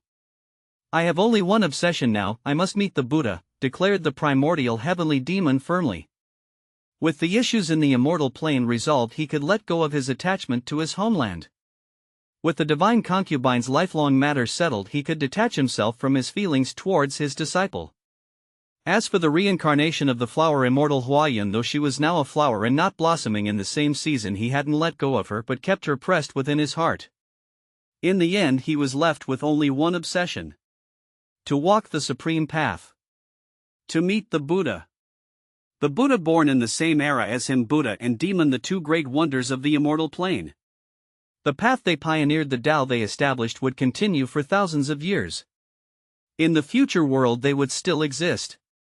This was his lifelong rival, his confidant.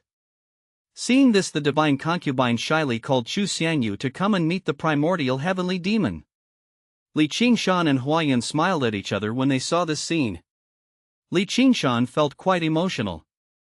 The current divine concubine did not recognize him. The Qingshan who had released the divine concubine in the human world back then and the present Qingshan were like night and day, essentially two different people. The divine concubine couldn't possibly remember him. Since she didn't remember, Qingshan didn't mention it either, letting that past event remain buried in history. After watching Qingshan communicate briefly with the primordial heavenly demon, who then disappeared on the spot, leaving the divine concubine lost in melancholy, Qingshan reached out and embraced her. Qingshan walked over and looked at Qingshan, asking, "We must have met before, haven't we?" Qingshan looked at Qingshan upon hearing this, then nodded gently, saying, "After General Bai's death you took him back to his hometown and buried him there." "I have seen you. Why didn't you intervene to save him?" Li Qingshan asked curiously. I don't watch over him every moment. I've been focused on breaking through in my cultivation most of the time.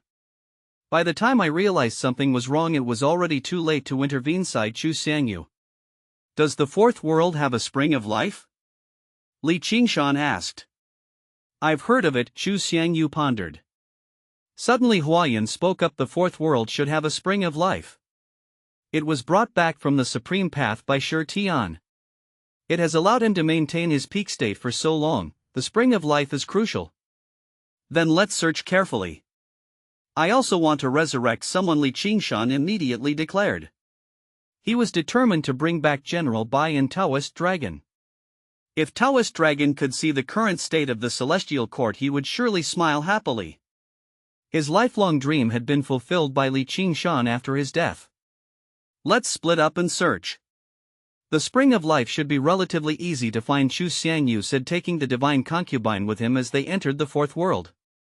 Li Qingshan and Huayan also descended into the fourth world together in search of the spring of life in this new world. Chapter 490, Resurrection of an Old Friend. Chapter 172, Resurrection of an Old Friend.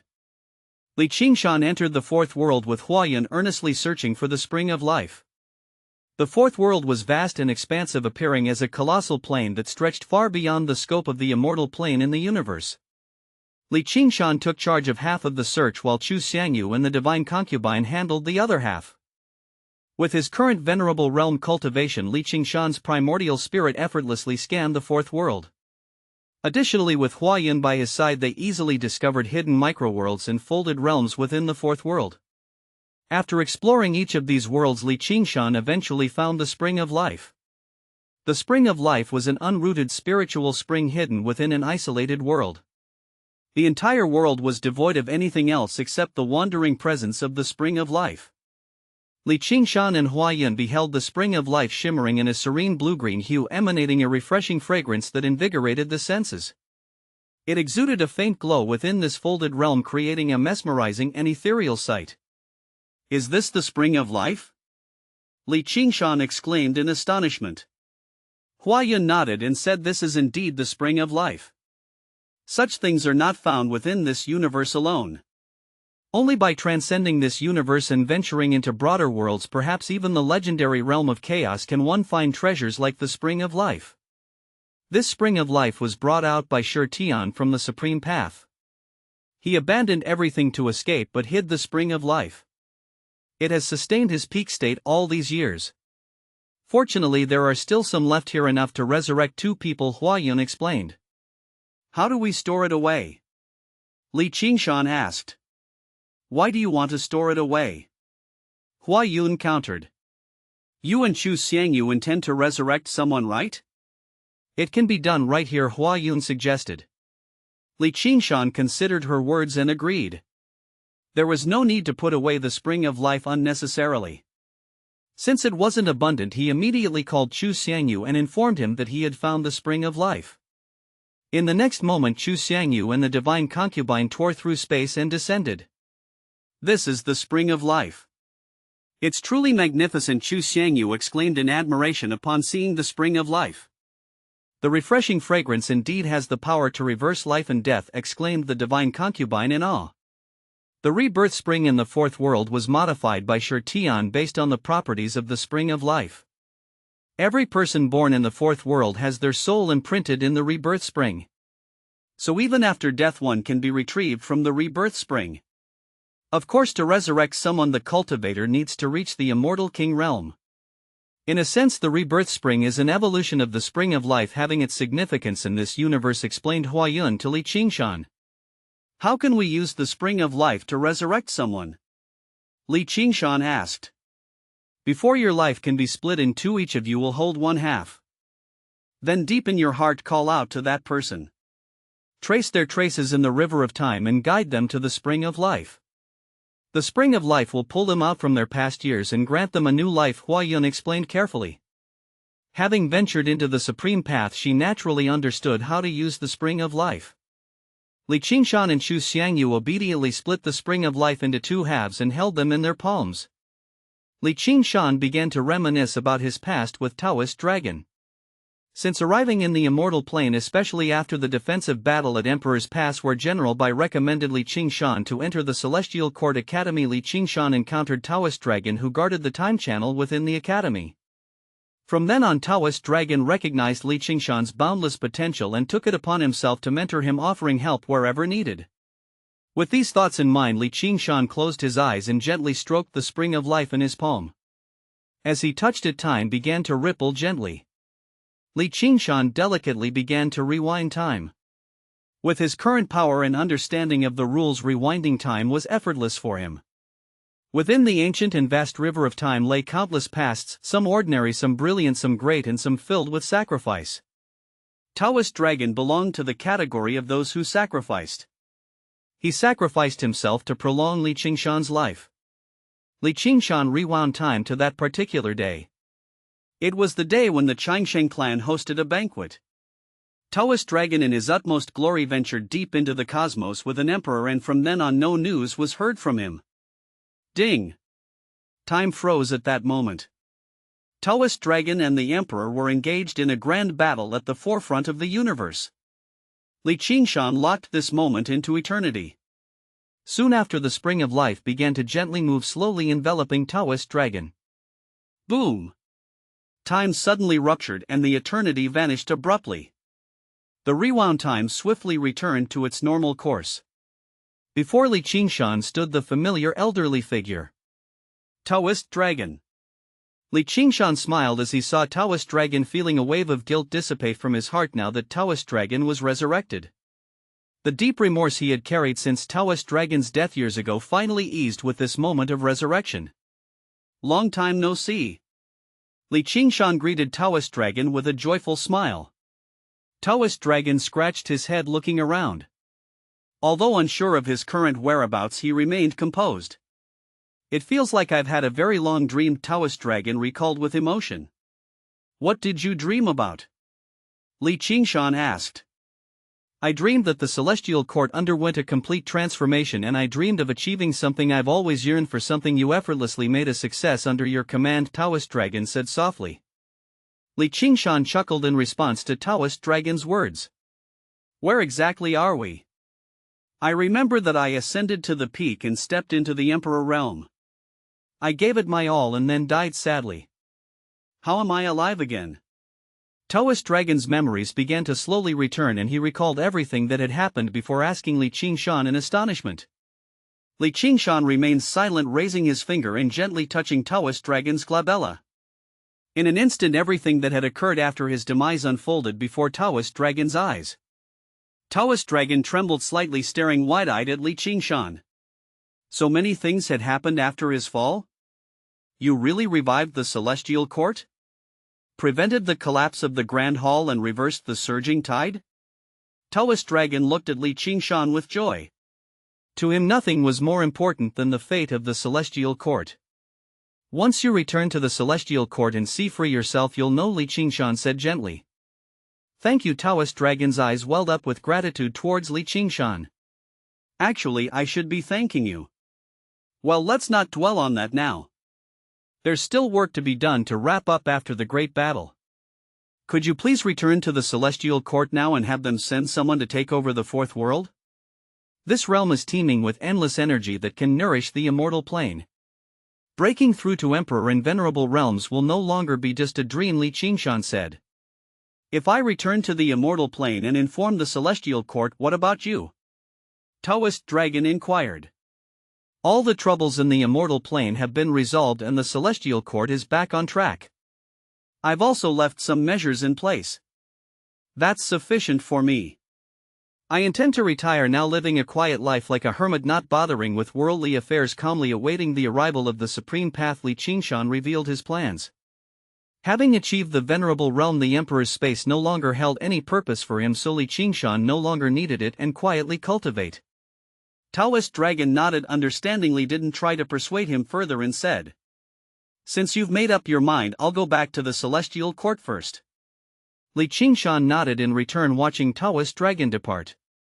Meanwhile, on the other side, General Bai had also been revived by Chu Xiangyu using the Spring of Life. Seeing General Bai, Li Qingshan called out, Big brother Bai, long time no see. Chapter 491, The Story of Huayun. Chapter 173, The Story of Huayun. After a long time, Qingshan met General Bai again. This big brother who had been very friendly to him after he entered the immortal plane. He had unexpectedly fallen but was now resurrected and saw Qingshan and Xu Xiangyu. Big brother, little brother Li, General Bai was surprised and pleasantly surprised. He touched his body in disbelief that he was alive again. Moreover, big brother and little brother Li were also there. Qingshan and Xu Xiangyu exchanged a glance and smiled. Then Xu Xiangyu told General Bai everything. After General Bai heard this, he felt as if a lifetime had passed. All of this was too surreal. Big brother hadn't died but had broken through to the Emperor realm and entered the legendary and mysterious Venerable realm. And little brother Li was also in the Venerable realm. This was too surreal. Big brother Baiyu and Xu Xiangyu should first get used to this era. We will have plenty of opportunities to talk in the future. Qingshan knew that General Bai was very confused right now, so he did not disturb him. He left with Huayun. Xu Xiangyu and General Bai watched Qingshan leave and began to talk to each other, feeling very emotional. The flames of war had subsided in the universe and everything had returned to peace. The previous battle, no matter how fierce, had shattered countless stars. Yet in the vast universe it was just an insignificant drop in the ocean.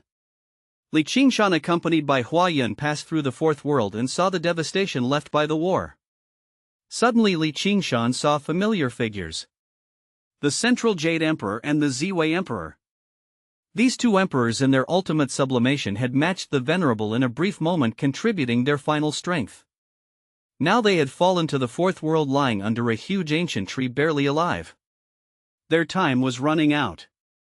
Neither of them struggled, lying together calmly awaiting death. Their bodies had burned out after the ultimate sublimation and their power dissipated, leaving them utterly wasted.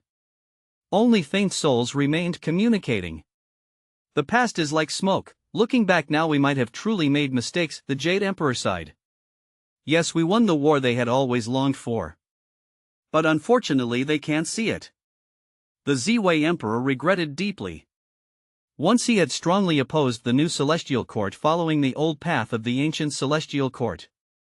Since childhood he had witnessed countless experts' failures among the stars. He didn't believe that his few brothers could succeed, so he had always firmly opposed it. For this reason, differences in ideals led to a cold war among the brothers. Later, one by one, they charged at the dam at the end of their lives, shaking the fourth world. There was no turning back. The Jade Emperor and Ziwei Emperor hadn't participated, and now looking back they deeply regretted it. At the end of their lives they finally saw themselves clearly. The once brothers who fell here, now we too fall in this fourth world. Our era has completely ended, the Jade Emperor said with a light laugh, accepting his impending fate with tranquility. Life is like a journey against the current. I am also a traveler. After traveling for half a lifetime, it is time to stop. The Ziwei Emperor's last primordial spirit dissipated into a wisp of smoke after these words, disappearing into the universe. Seeing this, the Jade Emperor willingly closed his eyes, letting the falling petals accompany the Ziwei Emperor, taking the glory and loneliness of their era with them and disappearing together. Qingshan witnessed this scene and walked over, filled with emotion. He hadn't expected that at the critical moment of this battle the Ziwei Emperor and the Jade Emperor would come. Back in the Emperor's space, when he met these two emperors, they had been mired in the obscurity of their old age, unable to extricate themselves, drifting aimlessly day by day. He hadn't expected that when this battle arrived they could still awaken, and instead of lingering they sublimated to their utmost, declaring their strong return. They were geniuses once too. Had the times been better they would have undoubtedly broken through to the Venerable. But the times did not favor them. Yet in their ultimate sublimation they could still fight the Venerable. In this battle there were the Buddha and the demon of yesteryear, the heirs of the Kunlun immortal from the ancient celestial court, the two emperors of the new celestial court, and rising stars like Qingshan and Xu Xiangyu. The accumulation of the immortal plane over millions of years, several generations joining hands, had broken this shackle, opening a new vista for the future of the immortal plane. Now they had fallen, taking their era with them, vanishing before the eyes of the world. Qingshan buried the two emperors under this ancient tree. Two lonely graves without tombstones. Qingshan stood before them deeply moved. They had once been all-powerful, their brotherhood and their ideals had been different. Now they had vanished into thin air and were sealed in history. Apart from Qingshan, no one knew what these figures had experienced back then. Huayan looked at Qingshan's upright back and slightly melancholic aura, thinking of the difficulties he had faced over the years. She gently leaned against his back and softly asked, "Are you sad?" "No, I'm just very emotional. From now on we must cherish our time together, communicate immediately if there's a problem and not have disagreements or part ways easily," Qingshan said firmly, holding Huayan's tender hand. "Because you never know if this parting will be forever." Back in the Emperor's space, the emperors of the Celestial Court wouldn't have known that after that time they would never be together again. Until today their era ended with regrets unfulfilled. "Yes." Huayan nodded, agreeing with Qingshan. "Later we'll go to the immortal plane. I found Hua Shangrong, she is doing well now," Qingshan said, turning to Huayan. Huayan looked at Qingshan in surprise. "Really?" In her previous life, Huayan was the flower immortal and Hua Shangrong was the best flower by her side. When she embarked on the supreme path, she brought Hua Shangrong with her. In this life, Huayan and Hua Shangrong were twins sharing a blood bond. Huayan had always worried about Hua Shangrong, but she couldn't leave her responsibilities behind to inherit everything from her previous life. Now hearing that Hua Shangrong was fine, she sighed in relief and looked at Qingshan with eyes full of warmth. This man was truly wonderful. "Soon you'll be able to see Hua Shangrong. She calls me brother-in-law so smoothly. It's a pity that you've been absent as her sister. You'll have to make it up to me later," Qingshan said warmly, looking at Huayan. His tender affection made Huayan feel deeply valued, a feeling she cherished. Huayan said nothing, simply snuggled into Qingshan's arms, hugging him tightly and sweetly saying, "I want to go to the Celestial Court now to see Hua Shangrong." Qingshan looked into the distance and said, "Not now, I have something to do first." Huayan asked curiously, "What do you need to do?" "I need to find the demon frog. This world beyond the universe, the demon frog must know about it. I need to find out," Qingshan said firmly. Hearing this, Huayan lifted her head and said, "That's important to understand. In my previous life I only reached the supreme path and knew nothing beyond that." "Can you tell me about the supreme path?" Qingshan asked, looking down at Huayan. "Sure, although there's not much to say. When I went to the supreme path, Amitabha took me there. He swept through, defeating the geniuses of the heavens and realms with his demon, subduing one, quickly reaching the depths of the supreme path. But then he planted my true form in a place, saying it would nourish me, and disappeared for 1,000 years. When he returned, his wand was cracked and he was severely injured. I was very worried and asked what had happened," Huayan recounted. "Wait, your true form? Aren't you made of flesh and blood?" Qingshan asked curiously. "The flower immortal was discovered among the flowers raised by many families as a human child. How could she have a true form? My situation is complicated. I once believed I was abandoned, a real human child with exceptional talent. But when I met Amitabha, who had just attained enlightenment, he saw through my essence at a glance. I was a blooming flower. I didn't believe it at first, but Amitabha drew my true form from my body, and seeing that beautiful flower, I believed it. I wasn't abandoned, I was a naturally born flower among the blossoms," Huayan said softly, hugging Qingshan. Qingshan held her gently and firmly, saying, "Continue, I want to know about your past." Encouraged, Huayan continued, "After Amitabha revealed my true form, I followed him, learning many things. He taught me tirelessly without asking me to join Buddhist sections. Later he established Buddhism, gave me a name, and under his guidance I grew stronger quickly. Then the supreme path appeared. I hadn't planned to enter the supreme path.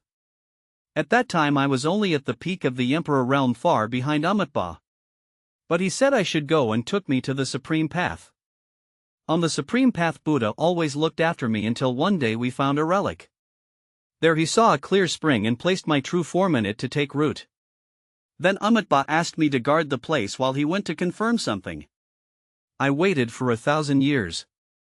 1,000 years later, Buddha returned covered in wounds. His first words were to send me away from the supreme path and return when it reopened.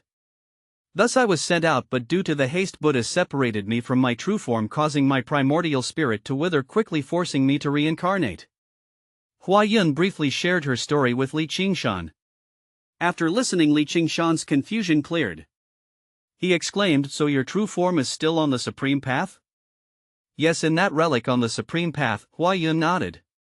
"Then when I enter the Supreme Path I will retrieve it for you," Li Qingshan promised, keeping this task in mind. "But why did Buddha want you to leave the Supreme Path?" Li Qingshan asked curiously. "I don't know, he didn't say. He just gave me something to take out." Hua Yun shook her head. "What was it?" Li Qingshan asked. "A blue orb, like it held a world of water. Unfortunately I lost it during my reincarnation." Hua Yun sighed. Li Qingshan's expression turned odd. Was this orb the same as the one Hua Shangrong had? Chapter 492, Returning to the Immortal Plane. Chapter 174, Returning to the Immortal Plane, Seeking Subscription. Li Qingshan looked at Hua Yun and spoke softly. "Do you remember back in the day on the dimensional battlefield when Hua Shangrong disappeared after parting ways with you?" Hua Yun looked at Li Qingshan strangely and asked, "Why are you asking about this?" She remembered it clearly. In this life she remembered everything clearly. "Do you know that after parting ways with you Hua Shangrong entered the immortal plane?" Li Qingshan said. Hua Yun frowned and said, "That's impossible. At that time the dimensional battlefield didn't allow for self-ascension and she was not the type to compromise. How could she have entered the immortal plane? She unexpectedly obtained a pearl. That pearl tore through the spatial boundaries and brought her into the immortal plane," Li Qingshan explained. "A pearl?" Hua Yun looked at Li Qingshan in surprise and instantly understood what he was implying. "You mean the pearl I lost back then somehow ended up in Hua Shangrong's hands?" Hua Yun found it hard to believe. "I'm just telling you that Hua Shangrong had a special pearl in her possession. Whether it's the one you lost remains to be identified. When we return to the Celestial Court you can look for Hua Shangrong," Li Qingshan said. "Then let's return to the Celestial Court now," Hua Yun said eagerly. "Wait a moment. I haven't finished my business here." Li Qingshan held back the impatient Hua Yun, amused and exasperated. "Oh right. You need to find the demon frog," Hua Yun said with an embarrassed smile, calming herself down a bit. Li Qingshan shook his head and didn't waste any more time. He took Hua Yun and left the tomb of the Jade Emperor and the Ziwei Emperor. In the vast universe within the fourth world there was a towering giant tower with 999 levels anchored to the ground over a vast area. This tower was known as the Heaven Ascension Tower and was extremely famous in the fourth world. The tower was engraved with numerous emperor formations and venerable patterns. After enduring the passage of time it had gained sentience, becoming a magical treasure. However, no one had claimed the Heaven Ascension Tower as their own. According to ancient legends, the Heaven Ascension Tower suppressed a peerless demon beneath it. If the Heaven Ascension Tower were to be moved, the demon would break free and descend upon the fourth world, unleashing a bloodbath. This legend was well known in the fourth world and every child heard this story growing up. What people didn't know was that the demon suppressed beneath the Heaven Ascension Tower was actually half of the demon frog's body. After the Starry Sky battle, the demon frog, dragging its severely injured half-body, arrived at the Tower of Heaven visibly excited and let out a roar. "My other half, I've come to find you." With the defeat in the fourth world, no one dared to stop the demon frog. Gathering all its strength, it leaped and struck the Heaven Ascension Tower. Thump! A massive earth-shaking boom echoed through the fourth world, reminiscent of a morning bell. The Heaven Ascension Tower, which had stood for millions of years, now bore cracks and trembled continuously. The formation patterns on it flickered one by one, some breaking apart directly while others resisted, stubbornly trying to stabilize the tower's structure. The Heaven Ascension Tower was among the top-tier Great Path weapons in terms of quality. However, even the top-tier Great Path weapons could not withstand a fierce blow from a venerable. Under the flickering of countless emperor formations and venerable patterns, the Heaven Ascension Tower held for 3 seconds before it collapsed with a boom. Boom! In an instant, thick morning smoke filled the air, the ground trembled, and a ray of sunlight from the rising sun pierced through the massive storm dust and earthquake caused by the collapse of the Heaven Ascension Tower, landing on the spot where the tower once stood. As the Heaven Ascension Tower collapsed, it revealed a black hole at its original location, bottomless and emitting a dense demonic aura. The entrance was sealed, but faintly visible inside the black hole was the other half of the demon frog's body. Seeing this, the demon frog became excited and let out a loud howl. "Old buddy, let's reunite." Roar, roar, roar, roar. Excited roars echoed from the sealed entrance, and soon a massive creature could be seen charging against the seal in the pitch black hole. Thump! With the collapse of the Heaven Ascension Tower, the seal became unstable. After a few impacts, the seal shattered and a dark shadow shot out from the hole. It was the other half of the demon frog. Venerable realm. The two halves of the demon frog looked at each other and instantly merged. Ha ha ha, your grandpa demon frog is finally a whole. The fused demon frog laughed wildly towards the sky, causing dark clouds to gather and sweep across the heavens, resembling a villain full of arrogance. At this moment, Qingshan arrived with Hua Yun. The demon frog's laughter abruptly stopped as it looked at Qingshan with uncertainty, retracting all its aura. Then it shrank its body to human size, resuming a normal appearance. The demon frog now had a very bright and comical look, with a human-like body, a big belly, a frog's head, and wearing golden clothes resembling a golden cicada. Upon seeing Qingshan, the demon frog's heart involuntarily skipped a beat. It had witnessed everything in the starry sky battlefield and knew clearly who was powerful and who was weak. Although its body was now unified and in the venerable realm, it hadn't fully integrated its power. Even if it had, the demon frog had no confidence in confronting Qingshan. After all, this was the person who defeated Shi Tian. Congratulations! Qingshan approached and smiled as he saw the complete demon frog. The demon frog happily replied, "Thanks to you, without your help I wouldn't have regained this half of my body so easily." "What brings you here?" "Now that you've reclaimed your body and your power will gradually return to its peak, what are your plans next?" Qingshan asked directly. "I don't know, maybe I'll rest for a while and then leave this universe to travel to other places and take a look around," the demon frog said. "Are there other universes outside of ours?" Qingshan inquired. "Yes, there are. In the beginning, the world was a chaotic mass. One day the chaos split apart, forming 7 great universes. The space we're in now is the first universe, also known as the human world universe," the demon frog explained, understanding that Qingshan had come to learn about the cosmos. "The chaos split apart, forming 7 universes, and this is the human world universe." Qingshan's perspective broadened instantly. He hadn't expected the universe to be structured in such a way. Hua Yun, equally curious, asked, "Is the human world universe the lowest among the 7 universes?" Although she had entered the Supreme Path, Hua Yun knew very little about this information, almost nothing at all. The demon frog nodded and said, "Among the 7 universes, the human world universe is the lowest level. In this universe there are countless clans and races like yours, or various people living on different planets. These individuals strive and practice different skills, ascending to the peak and entering the venerable realm.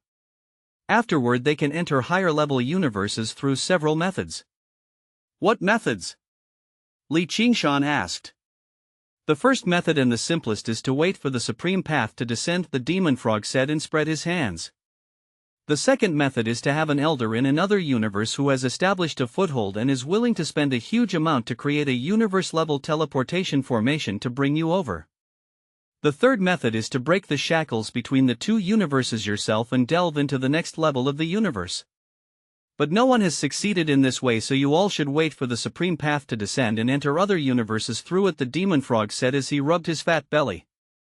"Besides the human world universe, are the other 6 universes ranked higher or lower?" Qingshan asked calmly. "No, the other 6 universes are the 6 equal universes under chaos.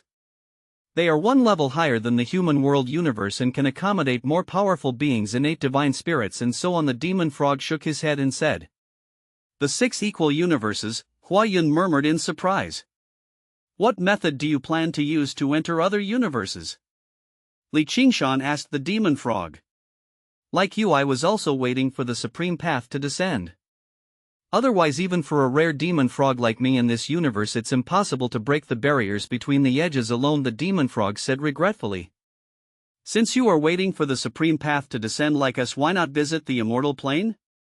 You've stayed in this desolate universe for millions of years, and now that the fourth world is destroyed, come with me to the immortal plane and take a look. Qingshan directly invited the demon frog, needing him to share more information about the universe. The demon frog wanted to refuse, but seeing Qingshan's serious expression and humble attitude, he felt uneasy. He was afraid of Qingshan. After thinking it over, the demon frog realized that he had no choice but to accept Qingshan's invitation and visit the immortal plane.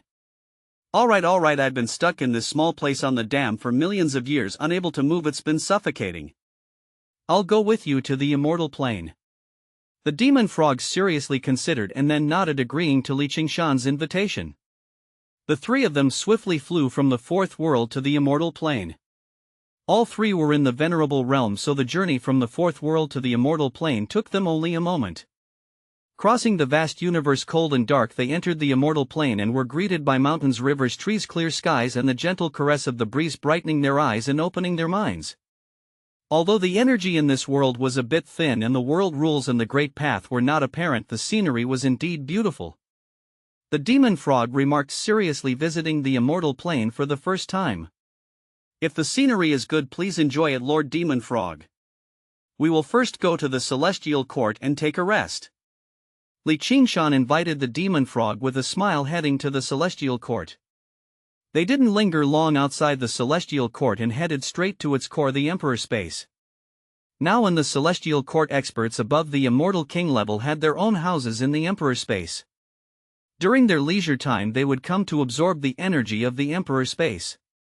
The once desolate Emperor space had now been thoroughly planted by Qingshan, filled with divine medicine, and with the efforts of the celestial court its population had increased.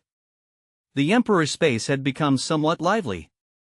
Especially since such a major event had occurred in the universe, everyone in the immortal plane had witnessed it. This time the celestial court shone brightly. The Jade Emperor and the Ziwei Emperor, once thought to be turbulent in their old age, displayed their peak power, astonishing all beings in the immortal plane. Even more shocking to the world was that the current master of the celestial court had single-handedly defeated the patriarch of the fourth world, ending the war with a flip of his hand.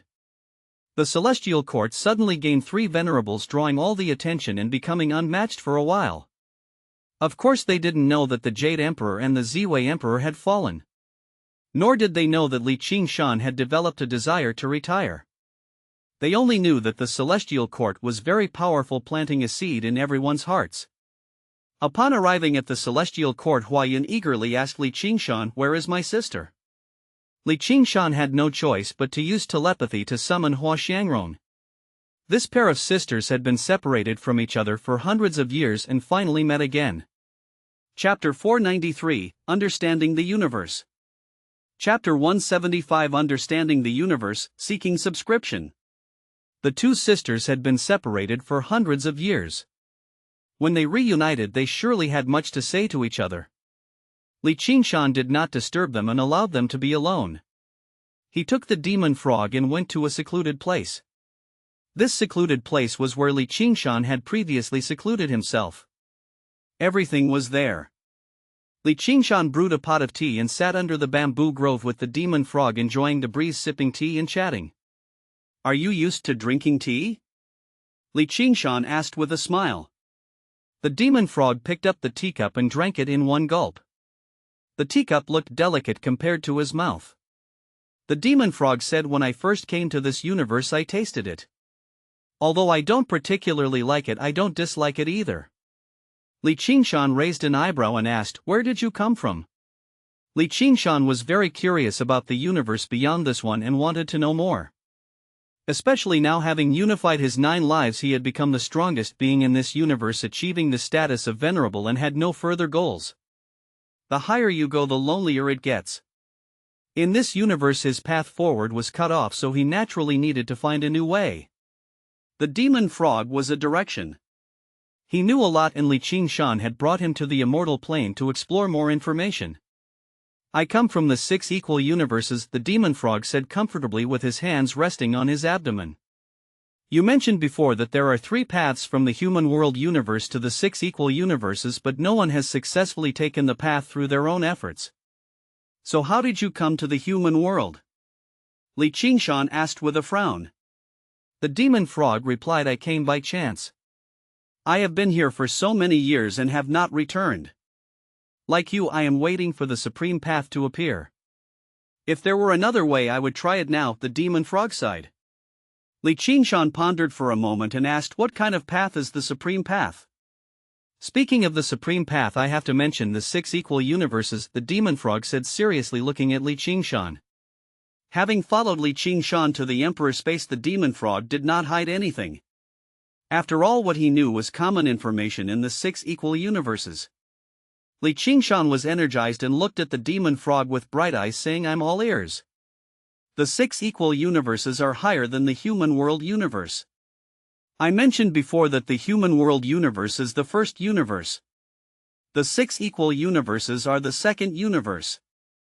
In the 6 equal universes, clans are as numerous as stars in the human world universe. For example, the immortal plane you are in now is just a small insignificant place like a village in the 6 equal universes, the demon frog explained. Qingshan was not surprised.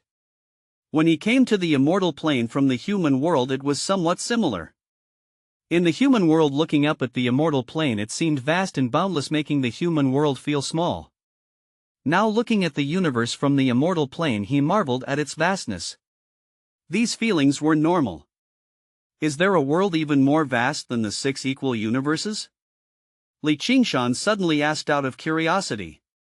This question had been bothering him for a long time. From the human world to the immortal plane, from the immortal plane to the universe, and the universe is divided into the first and second universes. So beyond the second universe is the outside world even more vast? The demon frog shook his head and said, how could there be another world? After the 6 equal universes there is the Chaos Sea. It is the origin of everything, the end of all things, the place eternal beings long to go. Entering the Chaos Sea is what the top beings in the 6 equal universes have always yearned for. Qingshan suddenly understood and felt a tinge of curiosity. He asked, what is different about the Chaos Sea? How would I know? The demon frog shook his head and said. I'm just a demon frog.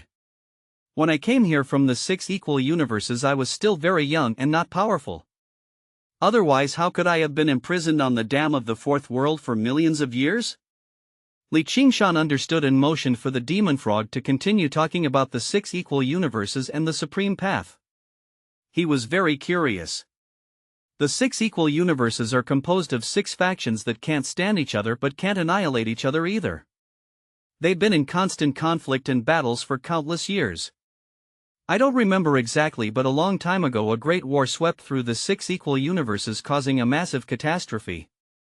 The catastrophe resulted in the deaths of billions every moment, lasting for 10,000 years, turning the world upside down. This angered the Chaos Sea, which directly brought forth a path decreeing that if the 6 equal universes wanted to wage great wars in the future, they should go to the supreme path. That's the origin of the supreme path. But for some reason the supreme path passed through the 6 equal universes and came to the human world universe. People from your universe can enter it, and by fighting they can enter the 6 equal universes. However, the supreme path is very dangerous.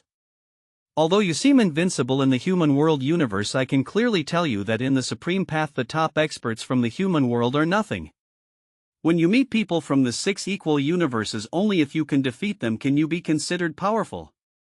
The demon frog explained in detail, sharing everything he knew. Qingshan chuckled and poured him another cup of tea. I am never arrogant nor self-deprecating. I have a clear understanding of myself. If I can win in the supreme path, it means I am powerful. If not, it's the universe's problem, not mine. I won't be bothered by it. The demon frog drank the tea in one gulp and said, don't worry, you're very strong. That sure Tian came out of the supreme path and you could defeat him. It means your strength has reached a significant level. You see, even I don't dare to offend you now. The demon frog's self-mockery made Qingshan curious, so he asked, how are the realms within the venerable level divided? The venerable 9 heavens, the demon frog replied directly. You are currently at this level, which is terrifying. I've never seen anyone who, after breaking through to the venerable realm, immediately leaped over the 9 heavens. Even if I split myself into 2 halves, each cultivating to the venerable level, I am still only at the venerable 8 heavens. But even if I reach the venerable 9 heavens, I don't think I could defeat you. Your 3,000 rules are too terrifying. The demon frog admitted honestly. He feared Qingshan's 3,000 rules. The 3,000 rules are just the 3,000 rules of the human world universe, or even just the immortal plane. Are they really that powerful? Qingshan frowned, puzzled. Although the human world universe is different from the 6 equal universes, isn't the essence the same? Aren't they all formed after the chaos split? The demon frog asked. Qingshan was stunned and then nodded. If they are the same, it means the 3,000 rules you comprehended will still be effective in the 6 equal universes, the demon frog said firmly. I've told you so much, isn't this considered a good deed? The demon frog suddenly leaned in and said to Qingshan. Yes. Qingshan nodded. Then when the supreme path appears, let's go together. With you leading, I'll feel more at ease. After all, there are many dangers on the supreme path, the demon frog suggested. No problem. I'll definitely take you along. You know more than I do, so it's natural to bring you, Qingshan agreed. Alright, now I'm relieved. The demon frog felt content. With Qingshan paving the way, his chances of encountering danger would be much lower. What realm comes after the venerable realm? Qingshan asked curiously. Realm master. It means the master of a realm extremely powerful. You can't break through now, and no one in this universe can either. Otherwise Sher Tian would have had a chance to break through. If he did, you wouldn't be able to defeat him even with the 3,000 rules, the demon frog explained. Realm master. Qingshan murmured. Don't think too much about it. For now, just focus on becoming a complete venerable. That way I'll feel even more at ease, the demon frog advised Qingshan. Chapter 494, 1,000 Years. After chatting with the demon frog for a while, Qingshan gained a deeper understanding of the supreme path. At the same time, he pondered how he could break through to the completion stage of the venerable realm. For Qingshan at this point, the room for improvement in this universe wasn't very significant. Climbing from the 9th heaven of the venerable realm to the completion stage of the venerable realm seemed like just one step away, but for him it was like crossing a world. This world was vast, and for him to take that step required a long time. However, now that the immortal plane is no longer in danger and the dam of the 4th world has been dealt with, the origin energy lost in the immortal plane will gradually be replenished, reaching completion. In the future, breakthroughs won't be difficult and becoming an emperor won't be an issue. I can also live in seclusion and peacefully wait for the supreme path to descend, Qingshan thought to himself, feeling at ease. He was now calm and unhurried. He had plenty of time to reach the completion stage of the venerable realm. He also wanted to understand the mysteries of the venerable realm more deeply, since he had leaped from the emperor to the venerable realm in one go, surpassing the 9 heavens. This was equivalent to advancing one level at a time in a single life. There was still much to be savored and understood in this. Under the bamboo grove, the breeze rustled the bamboo leaves, creating a soothing sound. As the bamboo swayed, the light and shadows cast a lazy feeling. Qingshan sat in a chair looking at the steaming teacup and closed his eyes, contentedly emptying his mind. In the past, he had been too tired.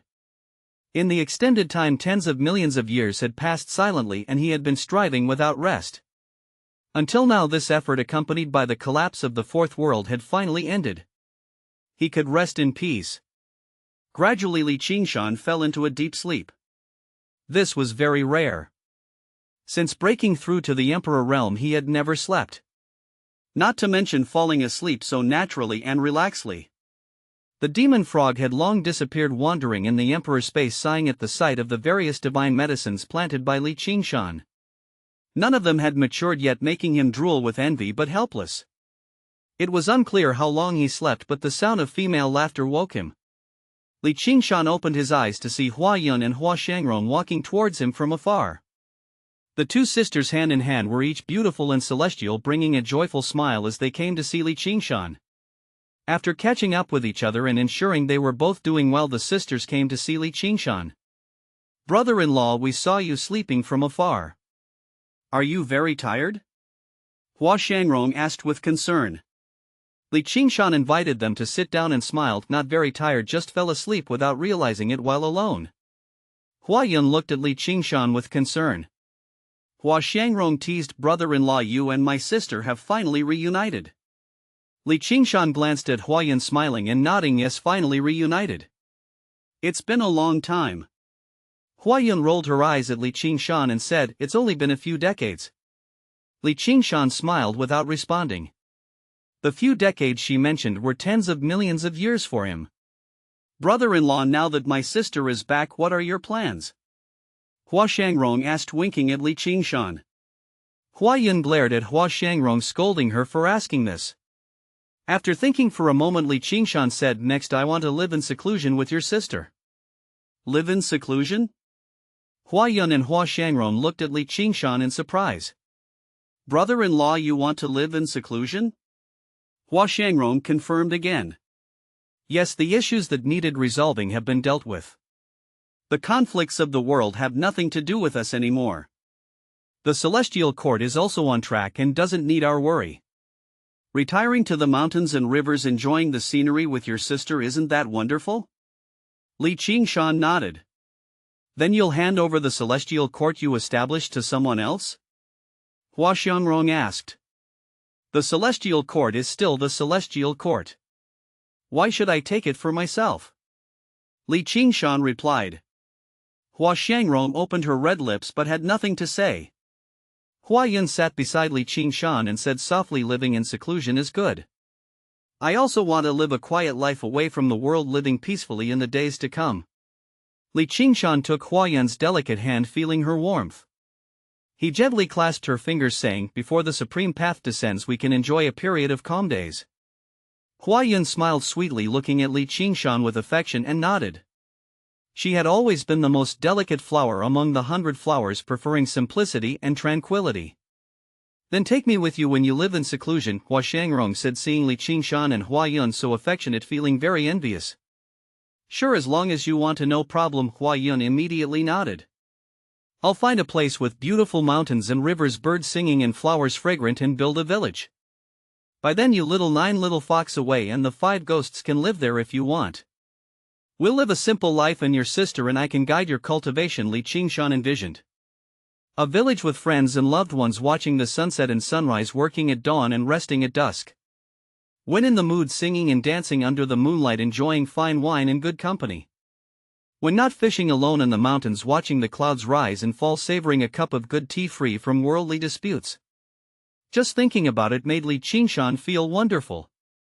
Brother-in-law, the Emperor space has rich energy and many great paths. Don't you want to live in seclusion here? Hua Shangrong asked. No need. With 2 venerable experts guiding you, your progress will be faster than in the Emperor space. Li Qingshan shook his head. Then I'll tell Little Nine and Little Fox about this. Hua Shangrong immediately got up to find her companions. Li Qingshan and Huayun watched her leave, exchanging a smile. She trusts your brother-in-law a lot, Huayun teased Li Qingshan. That's because of her sister. Li Qingshan smiled, reaching out to hold Huayun in his arms, letting her sit on his lap. Huayun blushed slightly, leaning against Li Qingshan, inhaling his calm and serene scent and becoming deeply intoxicated. Their eyes met and they couldn't help but kiss. In the bamboo grove a pair of perfect lovers embraced and fell asleep together. Li Qingshan soon put his decision to seclude himself into action. He left the Emperor's space, found Taoist Dragon Dean Muran and Patriarch Zhang, informed them of his decision, entrusted them with the celestial court, and left with a smile without any hesitation. After that he found a place full of birds and flowers in the immortal plain. This place was in the Western Lands. The Western Lands were vast, with beautiful mountains and rivers and breathtaking scenery. It was a place closest to the sky, with hidden beauty that the world couldn't reach. Li Qingshan chose a spot here and built a village. Soon Little Nine and the others came. For them the celestial court without Li Qingshan held no meaning. Learning from Li Qingshan was something they would follow him anywhere for. Little Fox was even more unwilling to leave Li Qingshan. Even with Huayun present, she wouldn't give up. If she couldn't be the main wife, she didn't mind being a concubine. At the same time, the demon frog also came. After wandering around the celestial court and even the immortal plane, the demon frog ultimately decided to follow Li Qingshan to the Western Lands. He also wanted to learn and understand more rules by staying with Qingshan. After the demon frog arrived, Xiao Wuji and Immortal Northstar also came. With the Fourth World War over, the top experts chose to live in seclusion waiting for the supreme path, just like Qingshan. Xiao Wuji and Immortal Northstar had once been on the dimensional battlefield and had also lived in seclusion with Qingshan. Now they were naturally willing to be together. Thus Qingshan's little village became lively. In the western lands, in a picturesque hidden village, several venerables and emperors lived. If this were told to anyone, they wouldn't believe it. But they were indeed there, watching the clouds rise and fall, seeing the flowers bloom and wither, observing the changes in the world with calm detachment. Every day they were happy and carefree, gathering when they had time and attending to their own matters when they were busy. When they got bored of staying in the village, they would wander around the western lands, visiting the holy lakes, the snowy mountains, and the grasslands to broaden their minds. Time flowed by little by little. Amidst the laughter and joy, the world changed its appearance, and the ancient Fourth World War was buried in the dust. In a trance, a small village in the western lands peacefully passed through a millennium. 1,000 years might be just a retreat for cultivators. But for the immortal plane and its new generation of cultivators, several generations had already passed. Thus, in the current world, the situation is ever changing, and the young have forgotten the events of the past. Only some elders remembered the Starry Sky War. In these 1,000 years, Qingshan and Huayan held a simple ceremony witnessed by everyone and became husband and wife. This was a natural progression. Unfortunately, Huayan's true form was still on the supreme path, so she could not conceive. Thus Qingshan and she did not have any children. In the 300th year after their marriage, Huayan decided to bring the little fox into their home. The little fox was very grateful, calling Huayan's sister affectionately. For Qingshan, life was simple: drinking tea, chatting, fishing, and occasionally enjoying the scenery of the western lands, deepening his understanding and cultivating himself to comprehend the venerable realm. In these 1,000 years he did not break through to the venerable completion, but he had accumulated quite a lot. Everyone was very happy. Little Nine and the others, under the guidance of Qingshan and with the return of the origin energy, had broken through to the emperor level. In the immortal plane they had the ability to protect themselves. Qingshan felt relieved knowing that when they later entered the supreme path they would have the ability to protect themselves in the immortal plane. Away Little Nine, the little fox, and the 5 ghosts all reached the emperor level. They helped each other and were definitely not in any danger. Indeed, Qingshan did not plan to take them into the supreme path, as it was very dangerous. He intended to bring them up after establishing stability in the 6 equal universes. These calm days were very comfortable, but there was one thing that troubled Qingshan, Immortal Northstar, Xiao Wuji, and Little Nine. The Heavenly Emperor had disappeared without a trace. Chapter 495, Xiao Wuji's Change. Chapter 177, Xiao Wuji's Change. 1,000 years had passed since the Starry Sky War. The world had changed dramatically. Experts had retired and newcomers were unaware of them, though their legends still lingered. In these legends there was no mention of the Heavenly Emperor. Back then, during the dimensional battlefield, the Heavenly Emperor had obtained the Gate of Qianpin. In that perilous battle in the dimensional battlefield, the Heavenly Emperor had summoned the Gate of Qianpin with all her might, showcasing its tremendous power. After she entered the immortal plane, she disappeared without a trace. To this day there has been no news of the Heavenly Emperor. Qingshan often wondered where the Heavenly Emperor had gone. He had also instructed the Celestial Court to search for the Heavenly Emperor's whereabouts and inform him if there was any news. In 1,000 years the Celestial Court had not contacted him once. Sometimes Qingshan discussed this with Immortal Northstar, Xiao Wuji, and Little Nine. They all pondered where the Heavenly Emperor could have gone. Xiao Wuji said, "When we all arrived in the immortal plane back then, we went our separate ways." The Heavenly Emperor said she was going to inherit her master's legacy. I also asked who her master was, but the Heavenly Emperor never said. No one knew.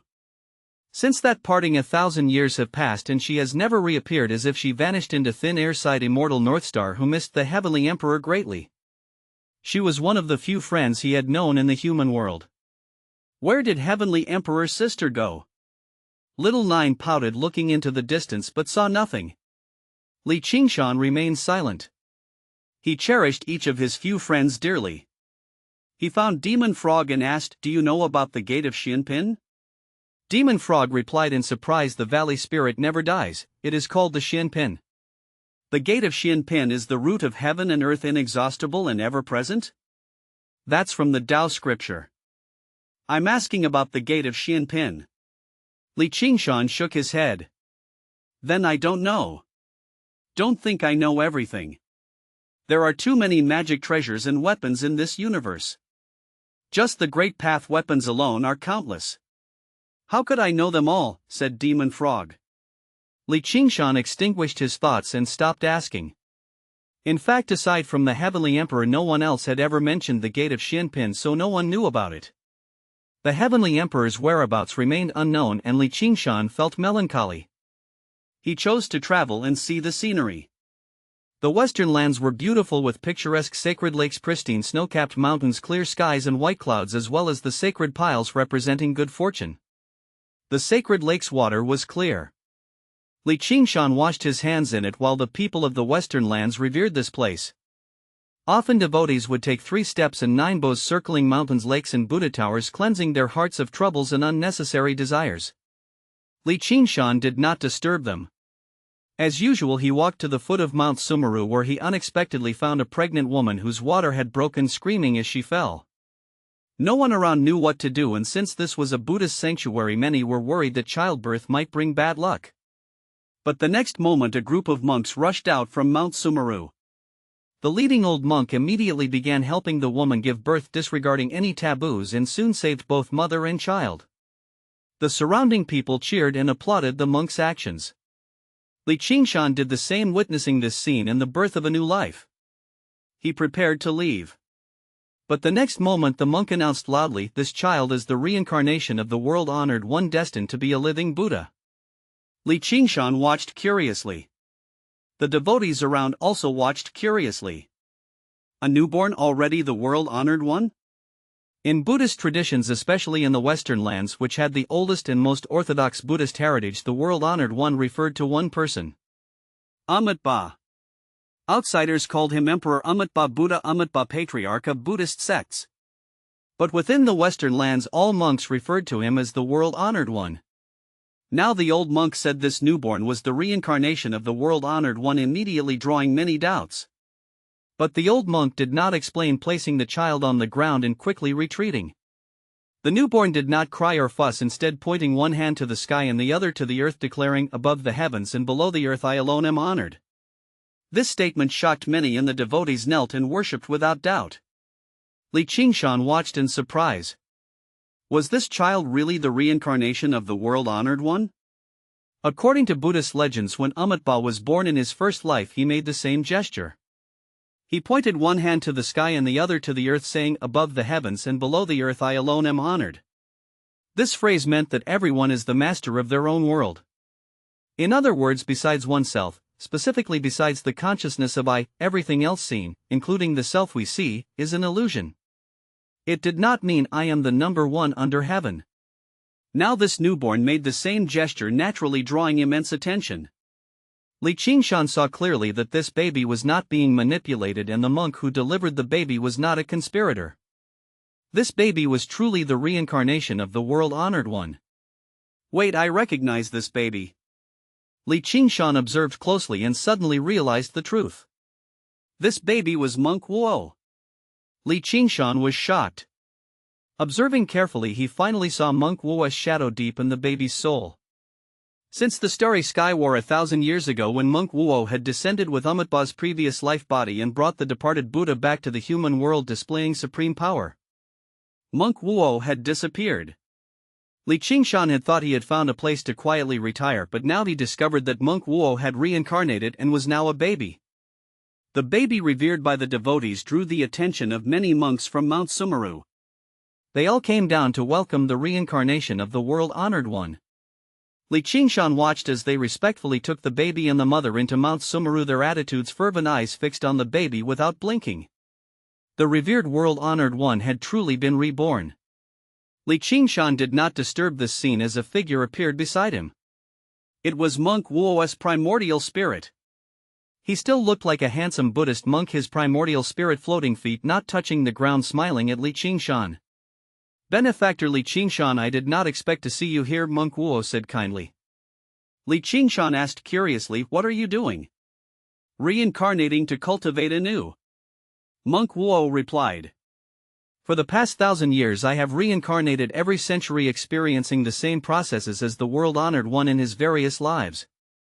In this life I am experiencing the establishment of Buddhism by the world-honored one, Monk Wuo explained. Does this help your cultivation? Li Qingshan asked. Of course.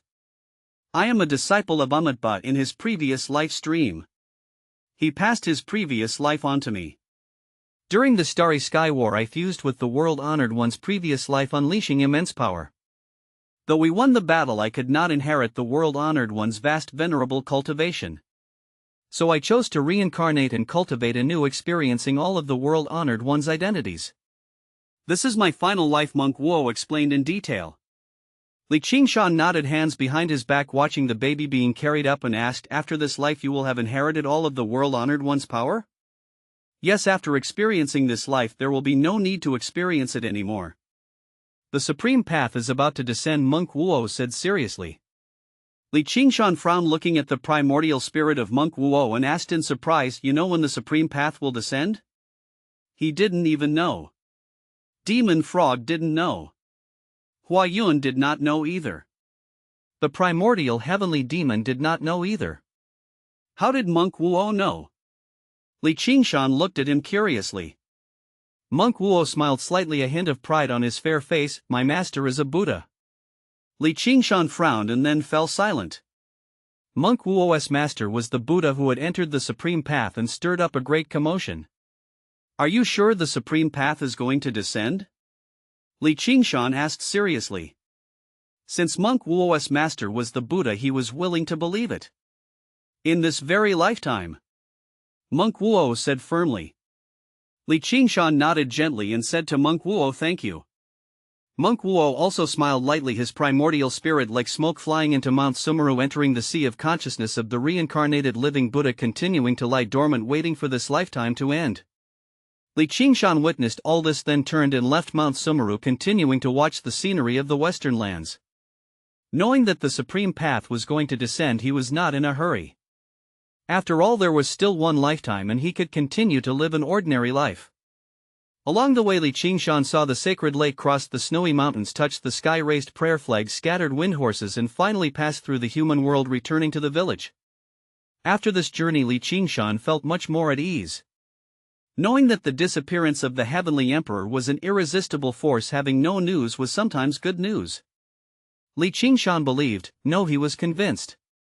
One day in the future he would meet the heavenly emperor again. She was so excellent with her inheritance and the gate of Xianpin, she would be fine. After returning, Li Qingshan told everyone the news that the supreme path would descend in this lifetime. The demon frog, upon hearing this, patted his big belly excitedly and laughed heartily. I can finally go back. His home was not in this universe but in the 6 equal universes. Everyone else was also very happy. Xiao Wuji rubbed his hands and said, I'm quite eager to go to the supreme path and see the so-called 6 equal universes. I also want to go. In this universe the road has reached its end. There is no more path ahead. I must continue to climb other great mountains, Immortal Northstar said firmly. But the supreme path is very dangerous. If you're not careful you could die there, the little fox advised. After marrying Li Qingshan, she knew he was going to the supreme path and she and little Nine away and the others had to stay in this universe. The little fox was very worried. What's there to be afraid of? If a man dies he faces the sky. If he doesn't die he lives for 10,000 years. If something really happens, all green hills are the same. Wherever you die you get buried, Xiao Wuji said nonchalantly, still as passionate as he was back then. To kill you they would have to deliver a fatal blow. Otherwise with your current recovery the enemy wouldn't stand a chance, Li Qingshan teased. Xiao Wuji's bloodline had completely exploded after entering the venerable realm. His injuries recovered incomprehensibly. As Li Qingshan said, to kill Xiao Wuji you would have to annihilate his primordial spirit in one strike to be effective. Ha, now even deadly poison can't kill me, Xiao Wuji said proudly. To test his recovery ability he drank poison that could kill an emperor and nothing happened. That poison would make an emperor's primordial spirit decay within moments. Even a venerable would find their primordial spirit polluted and hard to cleanse. But Xiao Wuji just went to the bathroom and expelled the poison. This action left everyone speechless. Since then anyone who wanted to test their strength would take Xiao Wuji to the starry sky for a life and death fight. They would fight with all their might knowing Xiao Wuji wouldn't die. Chapter 496, The Supreme Path Appears. Chapter 178, The Supreme Path Appears. A millennium had passed and everyone had significantly improved, especially Xiao Wuji, who had inherited the Kunlun Immortal's legacy. He had now surpassed the Kunlun Immortal. Everyone was waiting for the supreme path. This world could no longer allow them to advance further. Time flows like water. Back in the days when we were on the dimensional battlefield, who could have imagined where we are now? Xiao Wuji laughed and said. Back then we thought immortals were already incredible, but now everyone wants to leave this universe. Immortal Northstar said with deep emotion. In my previous life I didn't have many friends. On the path of cultivation those I met left one by one. The path of immortality was cold and harsh and those who reached the end were often alone. But in this life I've met all of you from the human world to the immortal plane. This friendship is what I cherish the most. Immortal Northstar said emotionally. Although the path of immortality is harsh, we warm each other along the way, climbing one peak after another. Looking to the future, I hope we can all meet again in the 6 equal universes, Li Qingshan said with a smile. Of course. Although you Li Qingshan are very powerful, we won't be left too far behind, Xiao Wuji said confidently. It's a pity that the Heavenly Emperor is nowhere to be seen. Otherwise we would have been perfect, Immortal Northstar said regretfully. The Heavenly Emperor is not inferior to us. She has her own opportunities. I believe we will see her again in the future, Li Qingshan said firmly. Either your Heavenly Emperor is dead or she is not in this universe, Demon Frog suddenly said, listening from the side. Everyone looked at him with puzzled expressions. Think about it.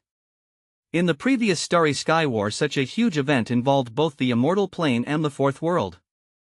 Everyone knew about it. In such a situation, if the Heavenly Emperor hasn't appeared, doesn't that mean she is either dead or not in this universe? Demon Frog explained. You said we can't enter the 6 equal universes through any other means besides the supreme path? Li Qingshan asked calmly. Yes, there's no other way. But I also said that if you have an elder in the 6 equal universes who can set up a grand array to guide you, you could go, Demon Frog said, spreading his hands. Xiao Wuji was stunned. Could the Heavenly Emperor really have such a powerful background? The Heavenly Emperor's background is simple. She came from the human world and rose step by step. How could she be connected to the 6 equal universes? Immortal Northstar was also taken aback. But the Heavenly Emperor's sister has never explained how she obtained the Gate of Xianpin, only mentioning an inheritance, Little Nine said confused.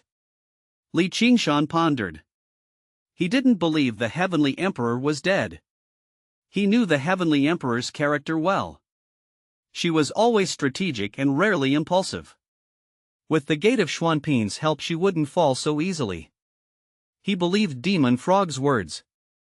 The Heavenly Emperor hadn't fallen, she had just left this human world universe. Alright, I believe the Heavenly Emperor has entered the 6 equal universes. If so, we will see her again, not in the human world but in a higher universe, Li Qingshan said with a smile, ending the topic. Since the supreme path will appear in this life, I want to go out and travel, see this human world immortal plane, and return to my homeland once more, engraving these memories in my mind, Xiao Wuji said and stood up. I also want to do some things I haven't done before. I'll leave first, Immortal Northstar said and also stood. He had some personal matters to attend to. Seeing this, Demon Frog stood up too. I also want to leave. There are many good foods in this immortal plane that I want to spend a lifetime savoring. Li Qingshan nodded and said, then I won't see you off. One by one they left. Li Qingshan looked at Away and the others. Are you leaving too? Sir is about to enter the supreme path in this life. I want to stay by your side and learn from you, not leave. Awei shook his head. Qingshan was now a venerable. Listening to a venerable's guidance was a rare opportunity, and with Qingshan about to leave in this life, he had to seize the time. Alright, I will guide you well in this life and leave you a chance to break through to venerable. I hope you can protect little Nine and the others in the future, Qingshan said softly to Awei. He had always approved of Awei's talent. In the human world, Awei had once encountered danger due to his talent, which Qingshan helped resolve. As Qingshan improved, Awei struggled to keep up but never fell behind, following in Qingshan's footsteps and continuously progressing. Though Qingshan took care of him, Awei's own talent was undeniable. Awei was more talented than little Nine. Now with Qingshan's guidance, he had entered the Emperor realm and had a good chance of breaking through to venerable. Awei nodded firmly.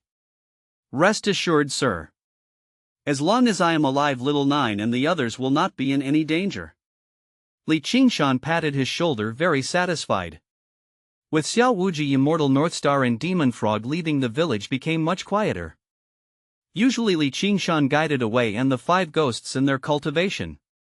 Little Nine sometimes came to listen and sometimes played with Hua Yun and the others. Between the vast sky and the boundless earth, flocks and herds appear as grass bends to wind. In the scenic western lands, little Nine and Hua Yun's laughter echoed. Time slowly passed. A lifetime was but a century. To cultivators, 100 years passed in the blink of an eye. For Qingshan, this century and the past millennium were the most leisurely days of his life. He didn't force himself to cultivate, had no strong enemies, no schemes. There was only mutual watchfulness with family. He often cultivated alone, spent time with Hua Yun and played with the little fox, slowly passing the time. A century in this life was nearing its end. Qingshan's power had also reached the venerable completion realm. Because this period was very leisurely, his max level comprehension skill wasn't triggered much and most of his progress came from his own understanding. After breaking through to the peak of venerable, Qingshan often gazed at the starry sky, feeling an invisible shackle in the universe. This shackle wasn't on the universe but on Qingshan, preventing him from stepping beyond the peak of venerable. I've really reached the end, Qingshan sighed softly. At this moment he and Shi Tian from back then were in the same predicament. If the universe allowed a breakthrough, Qingshan and Shi Tian would undoubtedly step beyond the venerable realm into the next realm. Recently there have often been booming sounds from the depths of the universe, the sound of the Great Path. It seems Monk Wuo was right and the Supreme Path is about to appear, Qingshan said, leisurely sitting in a chair in the village gazing at the starry sky. Time flowed like water. Recently Qingshan heard that in the western lands the reincarnated Buddha of Mount Sumeru had passed away, his body cremated and relics left behind. Qingshan knew this meant Monk Wuo had completed his life as a prophet and chosen to retreat. This further indicated that the Supreme Path was about to appear. In this lifetime of 100 years, Qingshan had taught Awei and the others everything he needed to. Now he had no attachments, just waiting for the Supreme Path to appear. As Qingshan gazed at the starry sky, the usually quiet and unchanged starry sky for hundreds or even thousands of years began to shake. Thump, thump, thump.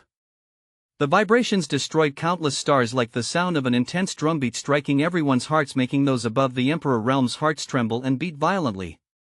Everyone in the human world immortal plane above the Emperor realm suddenly opened their eyes, looking toward the depths of the starry sky, their faces showing excitement. The Supreme Path had descended. Chapter 497, The First Stage of the Supreme Path, 1. Chapter 179, The First Stage of the Supreme Path, Seeking Subscription. A distant tremor echoed through the cosmic starry sky. This tremor was undetectable to ordinary people, but emperors could clearly feel their souls trembling in response.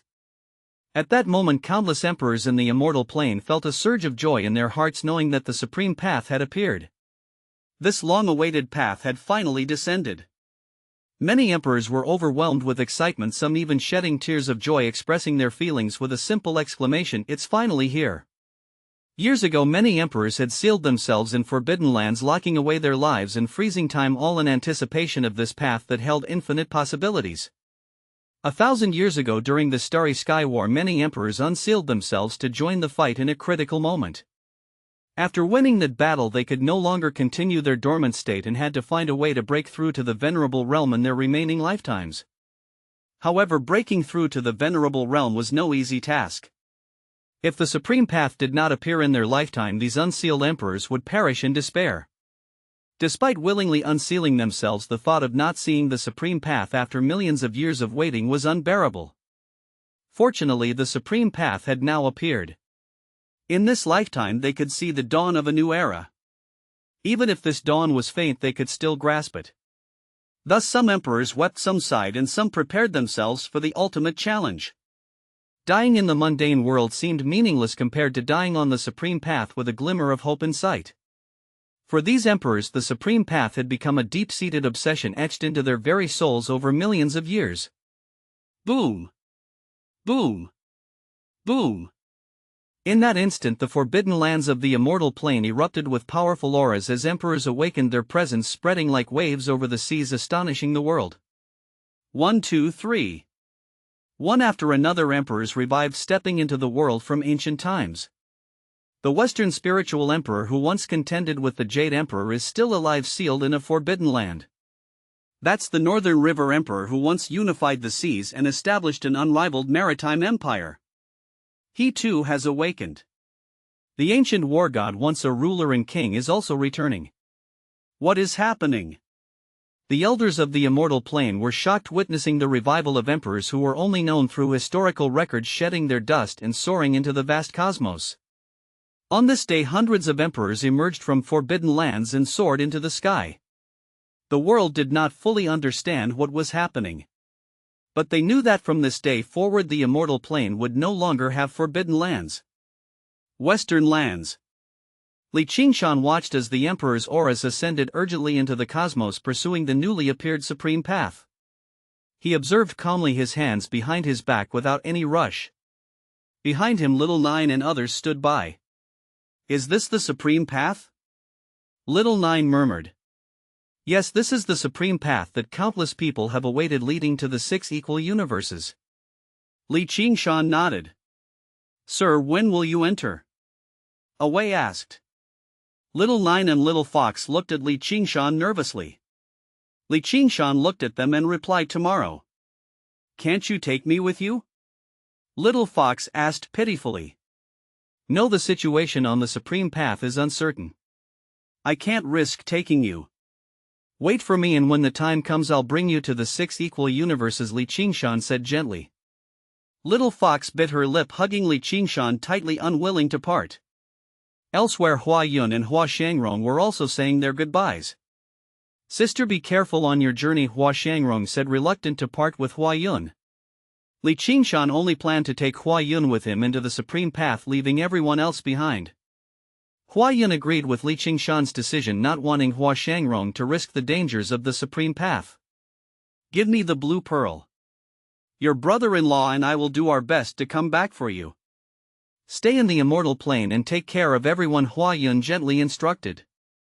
Hua Shangrong obediently handed over the blue pearl and then embraced Hua Yun reluctantly. Tomorrow, when Immortal North Star and Xiao Wuji return, we will enter, Hua Yun said. This day was destined to be extraordinary. Many emperors eagerly rushed into the supreme path while others waited and observed. Qingshan spent the entire day with Little Fox, comforting her. The others, understanding the situation, did not disturb them. He spent the day easing Little Fox's emotions, speaking to her gently until she was soothed. The next day, Qingshan met with Xiao Wuji, Immortal Northstar, and Demon Frog. They had agreed to enter the supreme path together and had now returned. Gathered together, they gazed at the resplendent path in the depths of the cosmos. The supreme path is now stable. Any emperor can step onto it, Xiao Wuji said and stroked his chin. But entering the supreme path as an emperor, 99% will be mere cannon fodder, unable to withstand its intense impact. Even for venerables, it's only the beginning. We must be cautious, Hua Yun warned seriously. Chapter 498, The First Stage of the Supreme Path, 2. Demon Frog also nodded and said, I am now a venerable 9 heavens, but I still dare not walk the supreme path alone because it is too dangerous to go solo. It's okay, we have Qingshan with us. He is not an ordinary venerable immortal Northstar, said smiling at Qingshan. He firmly believed in Qingshan. Let's go. I am very excited about the Supreme Path and even more about the 6 equal universes behind it, Qingshan said, his eyes gleaming with excitement. He was very happy, feeling a long-lost passion return. During the 1,000 years of rest, Qingshan did not take any action. He had reached the pinnacle of this universe and could not make any further breakthroughs. Only the Supreme Path could excite him. Qingshan embraced each person who stayed behind. Little 9 Little Fox Away, the 5 Ghosts, and Hua Xiangrong. These were the people who had accompanied him all the way, and Qingshan had long considered them his family. After the embrace, Qingshan smiled and said, "Wait for my good news." Everyone nodded, firmly choosing to believe in Qingshan. "Alright, let's go," Qingshan said to Hua Yun. Boom! Qingshan then transformed into a brilliant light shooting straight into the cosmos. Hua Yun, Xiao Wuji, Immortal Northstar, and Demon Frog followed closely. Below, Little 9 and the others looked up, offering their sincerest blessings. In the depths of the universe it was cold and desolate. A heavenly road stretched across the cosmos, emitting a soft glow that illuminated the darkness. This light was something many emperors longed for. Qingshan saw the light and stopped, carefully observing it. "What difference do you see compared to the last time you entered the Supreme Path?" Qingshan asked Hua Yun. "No difference, the exterior is the same, but I don't know if the interior is still the same," Hua Yun replied. "This light is so attractive, it makes one want to enter it," Xiao Wuji said. "Indeed, this light seems to actively draw people in. From the outside it looks like a road leading to an unknown eternal depth." Immortal Northstar nodded. "Someone went in," Demon Frog said, seeing an emperor fly into the Supreme Path and being swallowed by the light, disappearing without a trace from the outside. "What you see inside and outside are definitely not the same," Xiao Wuji said seriously. Qingshan observed calmly and said, "You can't tell anything from the outside. Only by going in will we know what it's really like inside." With that, Qingshan took the lead and entered the light. Hua Yun, Xiao Wuji, Immortal Northstar, and Demon Frog followed closely, all entering the light. The light enveloped his body as Qingshan carefully observed, finding no issues. Once the light completely submerged him, the world turned white, making it impossible to see anything. There was no sense of direction, as if he had fallen into a chaotic space. Qingshan tried to spread his primordial spirit but found it locked within his body by the white light, preventing him from exploring outward and causing him to frown. Fortunately, this situation did not last long. Qingshan soon regained clarity and felt solid ground beneath his feet. What he saw was an ancient battlefield with broken walls and remnants of weapons stuck in the ground, exuding desolation and age. Looking around, the battlefield stretched endlessly and he stood at one corner of it. Behind him was a white waterfall descending from the sky, blocking his retreat. "Is this the Supreme Path?" Qingshan frowned, reaching out to touch the waterfall behind him and feeling a barrier. He had come through the waterfall but could not return. Outside the waterfall is the human world universe, and inside the waterfall is the interior of the Supreme Path, Qingshan concluded. He looked around, seeing no one. Hua Yun, Xiao Wuji, Immortal Northstar, and Demon Frog were all gone. "Is this random teleportation?" Qingshan frowned. If it was random, finding them would be difficult. Despite his worry, Qingshan unexpectedly found a jade token slowly emerging from the white waterfall. The jade token had an inscription. Qingshan from the human world universe 1 point. The jade token floated before Qingshan, and when he took it, it lost its spiritual consciousness. "Is this an identity token?" Qingshan murmured, examining it again but finding nothing else. Qingshan then left, first flying to the highest point and spreading his primordial spirit to search the surroundings for others. His primordial spirit was formidable, unrivaled in the human world universe. Even on the Supreme Path, where the rules and energy seemed similar yet different, he couldn't sweep everything with his primordial spirit as he could in the immortal plane. However, he could still skin several hundred miles around him. "There is someone in the distance." Qingshan's eyes lit up as his primordial spirit detected a figure far away. Unfortunately, the limitations of the Supreme Path prevented him from discerning whether it was male or female. Perhaps Li Qingshan was not yet accustomed to the energy here, severely restricting his primordial spirit. Not bothering with the limitation, Li Qingshan hurried towards the figure, hoping it was Hua Yun and the others. Chapter 499, The First Stage of the Supreme Path, 3. In an instant Li Qingshan traveled several hundred miles and arrived at his destination, seeing the other person. It was Xiao Wuji. Li Qingshan felt relieved. It was good to see one of his own. Since Xiao Wuji was here, it meant everyone was nearby and hadn't gone too far. Li Qingshan, what is going on here? Xiao Wuji asked excitedly upon seeing Li Qingshan. He had just entered and knew nothing, nor had he seen anyone else, thinking he would have to explore alone. Hold on to your identity token, I'll keep looking for the others, Li Qingshan instructed without explaining further. He told Xiao Wuji to wait for his identity token and continued to search the surrounding hundreds of miles. On the second search, Li Qingshan adapted a bit more and expanded his range to 800 miles. Sure enough, within an 800-mile radius, Li Qingshan found the others. Just as Xiao Wuji received his identity token, which was the same as Li Qingshan's with their name Human World Universe and 1 point written on it. Follow me. Let's gather everyone first and then talk about other things, Li Qingshan said decisively. He quickly led Xiao Wuji to find the others. He had a strong sense of danger about this place, and with his primordial spirit unable to spread out, Li Qingshan dared not be careless. This was not the Human World Universe, and he was not invincible here. Caution was necessary. Xiao Wuji dared not delay and followed behind Li Qingshan without saying a word. Li Qingshan moved quickly, efficiently finding Immortal Northstar Demon Frog and Hua Yun, instructing them to take their identity tokens. He then swiftly led them to a cave, set up a formation to conceal their presence and erase their tracks. After doing all this, Li Qingshan finally breathed a sigh of relief, still looking outside with a serious expression, feeling the lingering sense of danger. What's wrong? Hua Yun asked with concern. Is there any danger? Xiao Wuji asked. Li Qingshan did not explain. Instead, he pointed outside. In the ancient battlefield area, several fearsome figures were scanning the area bit by bit. This shouldn't be. There should be some rookies here. Each has one initial point. Killing them would be free points. Where did they go? A tall figure landed near the cave where Li Qingshan and the others were hiding, speaking with confusion. In the cave, everyone held their breath. This tall figure was at the Realm Master level. This was beyond venerable, a level unattainable in the Human World Universe. But now such beings were here to ambush and kill newcomers to the Supreme Path. Everyone shivered slightly in the cave, looking at Li Qingshan with gratitude. Thankfully, Li Qingshan had quickly gathered them. Otherwise they might have perished as soon as they entered the Supreme Path. No one felt confident escaping from a Realm Master. Li Qingshan remained silent, gesturing for everyone to stay calm and not speak. Not only was Li Qingshan the #1 expert of the Human World Universe, but he was also a master of formations.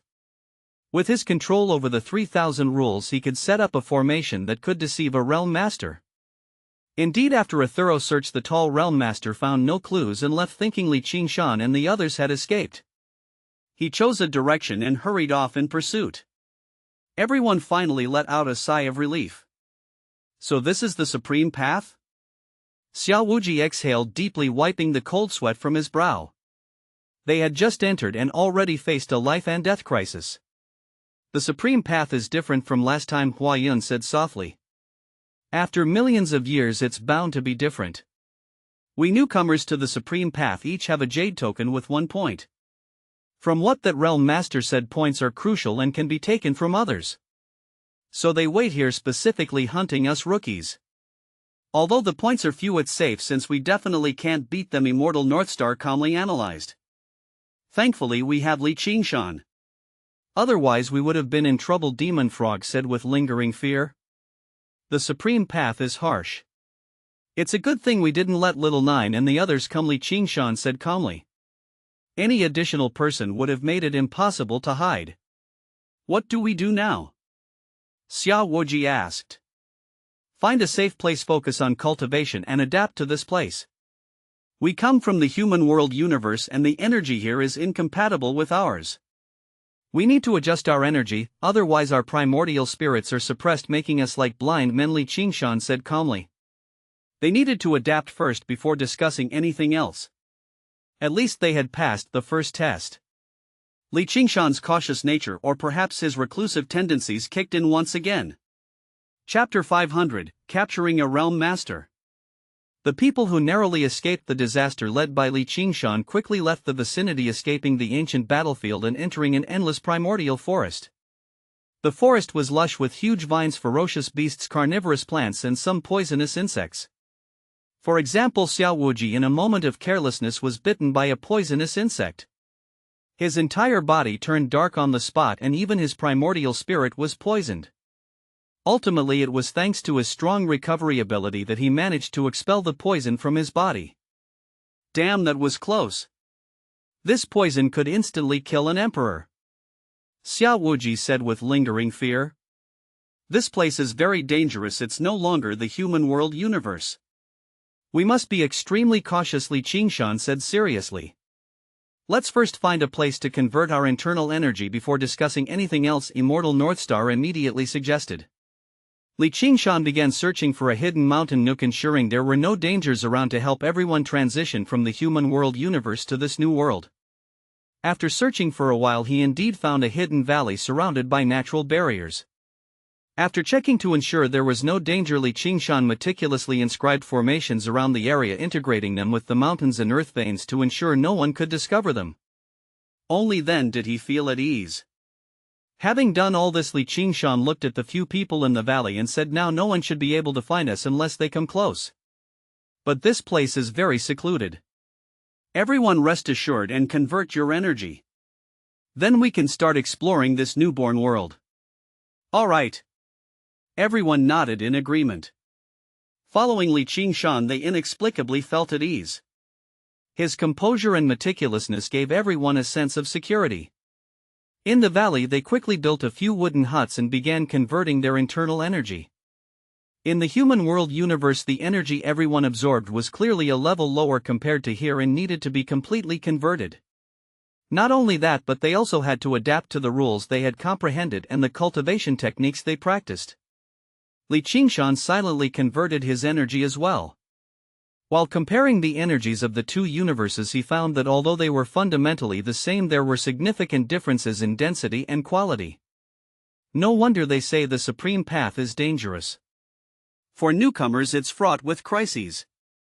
Not only must they be wary of ambushes, but they also need to convert their energy.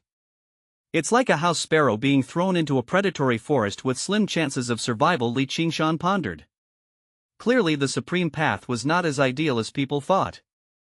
Instead, it was filled with cold, killing intent and harsh rules. But for me, it's not a big deal, Li Qingshan calmly thought. He adapted quickly, which was why he had led everyone to escape the disaster. After all, Li Qingshan had to adapt when entering the dimensional battlefield from the human world, and then again when entering the immortal plane from the dimensional battlefield. Now entering the supreme path from the immortal plane required another adaptation. For Li Qingshan, this had become routine. He proficiently converted his energy and began to comprehend the rules of this world. Mastering the 3,000 rules of the immortal plane, Li Qingshan found that the rules here were much more profound and vast in comparison. The 3,000 rules of the immortal plane are like children's toys compared to the rules here, barely a start. But it doesn't matter. While others start with 1 rule, 10 rules, or 100 rules, I start with 3,000 rules. By progressing this way, I will definitely become stronger than others. Give me time and I will grow rapidly, Li Qingshan thought firmly. Then he decisively used the immature time rule from the 3,000 rules of the immortal plane to create an extended period on the supreme path. The time ratio was 1 day to 1 year. Though much slower compared to the immortal plane, it was sufficient for Li Qingshan at the moment. As he deepened his understanding of the world's rules, he would certainly be able to improve. Li Qingshan was very excited because he hadn't felt his power increase so clearly in a long time.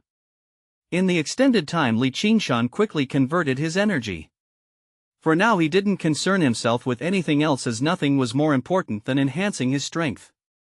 Day by day passed. Outside, 1 day equaled a year in the extended time.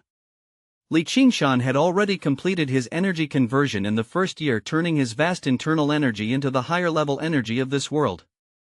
Then he began adapting to the rules, converting the 3,000 rules he had comprehended into the rules of this world. This was a colossal project. So he continued his seclusion in the Hidden Valley, completely unconcerned with other matters. Meanwhile, Xiao Wuji, Immortal Northstar, Demon Frog and Hua Yun were also converting their energy. After converting, they too needed to adapt the rules. Their rules were far fewer than Qingshan's, so theoretically they would be faster. However, without extended time, their progress wasn't much different from Qingshan's. Time flew by and 3 months passed. During these 3 months no one came to the valley, just as Qingshan had said. The place was very secluded, and with the added formation it was doubly secure. Thus everyone safely got through the initial awkward period. 3 months in the outside world meant nearly 100 years in extended time for Qingshan. In that 100 years Qingshan successfully converted all 3,000 rules. His power was completely transformed.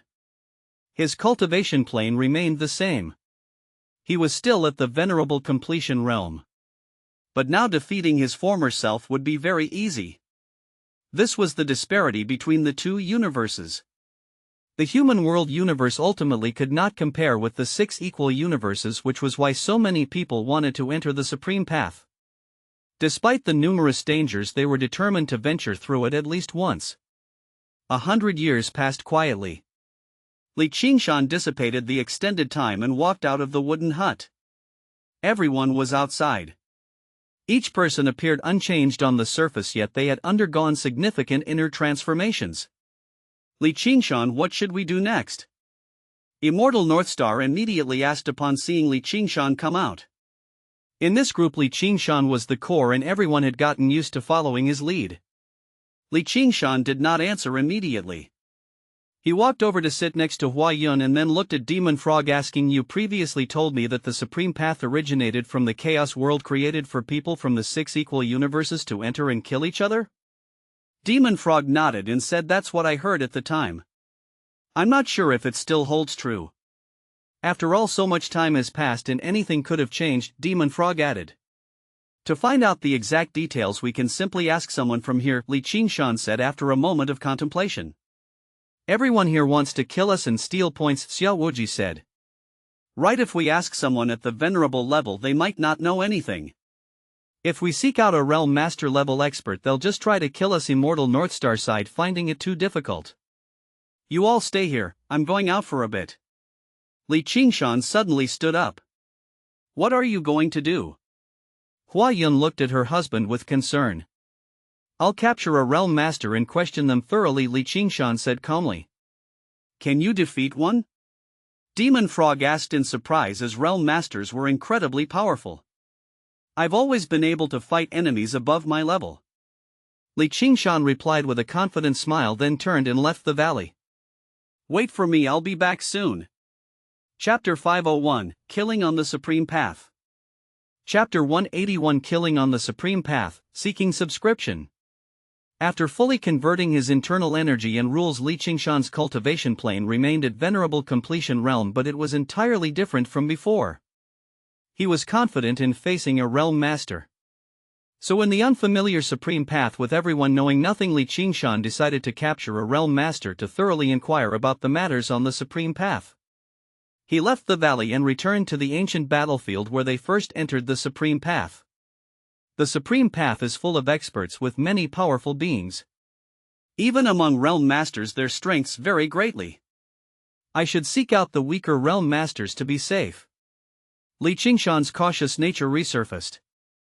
It wasn't that he lacked the strength to confront powerful realm masters; even if he couldn't defeat them he was confident in his ability to escape.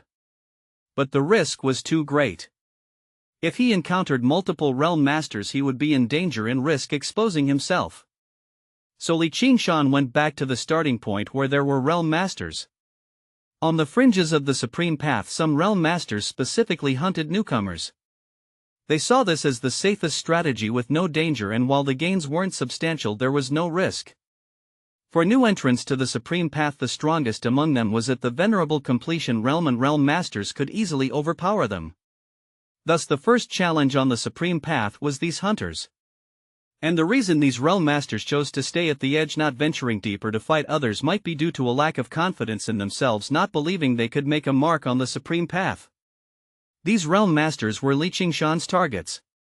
Previously they targeted newcomers on the supreme path. Now they became Qingshan's targets. Leaving the valley, Qingshan quickly arrived near the ancient battlefield by retracing his steps. He concealed his presence and observed, secretly noticing the turbulent undercurrents in the seemingly calm ancient battlefield. Every now and then a divine sense would sweep over the area, monitoring for any newcomers. After observing for a while, Qingshan looked around and found no newcomers entering, and these realm master experts did not appear. Frowning, Qingshan realized he couldn't afford to wait indefinitely. He didn't have that kind of time. So Qingshan stepped out holding his jade token, pretending to be a newcomer, and walked curiously around the ancient battlefield.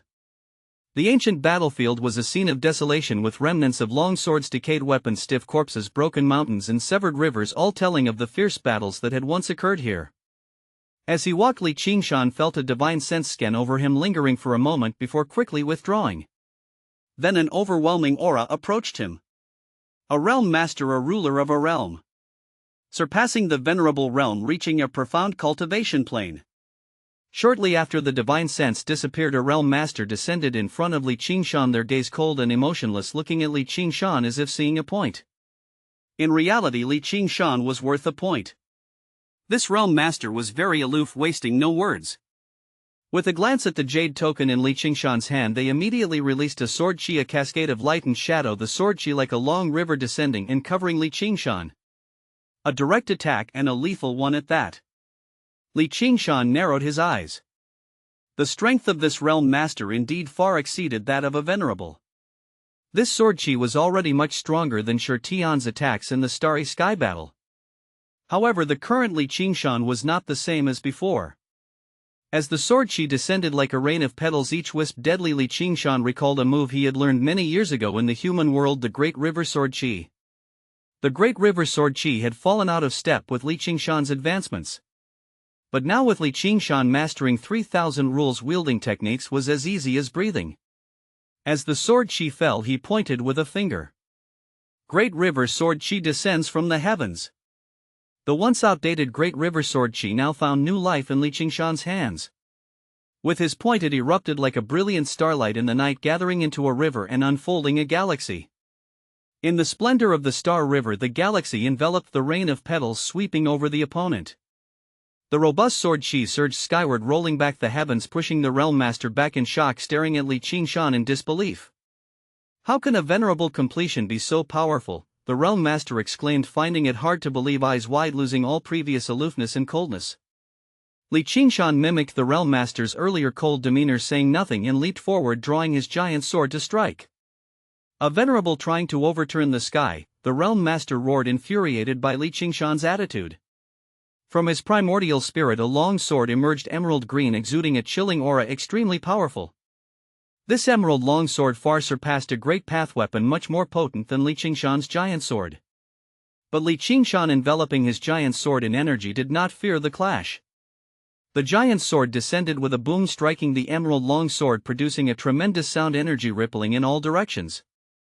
The realm master's body shook. The emerald longsword withstood the giant sword's blow, but he could not withstand Qingshan's attack.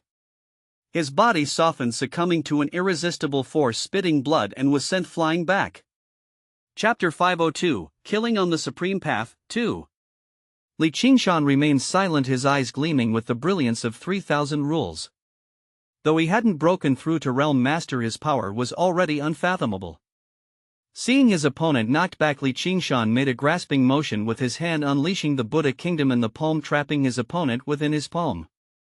He then stood in place, looking into the distance. In the brief moment of their fight, several divine senses had swept over, and realm master experts were arriving one after another. Qingshan, having fully unleashed his power to deal with his first opponent without fleeing, planned to capture a few more realm masters. This would provide him with more comprehensive information. One realm master might have limited knowledge, but several realm masters combined would surely know much more, helping him to clear his doubts. Boom! In the next instant 3 more realm masters arrived looking around warily. The aftermath of the battle lingered but the opponent was nowhere to be seen. Only Qingshan floated in the air exuding a majestic aura, his eyes shimmering with countless rules. The 3 realm masters frowned at the sight of Qingshan. One of them questioned him. "Where is Zhou Wei?" The previous realm master was named Zhou Wei. "I defeated him," Qingshan said. "A venerable completion defeated Zhou Wei so easily?" The 3 realm masters were shocked, staring at Qingshan without a trace of doubt. "Hand over Zhou Wei's points and we can leave each other alone," one of the realm masters demanded after recovering from his surprise. "Yes, you may be strong enough to defeat Zhou Wei, but we are 3. You don't want to be suppressed, do you? Hand over the points and leave." The 3 realm masters quickly shifted their focus to Zhou Wei's points. As a realm master who frequently hunted newcomers on the supreme path, Zhou Wei's points must be considerable, something the 3 realm masters coveted. However, Qingshan had no intention of complying with their demands. "Zhou Wei's points are not for you. On the contrary, I want your points." Qingshan shook his head. "How dare you? Audacious! Arrogant!" The 3 realm masters shouted angrily, glaring at Qingshan. When it came to points, their anger flared instantly. "Whether it's arrogance or not, let's see the truth in combat," Qingshan retorted coldly, his eyes shining like the brightest stars in the universe. In his hand he condensed a spear, a manifestation of rules, and hurled it directly. The phantom of the spear exuded an aura of final judgment. Judgment rule. Behind Qingshan, halos emerged within which appeared the images of countless kings, each different, lifelike, exuding the majesty of rulers of their own worlds. These kingly forms numbered 3,000 each, representing a different rule. Suddenly these 3,000 rule phantoms converged into a colossal entity, seemingly the King of Kings, which infused itself into the Spear of Rules. At that moment Qingshan's aura surged, surpassing venerable completion and reaching the realm master level. In the next second the Spear of Judgment descended. Boom! The entire ancient battlefield trembled, collapsing instantly, turning to dust, everything around it obliterated. The 3 realm masters bore the brunt of the impact, their bodies shaking as they struggled to resist. But all resistance was futile under the Spear of Judgment. The spear carried all of Qingshan's current power, pressing down on them. The 3 realm masters spat blood, their faces pale, completely overpowered in an instant. As the Spear of Judgment approached, they felt the breath of death. Despite their desperate resistance, it was in vain. The spear shattered everything, unstoppable, like the heavens pressing down. Their end was imminent. The 3 realm masters screamed, using all their abilities, but it was futile. The shadow of death enveloped them, sparing no one. Fortunately, at that moment Qingshan withdrew his power, grasping the Spear of Judgment and dispersing the 3,000 rules, sparing their lives. The outcome was determined the moment the battle began. Looking at the collapsed 3 realm masters, Qingshan grabbed them as he did with Zhou Wei and threw them into the Buddha kingdom in the palm. He then left quickly. Capturing 4 realm masters should provide ample information. Moreover, the realm masters who hunted newcomers around here were just these 4. They didn't have many points to begin with, and having 4 realm masters divide them made it even less. They couldn't do anything to each other, so they united against outsiders, making this the first major hurdle on the supreme path. These 4 deserved no mercy. The supreme path was fraught with dangers and dying elsewhere was possible. But one couldn't be treated as pigs to be slaughtered upon entry, right?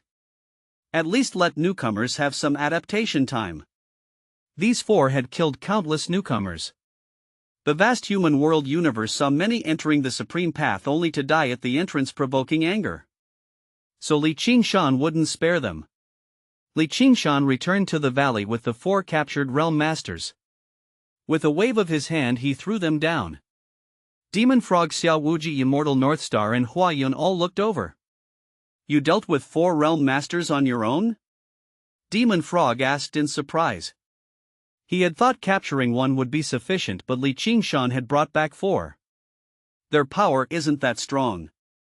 If they were truly powerful, they wouldn't be in a remote area hunting newcomers," Qingshan replied. "But they are still realm masters," Immortal Northstar remarked with a sigh. "Qingshan, you're too strong. Trying to catch up to you seems impossible for me in this lifetime, Xiao Wuji said. Enough of that. You all should interrogate these four about the situation in the Supreme Path, Li Qingshan said and shook his head. He gestured for Xiao Wuji and Immortal Northstar to begin questioning while he held Huayan's hand silently observing. Hey, you four, heard him. Answer honestly and you might live.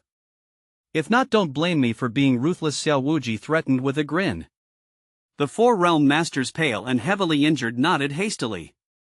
No one wanted to die. Especially not realm masters who had reached such a high level of cultivation. They treasured their lives more than anyone. If they didn't cherish their lives, why would they hide in the corner sneaking around to kill newcomers for a few points? It was either because they couldn't defeat others, didn't want to take risks, or were simply too afraid of death. The four immediately promised to answer truthfully.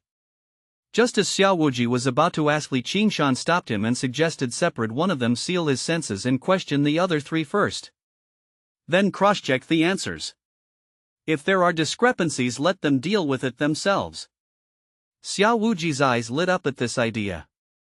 He grabbed one of the realm masters, sealed his senses and locked him away, ignoring the terrified looks of the others. Now you can start answering questions, Xiao Wuji said seriously. The remaining three realm masters became earnest, realizing the gravity of the situation. What exactly is this place? Xiao Wuji asked. You call this the Supreme Path in your human world universe. We call it the Cosmic Battlefield, Zhou Wei answered promptly. What is the Cosmic Battlefield? Xiao Wuji pressed on. Every few million years the 6 equal universes accumulate numerous grievances. If these grievances aren't resolved, they will grow and eventually explode, causing great disasters. Therefore, the Chaos World initiated the Cosmic Battlefield to allow the major forces of the 6 equal universes to settle their grievances here, another realm master quickly explained, fearing that not answering would lead to dire consequences. Li Qingshan glanced at Demon Frog. This aligned with what Demon Frog had told him, making it likely true. The Supreme Path was indeed a battlefield extremely perilous. No wonder Shi Tian had abandoned everything to return to the human world universe. Since it's for resolving grievances among the 6 equal universes, why are people from our human world universe involved? Immortal Northstar asked, frowning. Everyone turned to the third realm master, who hadn't spoken yet. After a moment of contemplation, the realm master responded, there are a few theories. One is that when the Chaos World created the battlefield, they accidentally affected the human world universe, which is why people from your universe are drawn in. Another theory is that the Chaos World discovered that the human world universe had lost its access to the 6 equal universes. To give people from your universe a chance, the cosmic battlefield extended to the human world universe. Having finished his explanation, the realm master looked obediently at Xiao Wuji, indicating he wasn't lying. This answer made everyone ponder. It was clear that the Supreme Path, or the Cosmic Battlefield, was indeed extremely dangerous. What is the purpose of our jade tokens and the points on them? Xiao Wuji asked after a moment of thought. Chapter 503, Creating a World, 1. Li Qingshan had some guesses about the points, assuming they were used to measure final military merit. However, he wanted to hear the specifics from the realm masters. Zhou Wei immediately explained, in the Cosmic Battlefield everyone receives a jade token and 1 point upon entering. The goal is to accumulate as many points as possible to gain the greatest rewards in the end. Explain in detail what the points can be exchanged for, Li Qingshan requested. This began with the Chaos World. When the Cosmic Battlefield was created, the Chaos World offered substantial rewards to encourage the 6 equal universes to settle their conflicts here. These rewards include various cosmic treasures, top-tier cultivation techniques, and even chaos artifacts, which attract many participants. Thus, points were introduced. The Cosmic Battlefield opens for 50,000 years at a time. During this period, participants can kill each other to accumulate points. Those with the most points can obtain chaos magic treasure, which draws many people in. For us lesser beings, accumulating points allows us to exchange them for cultivation resources when we leave the battlefield. Because of this, the slaughter has become even more intense. We dare not venture into the central areas of the battlefield. Instead, we stay on the outskirts, hunting newcomers to earn points. Over 50,000 years we can amass quite a bit, Zhou Wei added. Li Qingshan understood now, confirming his suspicions. Points indeed measure military merit. However, he hadn't expected the inclusion of chaos magic treasure, whose name alone suggested immense power, given that they could incite competition among countless experts from the 6 equal universes. How long has it been since this round of the cosmic battlefield opened? Xiao Wuji asked. 3 years. There's still a long way to go before 50,000 years. This time billions have entered from the 6 equal universes, making the competition intense, Zhou Wei responded. And how many points have you accumulated in these 3 years? Li Qingshan calmly inquired. Zhou Wei and the other 2 realm masters exchanged glances. I have 500 points. I have over 500. I have 500 as well. The 3 of them answered one by one. Li Qingshan frowned. These 3 realm masters had been preying on newcomers, killing over 1,500 of them for points. This number didn't include the realm master with sealed senses. This revelation disturbed Li Qingshan. The top experts of the human world universe, after struggling for half their lives and elevating their cultivation, enter the supreme path, seeking a future and hoping to see if there is another path at the peak. Some of them have waited for millions of years, finally getting their chance to enter the supreme path. They come in with high hopes, only to be hunted down by these realm masters before they have done anything or learned anything. Damn it! Li Qingshan's eyes turned slightly cold, causing the hearts of the 3 realm masters to tremble. Lord, if you spare me, I will offer up all my points with both hands. Together we have 2,000 points, enough to place you among the highest scorers at once, Zhou Wei said with a pang in his heart, knowing he had to make a tough decision to save his own life. Points could be regained, but once life was lost in this cosmic battlefield, there would be no one to seek revenge for them. Li Qingshan looked at them and said softly, if I kill you, won't the points still be mine? Why should I spare your lives? Zhou Wei and the others' faces changed drastically, staring at Li Qingshan in horror. This made sense, they couldn't refute it. Lord, we are quite familiar with the cosmic battlefield. Spare us and I can serve you as a guide, clearing paths for you, one realm master who didn't want to die immediately pleaded. You mentioned earlier that you've been hunting newcomers for the past 3 years, afraid to venture into the depths of the cosmic battlefield. What do you really know? Even if you have some knowledge, it's probably hearsay. Even if you know something, I'm afraid it wouldn't do justice to those who died at your hands. The questioning is almost done, it's time for you to go, Li Qingshan said, gesturing casually. A brilliant light burst from his fingertips, dazzling and radiant, carrying Li Qingshan's will as it struck the glabella of the 3 realm masters. Boom! The next moment the realm masters couldn't even utter a plea for help. They only felt darkness engulfing them, with only the dazzling light remaining, tearing through the sky, shaking their primordial spirits and beginning their transformation. In less than a second their gazes scattered, knowing nothing more. In the blink of an eye the 3 realm masters fell. Xiao Wuji clicked his tongue. These people indeed deserved to die. If it weren't for Li Qingshan's vigilance earlier, we might have fallen victim to them as well. This avenges the more than 2,000 experts of the human world universe. Hunting newcomers is indeed despicable. What about that person? Immortal Northstar asked. Open his 5 senses, then ask the questions again. If there's no discrepancy, send him on his way. If there is, be more thorough in the questioning, Li Qingshan said coldly. I'll go ask. Xiao Wuji volunteered eagerly, entering the wooden hut to interrogate. In the valley, Li Qingshan, Immortal Northstar, Demon Frog and Huayun stood together, watching the cold light scatter. Immortal Northstar carefully felt around the corpses, retrieving jade tokens and other treasures from the 3 realm masters. You hold on to the points. We'll split these treasures. Immortal Northstar handed over 3 jade tokens to Li Qingshan. Chapter 504, Creating a World, 2.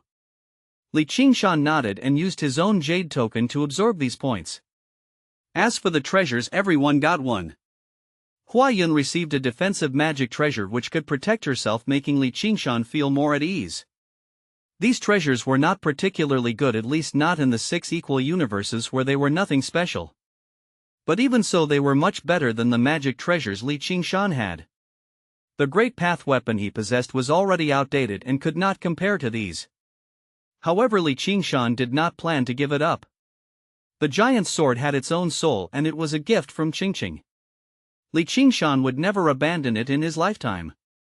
That cool aloof girl had given him the only weapon she had, and even if it was outdated he would keep it well. In the future, if there's a chance, I can enhance the strength of the giant sword to try to keep up with the times. Qingshan thought to himself. In fact, he had two more realization magic treasures, the big clock and the space girl. But since they had long been fused with Qingshan, the big clock and the space girl were a part of him. They had grown with Qingshan over the years, existing independently within his body and his sea of consciousness. They were no longer considered separate magic treasures. In the cosmic battlefield, even the realm masters don't dare to go deep. They can only hide here and hunt newcomers. It seems that the current cosmic battlefield is really dangerous, the demon frog sighed after distributing the equipment. Yes, this time the cosmic battlefield lasts for 50,000 years.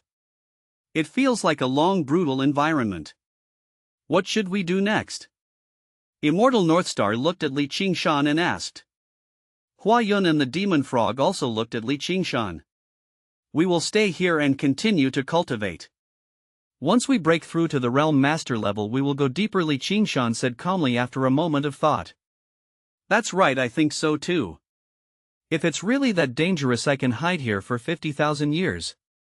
Immortal Northstar nodded in agreement. I'm afraid that's not possible.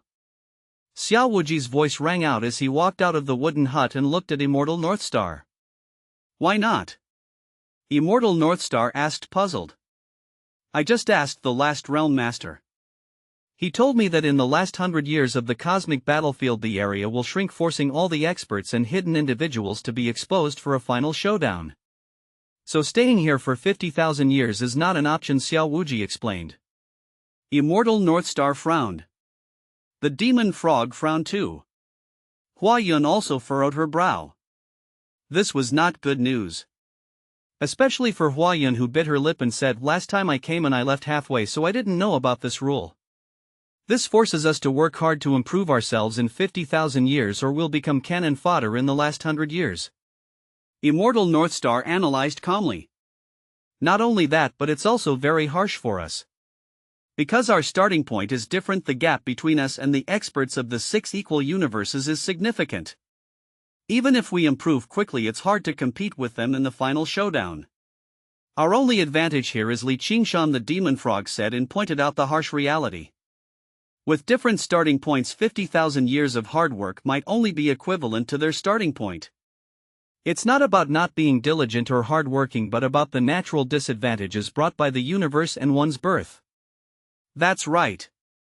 In 50,000 years, perhaps only Qingshan can surpass his birth and compete with the people from the 6 equal universes. Immortal Northstar nodded in agreement. Alright, enough of this depressing talk. So what if our starting points are different? We are a team and I will definitely protect your safety. Now let's focus on improving ourselves. I also need to improve myself, breakthrough to the realm master level, and then go deeper into the battlefield to find Huayun's true form. Qingshan shook his head and comforted them with firm and powerful words. Yes, everyone should work hard to cultivate. Cultivation is not about competing for a moment. Now every bit of strength we gain will help in the future, Huayun said. Xiao Wuji, did you deal with that person? Qingshan asked. Yes, I did. Here is his jade token with his points. I kept his magic treasure, Xiao Wuji said, and handed the jade token to Qingshan. The jade token had 500 points on it. Qingshan transferred these points to his own jade token, watching his points soar to over 2,000. A sense of urgency arose within him. The palm-sized jade token displayed over 2,000 points, which looked like just a string of numbers. But behind it were more than 2,000 lives. In the cosmic battlefield, human lives were cheap. A single life was just a cold point. Perhaps while he was deep in thought, millions of people had been killed. In the vast universe, these lives meant nothing. Qingshan put away the jade token, clenched his fist, and said, I need to break through to the realm master level. You all should cultivate hard as well. Once I break through, I'll take you deeper and we'll take it one step at a time. Everyone nodded, feeling the urgency. Qingshan entered his wooden hut, sat cross-legged and began to meditate. His aura was like clouds, like thunder. He extended the time, making one day equivalent to a year, immersing himself in it and contemplating his path. Qingshan had already reached the venerable completion realm, and he had transformed all the rules into those of the cosmic battlefield. The 3,000 rules he had perfected in the human world universe now needed to be relearned despite their increased number. The rules of the 6 equal universes were far beyond those of the human world universe, vast and formidable, requiring Qingshan's careful comprehension. Breaking through to the realm master level required breaking shackles and constructing a world unique to oneself within one's body. In this world, one must create a complete set of rules to truly possess the power of a realm master. For example, realm masters like Zhou Wei had created worlds, but their worlds had very few rules, making their combat strength naturally inferior to Qingshan's, who was at the venerable completion realm. I need to break through and create a world, but I have no idea how to start and there is no method to guide me. Qingshan thought in frustration. His time on the cosmic battlefield had been too short. Qingshan pondered deeply, furrowing his brow, and tried to create a world within his body based on his past experiences and the energy of the cosmic battlefield. But it was all to no avail. Years passed and Qingshan was still troubled by his inability to find a solution. He used all his comprehension abilities and found many paths, but every time he advanced along a path he found that it ended in a dead end. Every single time Qingshan was on the verge of losing patience. He had reached the end of his rope. Just then his long-lost max-level comprehension skill reappeared. Your serious paved way activated max-level comprehension, and you've comprehended the world creation technique. Qingshan's eyes lit up. This was like offering a glass of clear water to a dying man. Hope. Qingshan, who had reached the end of his tether, smiled happily. It's been a long time since I activated my max-level comprehension skill. I thought you had disappeared, old friend, Qingshan said with a smile. Throughout his life and long journey, only his max-level comprehension skill had accompanied him. He immediately unfolded the world creation technique, carefully studying and comprehending it. The previously blocked paths, the dead-end roads, the unsolvable riddles, and the points that had troubled him for countless years all suddenly became clear. At this moment, Qingshan was like a person struggling to survive in the desert. Thinking he would die of thirst, he suddenly discovered an oasis and a spring that connected to an underground river, bringing endless hope. The realm that had troubled him for many years quietly loosened. But Qingshan didn't pay attention to this. He was immersed in the world creation technique, unable to extricate himself, and unconsciously began to operate within his body. He started creating worlds at the cellular level. One cell was one world. Cells were born and died, and so did worlds. Each world could provide infinite power. Others created just one world, but Qingshan was different. He used his entire body to create worlds. At this moment his body underwent a tremendous transformation. Each world was like a crystal, shining brilliantly, with mountains, rivers, and the 3,000 great paths all complete.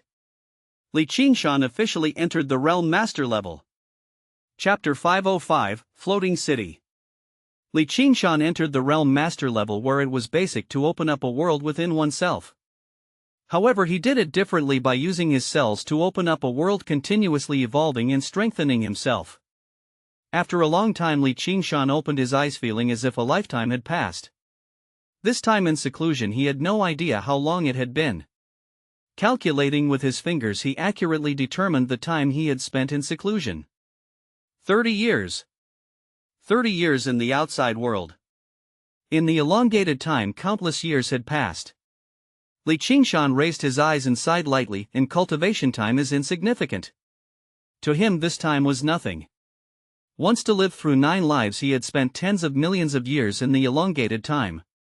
Those long years had not worn down his character. Now it seemed like child's play. Condensing his inner world and breaking through to the realm master, Qingshan dissipated the elongated time and walked out of the wooden hut. Outside the wooden hut in the nameless valley, everything remained the same. No one had come, only time had passed. Ancient trees grew lush and vines thrived wildly, covering the surroundings and blocking the once clear paths. Li Qingshan raised his hand and made a gentle slash and a glimmer of light flashed. The vines quickly evaporated and the light from the sky shone through, dispelling the gloom and falling on Li Qingshan's face, which had not changed in millennia, revealing a slight smile. He looked towards the other wooden huts. Everyone was in seclusion, each striving in their cultivation, and Li Qingshan did not disturb them. Creak! Suddenly the door of one wooden hut opened and a graceful figure stepped out, looking at Li Qingshan. Her beautiful face broke into a smile as she walked forward and Li Qingshan embraced her. "How was your harvest after these 30 years of seclusion?" Li Qingshan asked with concern. "Not bad. I reached the peak of venerable, but I couldn't find a way to enter the realm master and my accumulation is still insufficient to break through," Huayan said gently and hugged Li Qingshan. "I have a skill here that I'll teach you." Li Qingshan pressed his forehead against Huayan's and gently transmitted the world creation technique to her. This skill is amazing. How did you learn it?" Huayan asked in surprise, looking at Li Qingshan. "Your man figured it out himself," Li Qingshan boasted shamelessly. Huayan chuckled and nestled in Li Qingshan's arms, saying, "I won't believe it. This skill is very mature, it definitely wasn't your creation. You must believe in your husband." Li Qingshan lowered his head, capturing Huayan's red lips in a deep kiss. Huayan responded passionately to Li Qingshan, their kiss growing intense. As they kissed, darkness enveloped them and Li Qingshan and Huayan disappeared from the original world, entering the world Li Qingshan had created. The others didn't keep Li Qingshan waiting long, they all emerged from seclusion within a few days. Unfortunately, besides Li Qingshan, none of them had broken through to the realm master level. This was understandable as none of them had a specific skill and were relying on their own exploration. Breaking through to the realm master was extremely difficult. Li Qingshan taught them the world creation technique, instructing them to follow it and focus on enhancing themselves. "Now we should leave here," Li Qingshan said calmly in front of a campfire. The demon frog asked in surprise. "Leave now? Where to?" "To find Huayan's true form and gain more points along the way. After all, those points will be very helpful for us when we enter the 6 equal universes," Li Qingshan explained. "But with our current strength we are no match for the experts in the 6 equal universes," Immortal Northstar said calmly. Knowing his strength was inferior, he analyzed the situation without underestimating himself. "That's why I created my own world. I plan to take you all inside it and then set off lightly to explore this cosmic battlefield." Li Qingshan revealed his plan. In his body, every cell was a world capable of storing countless people. Therefore, taking Huayan, Immortal Northstar and the others inside was entirely feasible. His only concern was whether Immortal Northstar and the others would want to explore on their own and dislike being taken into Li Qingshan's inner world. "I have no problem with it. Following you is the right choice. We're all too weak and would only hold you back and distract you.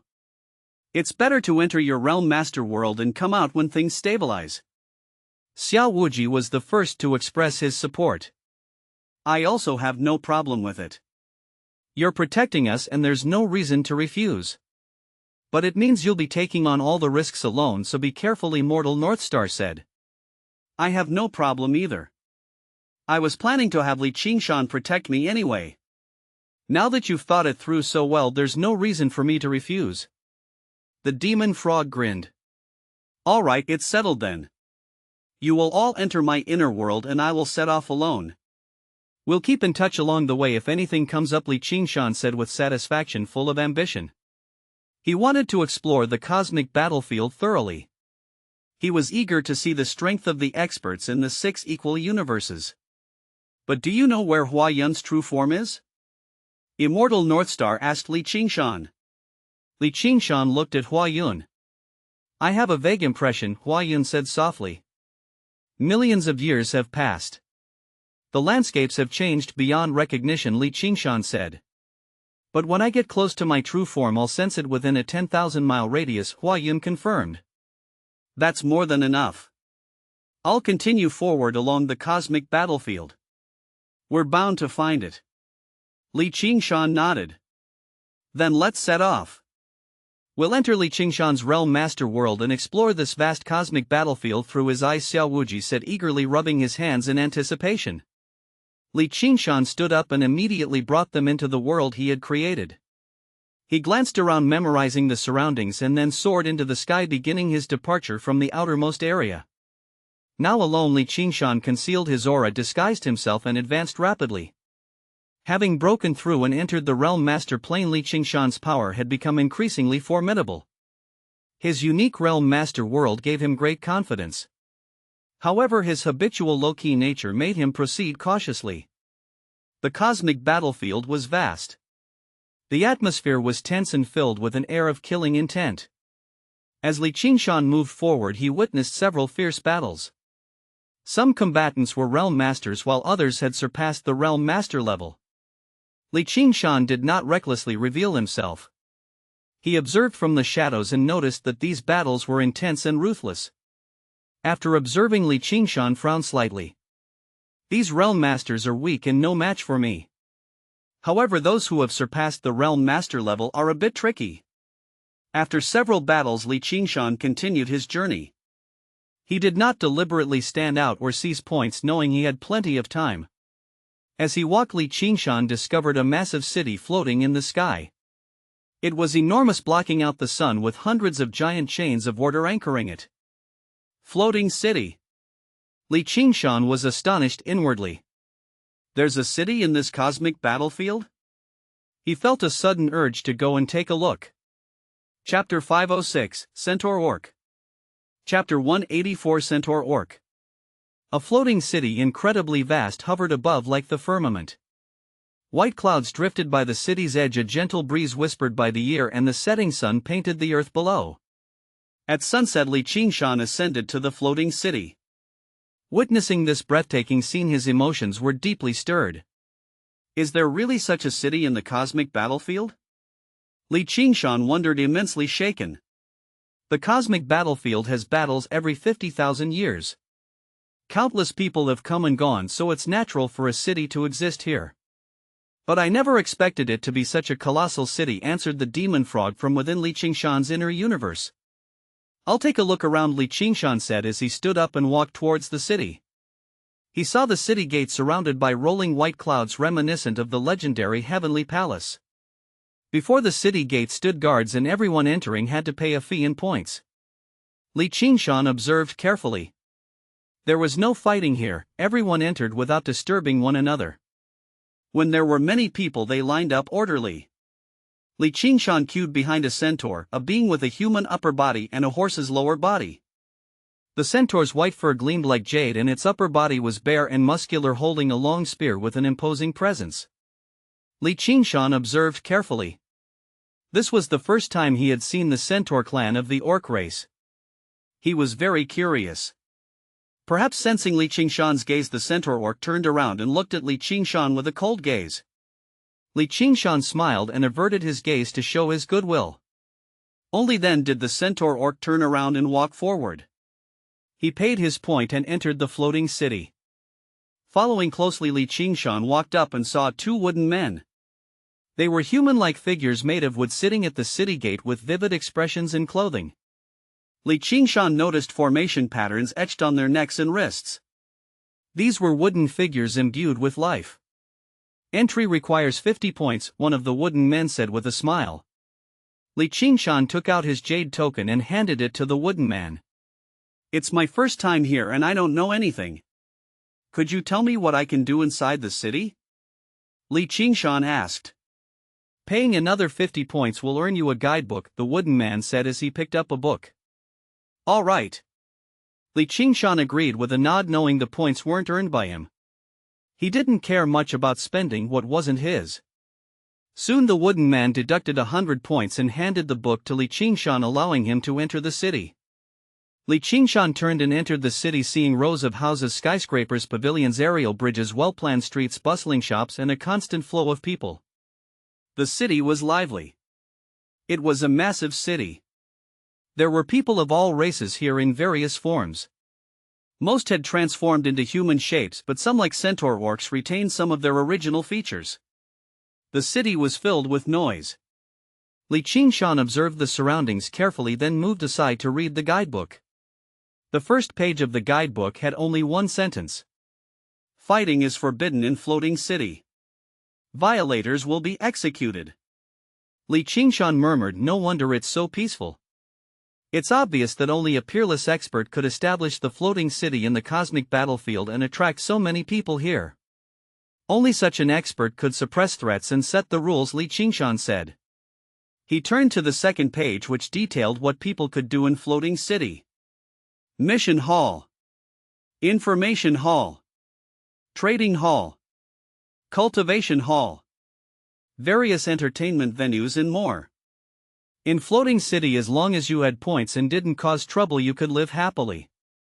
The guidebook finally mentioned that Floating City opened every 50,000 years. After 50,000 years it would leave the cosmic battlefield and enter the 6 equal universes to resume normal operations. Qingshan was amazed. Floating City can freely enter and leave the cosmic battlefield? The demon frog and Xiao Wuji saw all of this through Qingshan's eyes. There's no need to be surprised. The cosmic battlefield isn't all about fighting. There are also business opportunities. For example, Tian of the Fourth World once made a deal with a merchant and gave up everything to return to the human world universe, Huayan explained to Qingshan. Qingshan nodded. That makes sense. Floating City is quite suitable for us. As long as I earn enough points, everyone can cultivate here peacefully and safely under its protection, Qingshan said, his eyes bright with hope. In Floating City, having points made it the best place for them. But you only have 2,000 points and it costs 50 just to enter. Settling down here won't be easy, Xiao Wuji said calmly. There is the mission hall. We should be able to take on tasks and earn points. I'll check it out, Qingshan replied. There's also the information hall. Once I earn more points I can inquire about Amitabha, Qingshan told Huayan. Huayan's eyes lit up and she nodded eagerly. I'd love to know how the Buddha is doing. Let's check out the trading hall. We can buy a courtyard in Floating City, settle down and cultivate peacefully, reducing risks, Qingshan said with a plan in mind. He followed the map and the guidebook to the trading hall.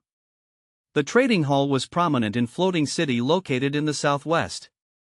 It was a massive bowl-like structure with large characters on it. Trading hall.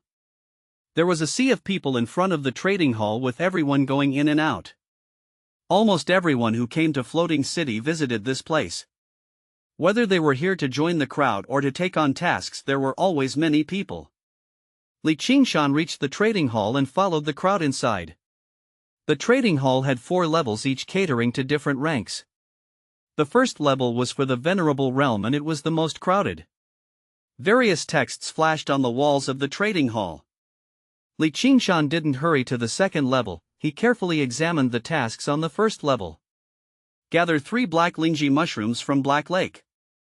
300 points. Hunt Vajra Behemoth. 500 points per beast. Dragon slaying, inquire face to face, 3,000 points. These were all tasks that appeared on every wall. Some of them flashed a few times as soon as they appeared and then disappeared. It was obvious that someone had accepted them. When Qingshan saw these missions, only the 3,000 points made his eyes light up.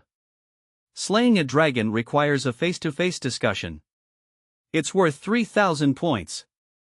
Is this a mission that can be placed in the Venerable Realm? Qingshan muttered in his heart. As he pondered, the task flashed and disappeared. Qingshan was surprised to see that someone had taken the task. He saw the person who had accepted the mission. It was the centaur orc with a spear he had encountered at the city gate.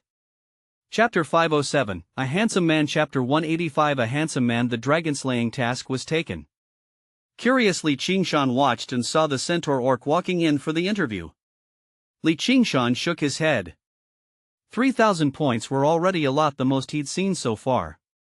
He had wanted to try it, but since someone else got it first, he had no choice but to move on. He continued to observe. He spent half the day on the first floor without finding any good tasks and the only tempting one already taken. Then he headed to the second floor. This level was for experts at the Realm Master level. There were far fewer people here than on the first floor, so it was less crowded and allowed for more freedom of movement. The tasks here also appeared on the walls, flickering one by one. There weren't as many, but each one was top-notch. Catching a phoenix 10,000 points. Qingshan saw a very eye-catching task flashing on the task wall. Many realm master-level experts were looking at it, but no one made a move. Everyone was waiting. Curiously, Qingshan asked a handsome realm master next to him, "This task offers so many points, why hasn't anyone taken it?" The handsome realm master looked curiously at Qingshan.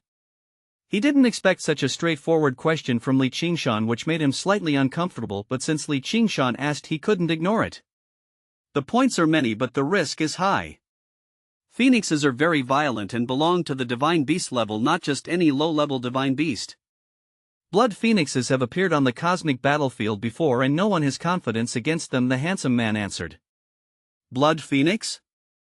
Low-level divine beast? Qingshan was intrigued by these new terms. Although he was new to the cosmic battlefield, he understood that divine beasts were much more powerful than ordinary fierce beasts. And even among divine beasts there were different ranks.